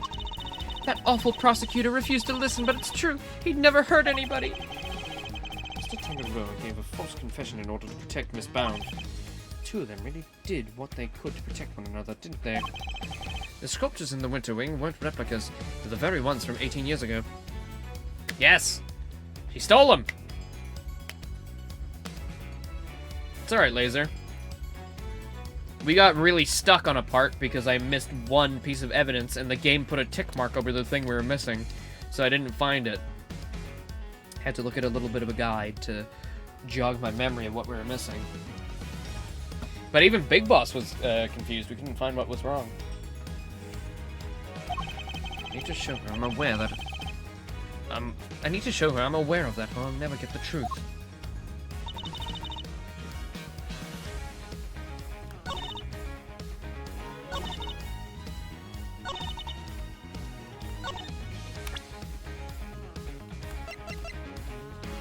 Objection!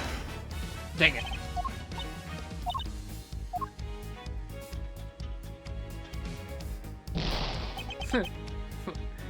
I almost started dancing along.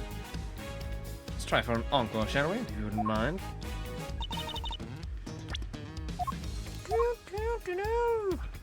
Why is the chocolate good?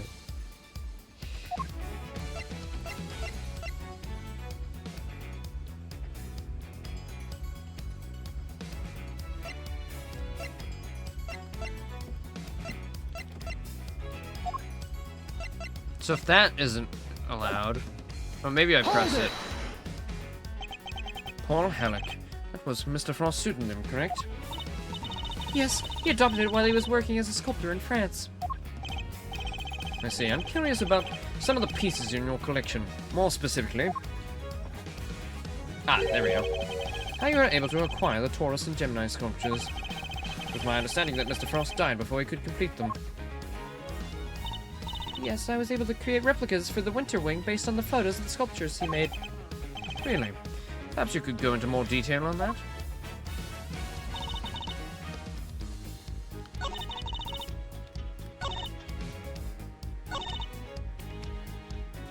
Oh. There we go. Objection! Never mind. I gotta press it first. Shit.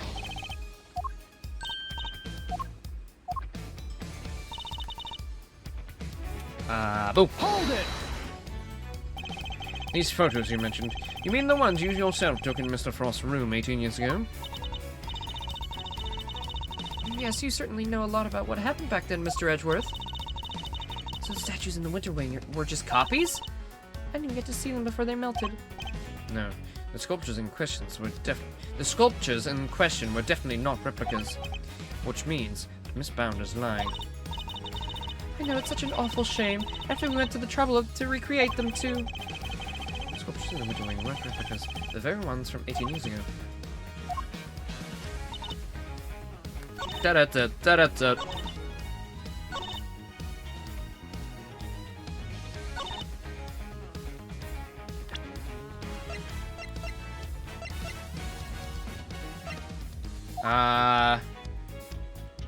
Now present it?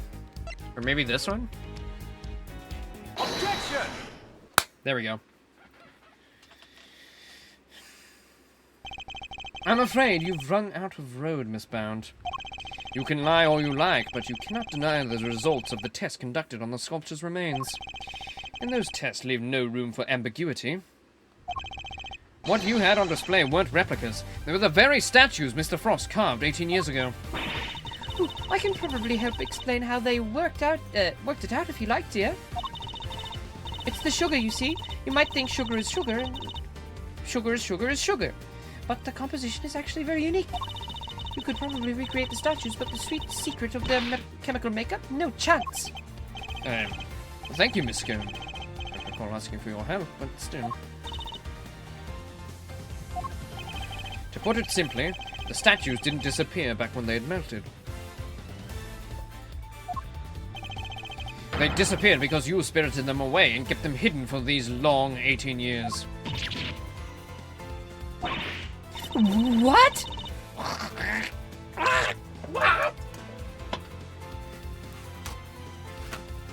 That really knocked some saliva loose. Ugh.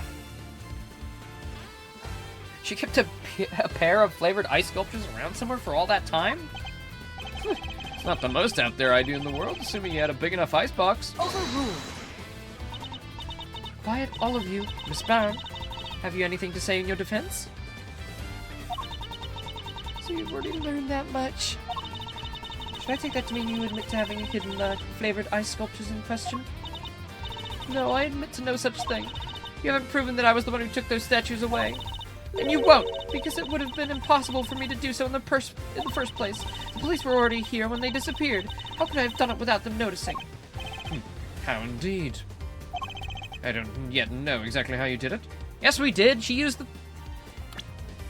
the thing, Edgeworth.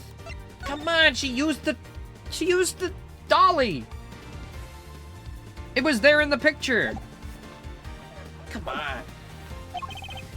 Far from ready to say that it was impossible for you to have stolen them away. You're a very persistent man, aren't you, Mr. Edgeworth? I am indeed. I won't stop until I get the truth. I see. Then I'd better tell you exactly what I did that day 18 years ago. Sure. The whole time before judging began, I was waiting upstairs in our living area on standby.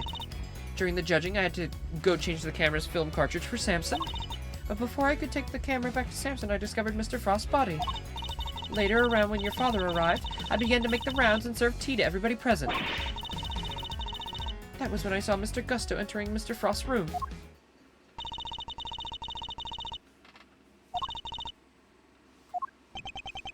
That's for us to decide, Miss Bound. Yeah, she went into the room. We already figured that out because of the photo she took. Surprising she didn't mention that, even though I think we talked about it with her already. You have been caught red-handed, you son of a bitch.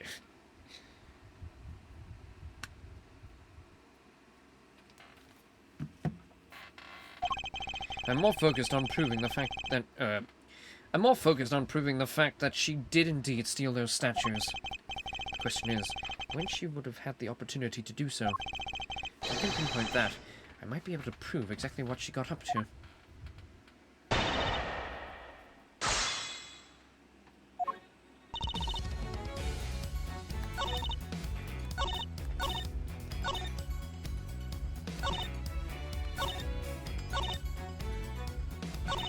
Or I could take the camera back to Samson.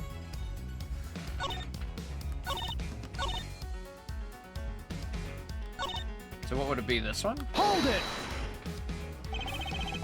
You entered the room containing Mr. Tangaro's work before bringing the camera to him, correct? Yes, I heard the sound of something collapsing.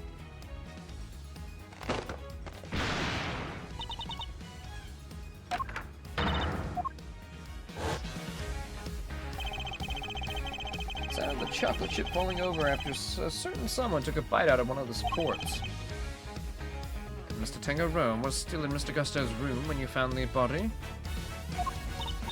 Yes, I'm fairly sure that was the case. He was judging each room in order. He liked that. He liked to take his time. It's the point at which she discovered Mr. Frost's body.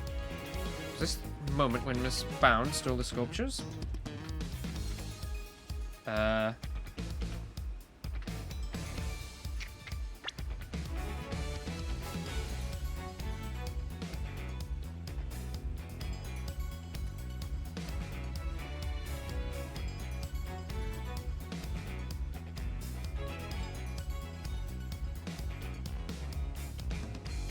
It's there. I think it's during the judging. Right?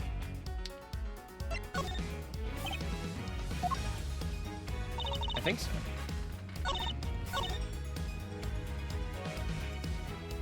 Because nobody would have noticed. Oh, wait, no! No, that's not the case. It had to have been after the judging. I almost forgot. We got proof from Samson that he did indeed try the sculptures before they were gone.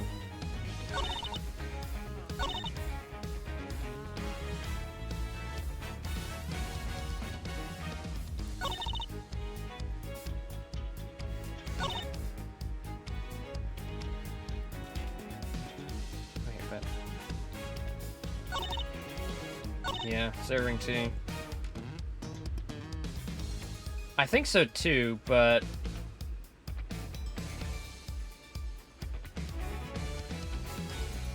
Yeah, no, she did it while we were there, right? Yeah, I'm pretty sure. Hold it! Just as you did today. Yes, I went around and offered everybody working on the investigation a cup of tea. Which means that she probably had the ice sculptures under the thing both times. I can't remember if she was serving tea on a blue cloth back then. That would have been a cool bit of continuity. Present company included. I remember it well. You were here, there, upstairs, downstairs, everywhere with that little cart of yours. Interesting. And did anything strike you as strange around that time? Oh yeah, Gregory was singing the praises of Judy's tea. I think he mentioned the saucer was cold. That's right! The saucer was cold. Because it was on a block of ice! Miss Bound, I believe this was when you stole the sculptures. I hate to contradict you, but, the fountain room was full of witnesses at that point, Mr. Fender included. Told me?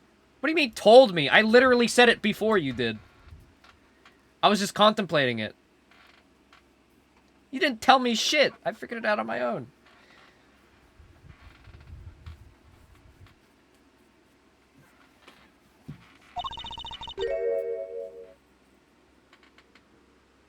Are you suggesting that I somehow got the sculptures out of Mr. Frost's room right under everyone's noses? That is precisely what I'm suggesting. Miss Bound stole those ice sculptures, and she hid it by hiding it here. She injected it into my brain 5 hours ago.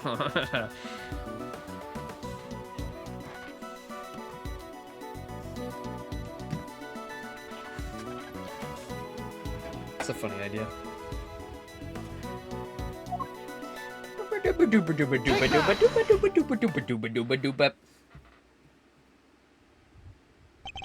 My father and Fender had no idea that one of the sculptures was mere inches away from them. Because it wasn't just a tea set you were pushing around, Miss Bound, but a hidden ice sculpture in a glass case. Surely such a thing would have been impossible. How would a case that size fit on a serving cart? It would have had to have been spotted immediately. Objection! Who said anything about a serving cart? I'm not sure I follow, Mr. Edgeworth. Are you suggesting she used... What are you suggesting she used instead? I'm suggesting that Miss Bound used this to transport the sculptures. Ba-ba-ba-ba, the lift cart. And this is... The cart that Miss Bound used to move the flavored ice sculptures out of Mr. Frost's room 18 years ago. Oh yeah, she took both of them, dumped the ice sculptures, and then brought the glass box back. And it would appear that the very same cart is still here with us in the fountain room.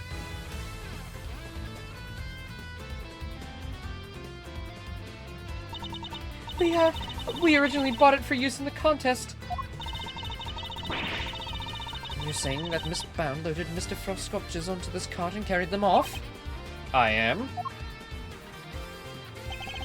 As you can imagine, all one would need to do is lay the case on its side and add a tablecloth. And it'd look exactly like a normal serving cart, thus allowing her to move the sculptures around freely. Yeah, it would have been a bad idea to, to serve the tea on that one. Especially with Larry running around and peeking underneath. Can it be? Holy moly, of course! That's why those saucers were so chilly. Those saucers were so chilly. They were sitting on top of a big block of ice! Jeez, how could you? Impressive. Then again, you are Mr. Gregory Edgeworth's son. I should have expected no less. There isn't a scrap of evidence that I stole the sculptures all those years ago now. And yet, I knew that no matter what I did or said, I'd always be under a cloud of suspicion. So you admit it? You admit that you stole them from Mr. Frost's room? Yes, I do. I took those sculptures and their glass cases out of that room 18 years ago. As Mr. Edgeworth correctly deduced, I'd dressed up the lift cart as a serving cart to do it. And slipped in and out of Mr. Frost's room while I was going around serving tea to everybody. But in the end, I removed not only the sculptures, but the flavored ice zodiac blocks as well. Zodiac blocks. I feel like I've seen them there myself. Right. I actually did forget about those. I didn't think those were important. Must be incredibly heavy. Though maybe not. What with it being hollow on the inside? The Winter Wing really is an exact replica of Miss Frost's room from 18 years ago. And even though my father never saw them because they'd already melted, the Zodiac blocks must have been in the victim's room back then as well. When I'd finished moving the 2 ice sculptures and the 2 Zodiac blocks out, I took 2 fresh empty cases to Mr. Frost's room and put them... Oh, okay. Only the sculptures had been kept in glass cases, you see, to prevent them from being damaged. Blocks were a little more robust, so they had to be displayed as is. As stated in the contest rules, we were responsible for providing all display materials, including cases. I mean, it would have been easy for her to prepare those empty spares while, the empty spares she swapped in. Mr. Frost's room contained quite a few other flavored ice works in progress. I figured if I melted them down somehow, the resulting puddle would look like it came from the sculptures. Oh. Didn't know they were going to explain that. That's fucked up.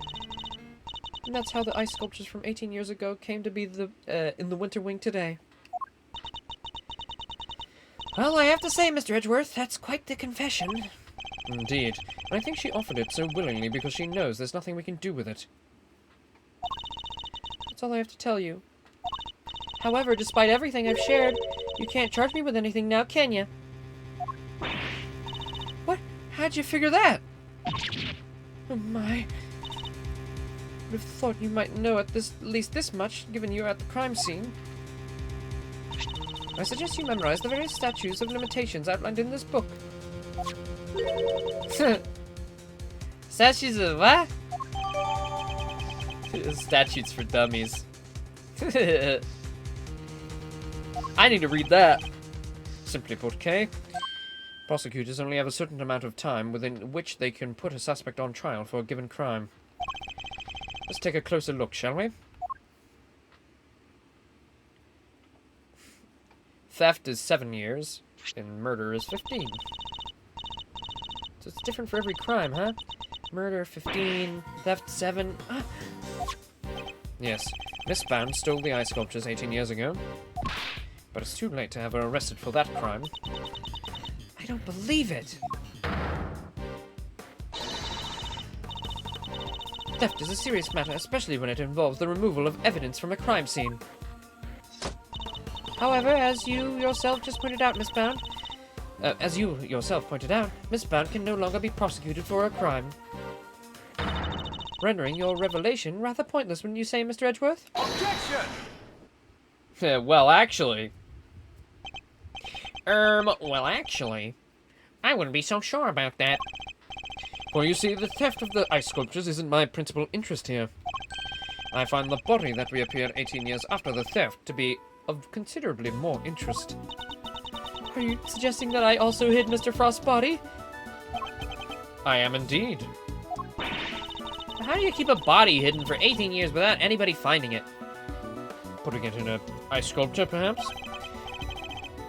Oh, now this is interesting. Are you telling me that you know where the body's been all this time, Mr. Edgeworth? Is this the final section, boss man? Or do we have more than this? I feel like we're about to figure it all out. It's not that big of a leap if you think about what Miss Bound has told us already. Let's just say it wasn't just flavored ice that she'd removed from Mr. Frost's room back then. You got more? Okay. Very well, if you're confident in this claim, let us put it to the test. Tell me, Mr. Edgeworth, where exactly was Mr. Frost's body hidden?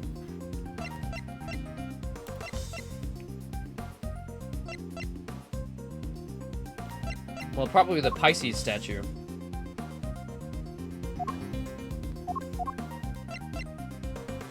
So it's either this or this, I think. Take that!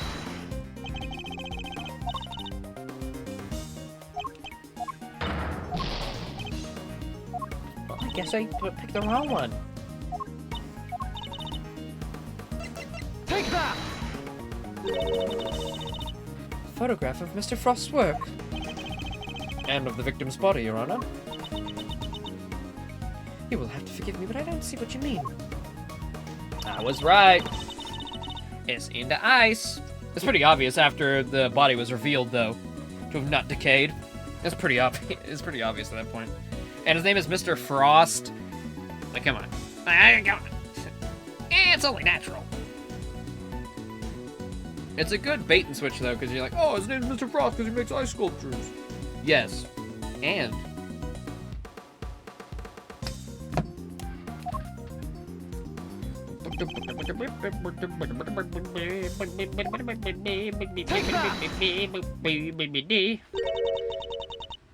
The Gemini sculpture?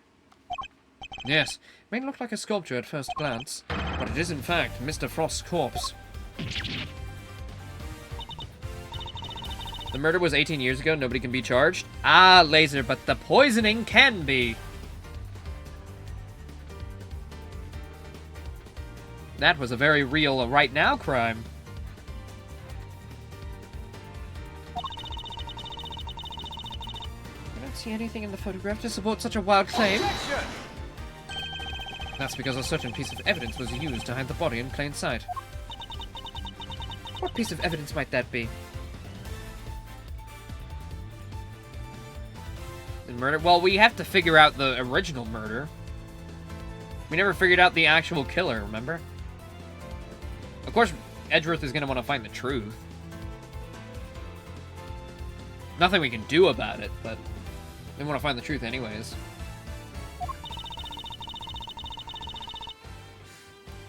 This! Take that! The cloth! What are the cloths from the Autumn Wing? Figured that out in the first 5 minutes. I know we did, but the characters didn't. Edgeworth still doesn't know who the fuck did it. Look at him. Look at that face. He's probably gonna hunch. But we haven't gotten, like, the entire crime timeline yet, you know. Yes, when it's made to glow just the right way, it's so visually convincing you might mistake it for ice. Isn't that right, Miss Scone? Yes, dear, but you can make it look just like about anything, really, even blazing fire. And the right shade of blue would make it look like ice, yes. Exactly like it, in fact. Laser, I wouldn't compare yourself to Edgeworth when... Oh, Laser over Edgeworth, never mind. I thought it was the equal sign for a second. I was gonna be like, I don't know if you wanna... right now.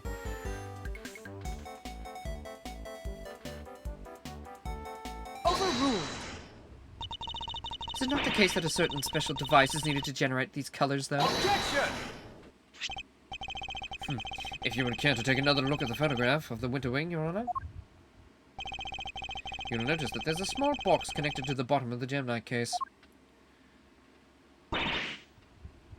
That's one of the very light-emitting devices in question. Detective Gumshoe even confirmed its presence. In fact, this particular device went missing 18 years ago. Back then, it was no doubt firmly connected to the cloth inside the display case. Which means Miss Bound had no choice but to take it with her when she removed the sculpture. So you see, this cloth and light-emitting device were being used to create the illusion that Mr. Frost's body was, in fact, a statue carved in ice. No, this can't be! Wait, so you're telling me that when we took the photo of us in the Winter Wing, yes, we were standing right in front of the body. But the body and the cloth were both recovered from the fountain. Why were they found there if the body was supposed to be in the Winter Wing disguised as a sculpture? Objection! Because there would have been no mystery as to how the body would have been hidden if we had found it as is. Miss Bound needed to remove Mr. Frost from the Winter Wing in order to throw us off the scent. Overruled. Ridiculous. I don't recall her sneaking around behind our backs to throw a body in the fountain. No, and she didn't need to, because she had another method at her disposal. Her trusty lift cart, the same cart that she had proved so useful in executing her original theft. That was really dumb of her. Like, come on, you just set Edgeworth You just set Edgeworth up to fucking dunk on you. They get a straight spike.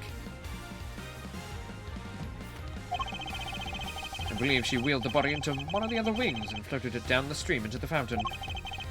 The frozen body, being quite solid, probably got stuck somewhere along the way, which is why only the cloth appeared at first. The cloth Miss Scone discovered. Then the body followed afterwards once it had thawed enough. It's an ingenious theory, Mr. Edgeworth, but can you prove that it was me? Probably. Just give me like 2 seconds and a case full of Diet Dr. Peppers and I'll be right back with you. Seems a little unfair to expect me to accept your accusations without proof, don't you think? What about an eyewitness? Do you think somebody might have spotted her while she was moving the body? Oh, yes, most definitely. As a matter of fact, I do. The contradiction in the piece of evidence I was provided will shed light on how exactly Miss Bound moved the body as well. Ba-doop-ba-doop-ba-doop-ba-doop, boo-ba-doop-ba-doop, ba-ba-da-boo, boo-ba-doop-ba-doop, ba-ba-da-boo, boo-ba-doop-ba-doop, ba-ba-da-boo. More drawings? Yes, And is that me? Mr. Butts draws sketches of people as they pass through the fountain room. But what I'm interested in is the cart we can see here. Miss Bound's servant card, what about it? You don't see it? She's using the same trick she used 18 years ago. Ergo, we know that Miss Bound was moving Mr. Frost's body when this picture was being drawn. What? If I may, I don't see Mr. Frost's body anywhere in that sketch. All I see is a picture of me delivering chocolates to everyone. No, really. Then allow me to direct your attention to the color of the tablecloth, Miss Bound. I'd originally thought that Mr. Butts had made an error, but he's assured me that couldn't possibly be the case. This tablecloth appears to be light blue. Yes, a shade of tablecloth that Miss Bound doesn't seem to own. The cloth only appears to be light blue due to the body hiding underneath. What? But the shape of the cart is perfectly rectangular, just as the one we would expect. Surely it would have been immediately obvious that the tablecloth was being draped over a body. Not if the body had been placed inside one of the hollow zodiac blocks in the Winter Wing.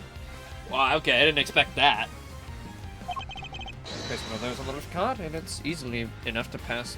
It easily pass muster as a regular serving cart. Wouldn't you agree? Goddess of justice! Miss Bound, surely now you must admit that it was you who moved the body just as you did 18 years ago. I didn't expect you to deduce that all from a simple sketch. But that sketch alone isn't really enough to prove your theory, is it? You needn't worry on that front. My case doesn't solely rely on Mr. Butt's artwork. Once you disposed of the body, your serving cart became a simple lift cart once more. Which is exactly what we discovered here in the fountain room.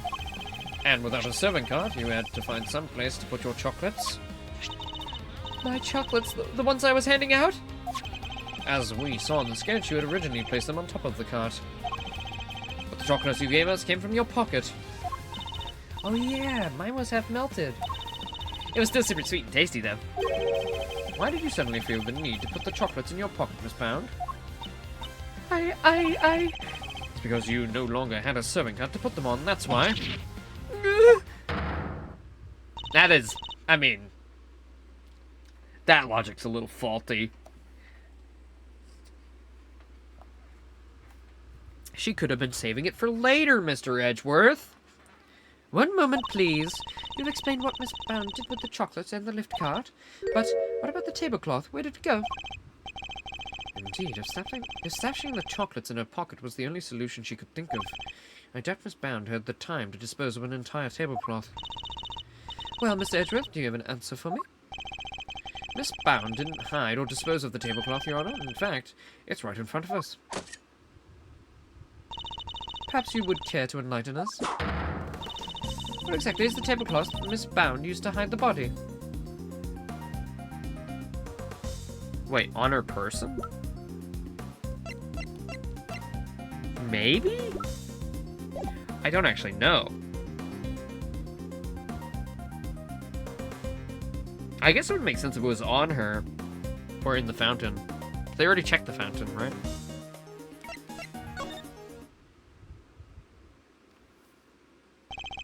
Miss Bound has the tablecloth on her person, and in plain view, in fact. In plain view? No, surely you don't mean... Miss Bound? It's the cloth around your waist, isn't it? Oh, shit! And given the Zodiac blocks weren't kept in glass cases, the cloth would have been in direct contact with the ice, making it light blue. All we would need to confirm my theory is to test the cloth for traces of sugar used on Mr. Frost's handiwork. The game is up, Miss Bound. It's time to come clean! You won't need to test the tablecloth. Everything you said is true. I stole Delicious Infesticide Ultra, and I moved Mr. Frost's body. Wait, you're just gonna come out right out and say you were the one who poisoned, our guy? Okay. Wow, I didn't think we were gonna get the breakdown that easy. It was me. It was all me. Delicia, I'm so sorry. Last week I went into your bag and I took it.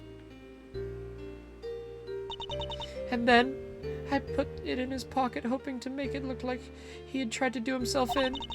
Also made sure to leave no fingerprints but yours, just in case the police suspect foul play. Judy, oh gosh. But Judes, why? Weren't we supposed to be on the same side, all fighting together to free Samson? We were, but I couldn't afford to get arrested, not yet. Not until I'd finally proven that Samson's innocent. I always planned to give myself up in the end, I swear. I know it's easy to say that now, but... Why do it this way, though? It's not like you. I'm sorry, Mr. Fender. I caused you so much trouble. I've been the guilty party all along, ever since that day 18 years ago. You tried to tell us that the true culprit in the IS-7 incident was you?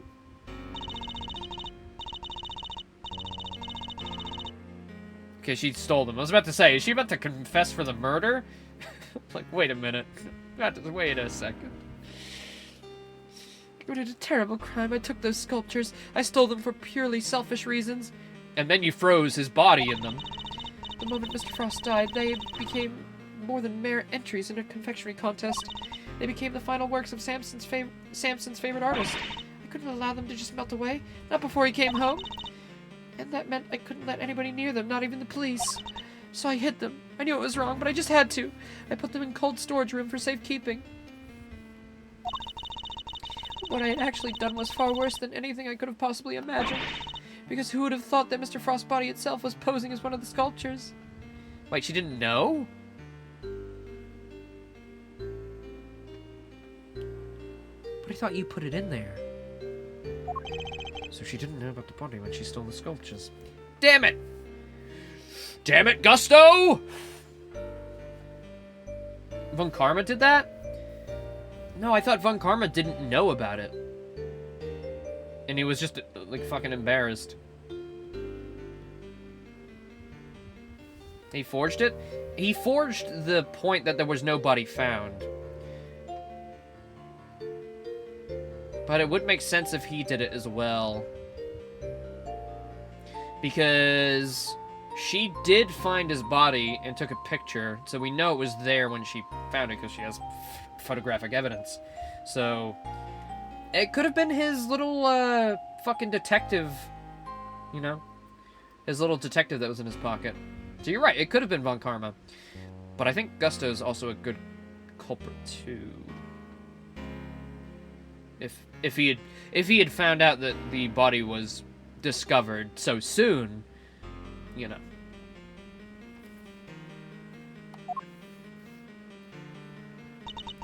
Because the boat wasn't supposed to crash into the chest. So his body wasn't supposed to be found until, I don't know, they ate the boat. Samson's a kind man, a saint. He could never kill anybody, never! And yet, because of what I did, the police never found Mr. Frost's body, and Samson was found guilty. It really is her fault. Just by accident, it was her fault. If she didn't steal those sculptures, we would have found the body.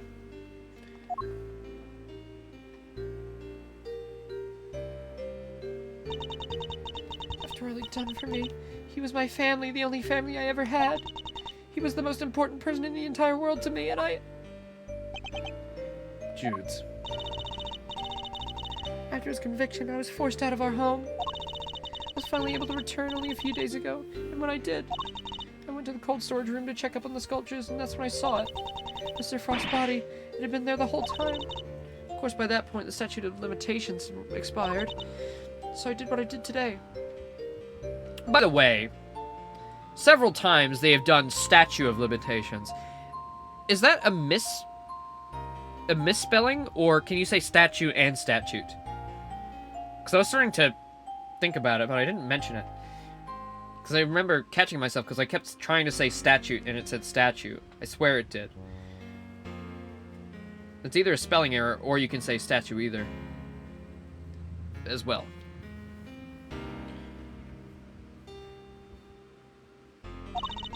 Because it was the only way I could think of a way to make things right.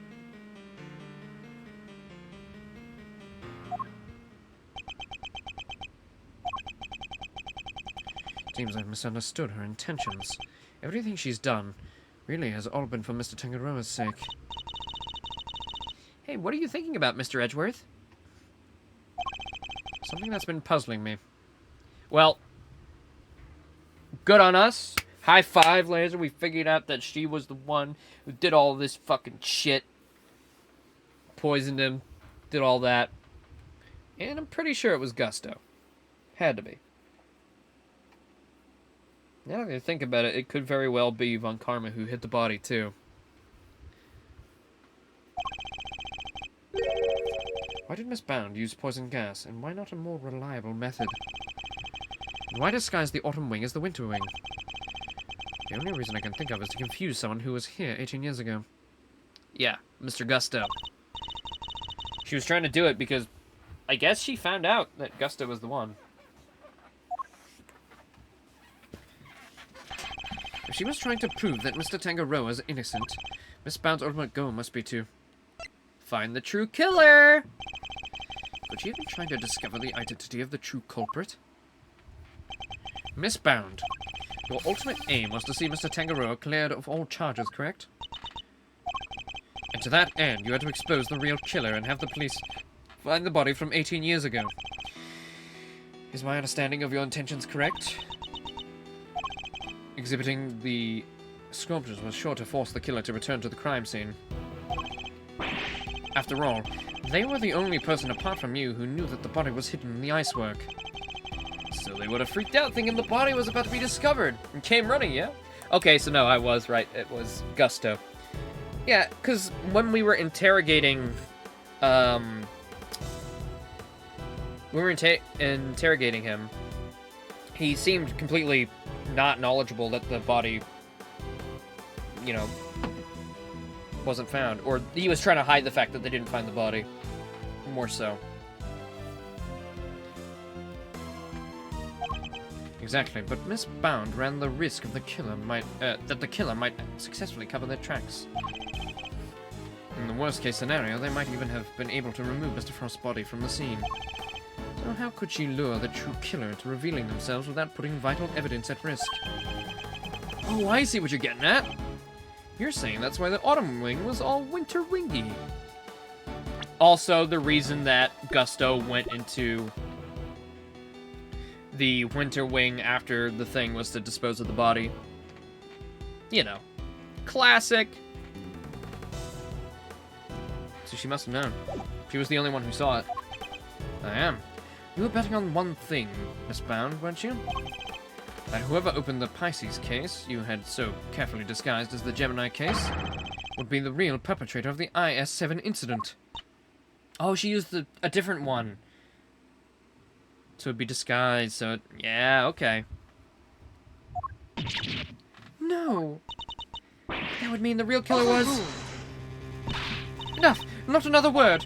Do you realize the implications of what you're saying, Mr. Edgeworth? Are you prepared to stand behind the accusation you are clearly about to make? Miss Bound, that's a trap for Mr. Frost's killer. meaning that whoever found themselves caught in that trap is highly likely to be the guilty party. But I lack the evidence to support such an assertion. To accuse someone without any evidence is not to be done lightly, so I should really go ahead and make my accusation and name Mr. Frost's killer nonetheless. My ultimate goal is to see the truth exposed. And to do that, I need to seize the moment. Well, couldn't it all just be taken as conjecture anyway, since the statute of limitations ran out? So what's the problem? It's just mere speculation. With the statute being run out, we can't really do anything, can we? In fact, he's the victim here. Yes, Judge Carroll, I am prepared to stand behind my accusation. I know exactly who's to blame for the IS-7 incident. Take that! Mr. Gusto, the victim of the poison gas attack is the perpetrator behind the IS-7 incident? Gusty!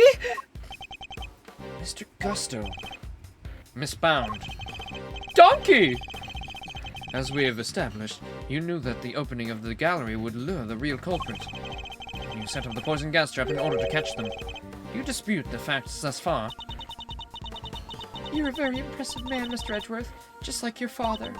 And of course, you're absolutely right.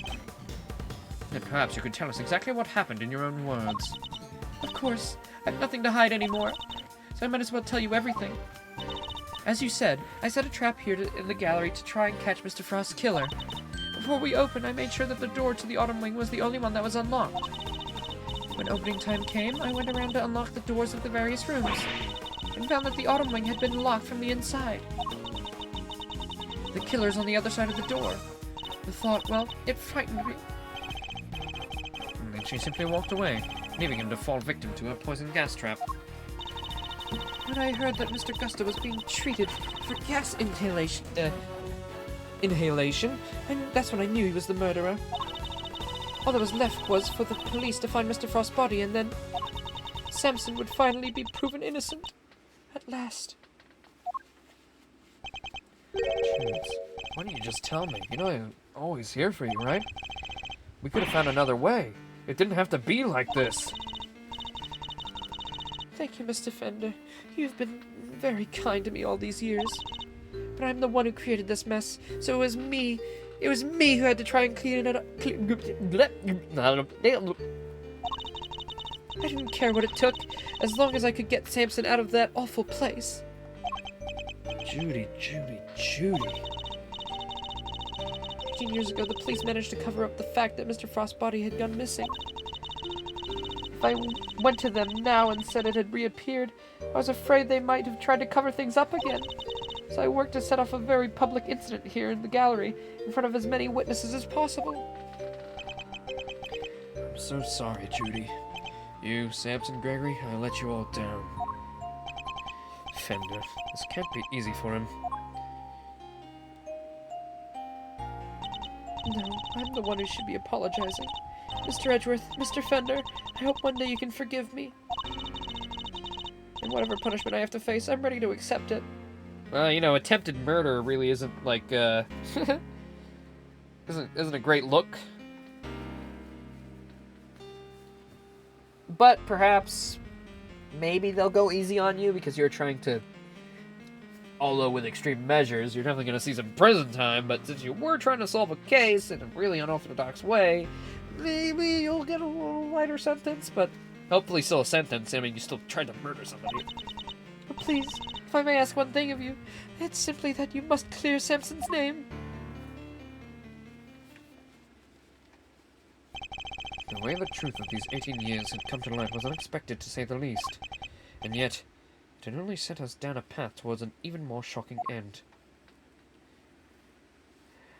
Ah, there's more! Whoa! The committee's view.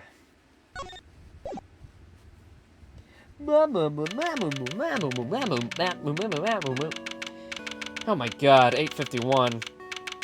It looks like it's gonna have to be a 3-stream case. This seems like the final stretch. 12-hour stream. Okay. I want to call it here, but, Big Boss, how much is left? Do you know?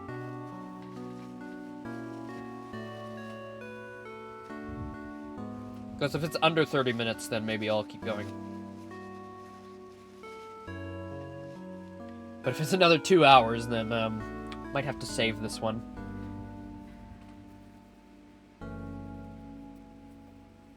Before my voice truly dies.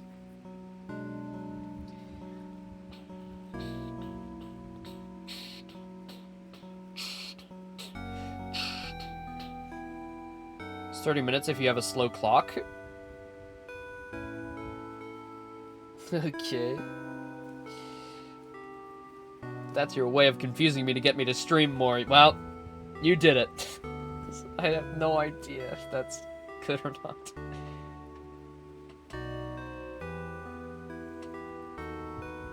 So it's like an hour then? One more hour?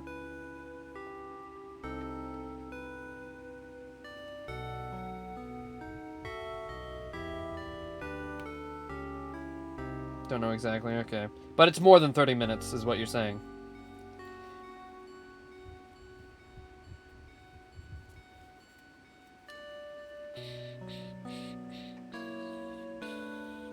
Yes, okay. Then we'll leave it for tomorrow, unfortunately. Because, yeah, it's like 9 o'clock now. And we did do 2 streams today. So, tomorrow we'll continue with this. Do you have another idea for a stream? I don't know if I'm going to do it tomorrow, but something's cooking. But yeah, no, that was very fun. Another 5 hours. You know what? I did say I was going to do 5 hours in the 2024 stream.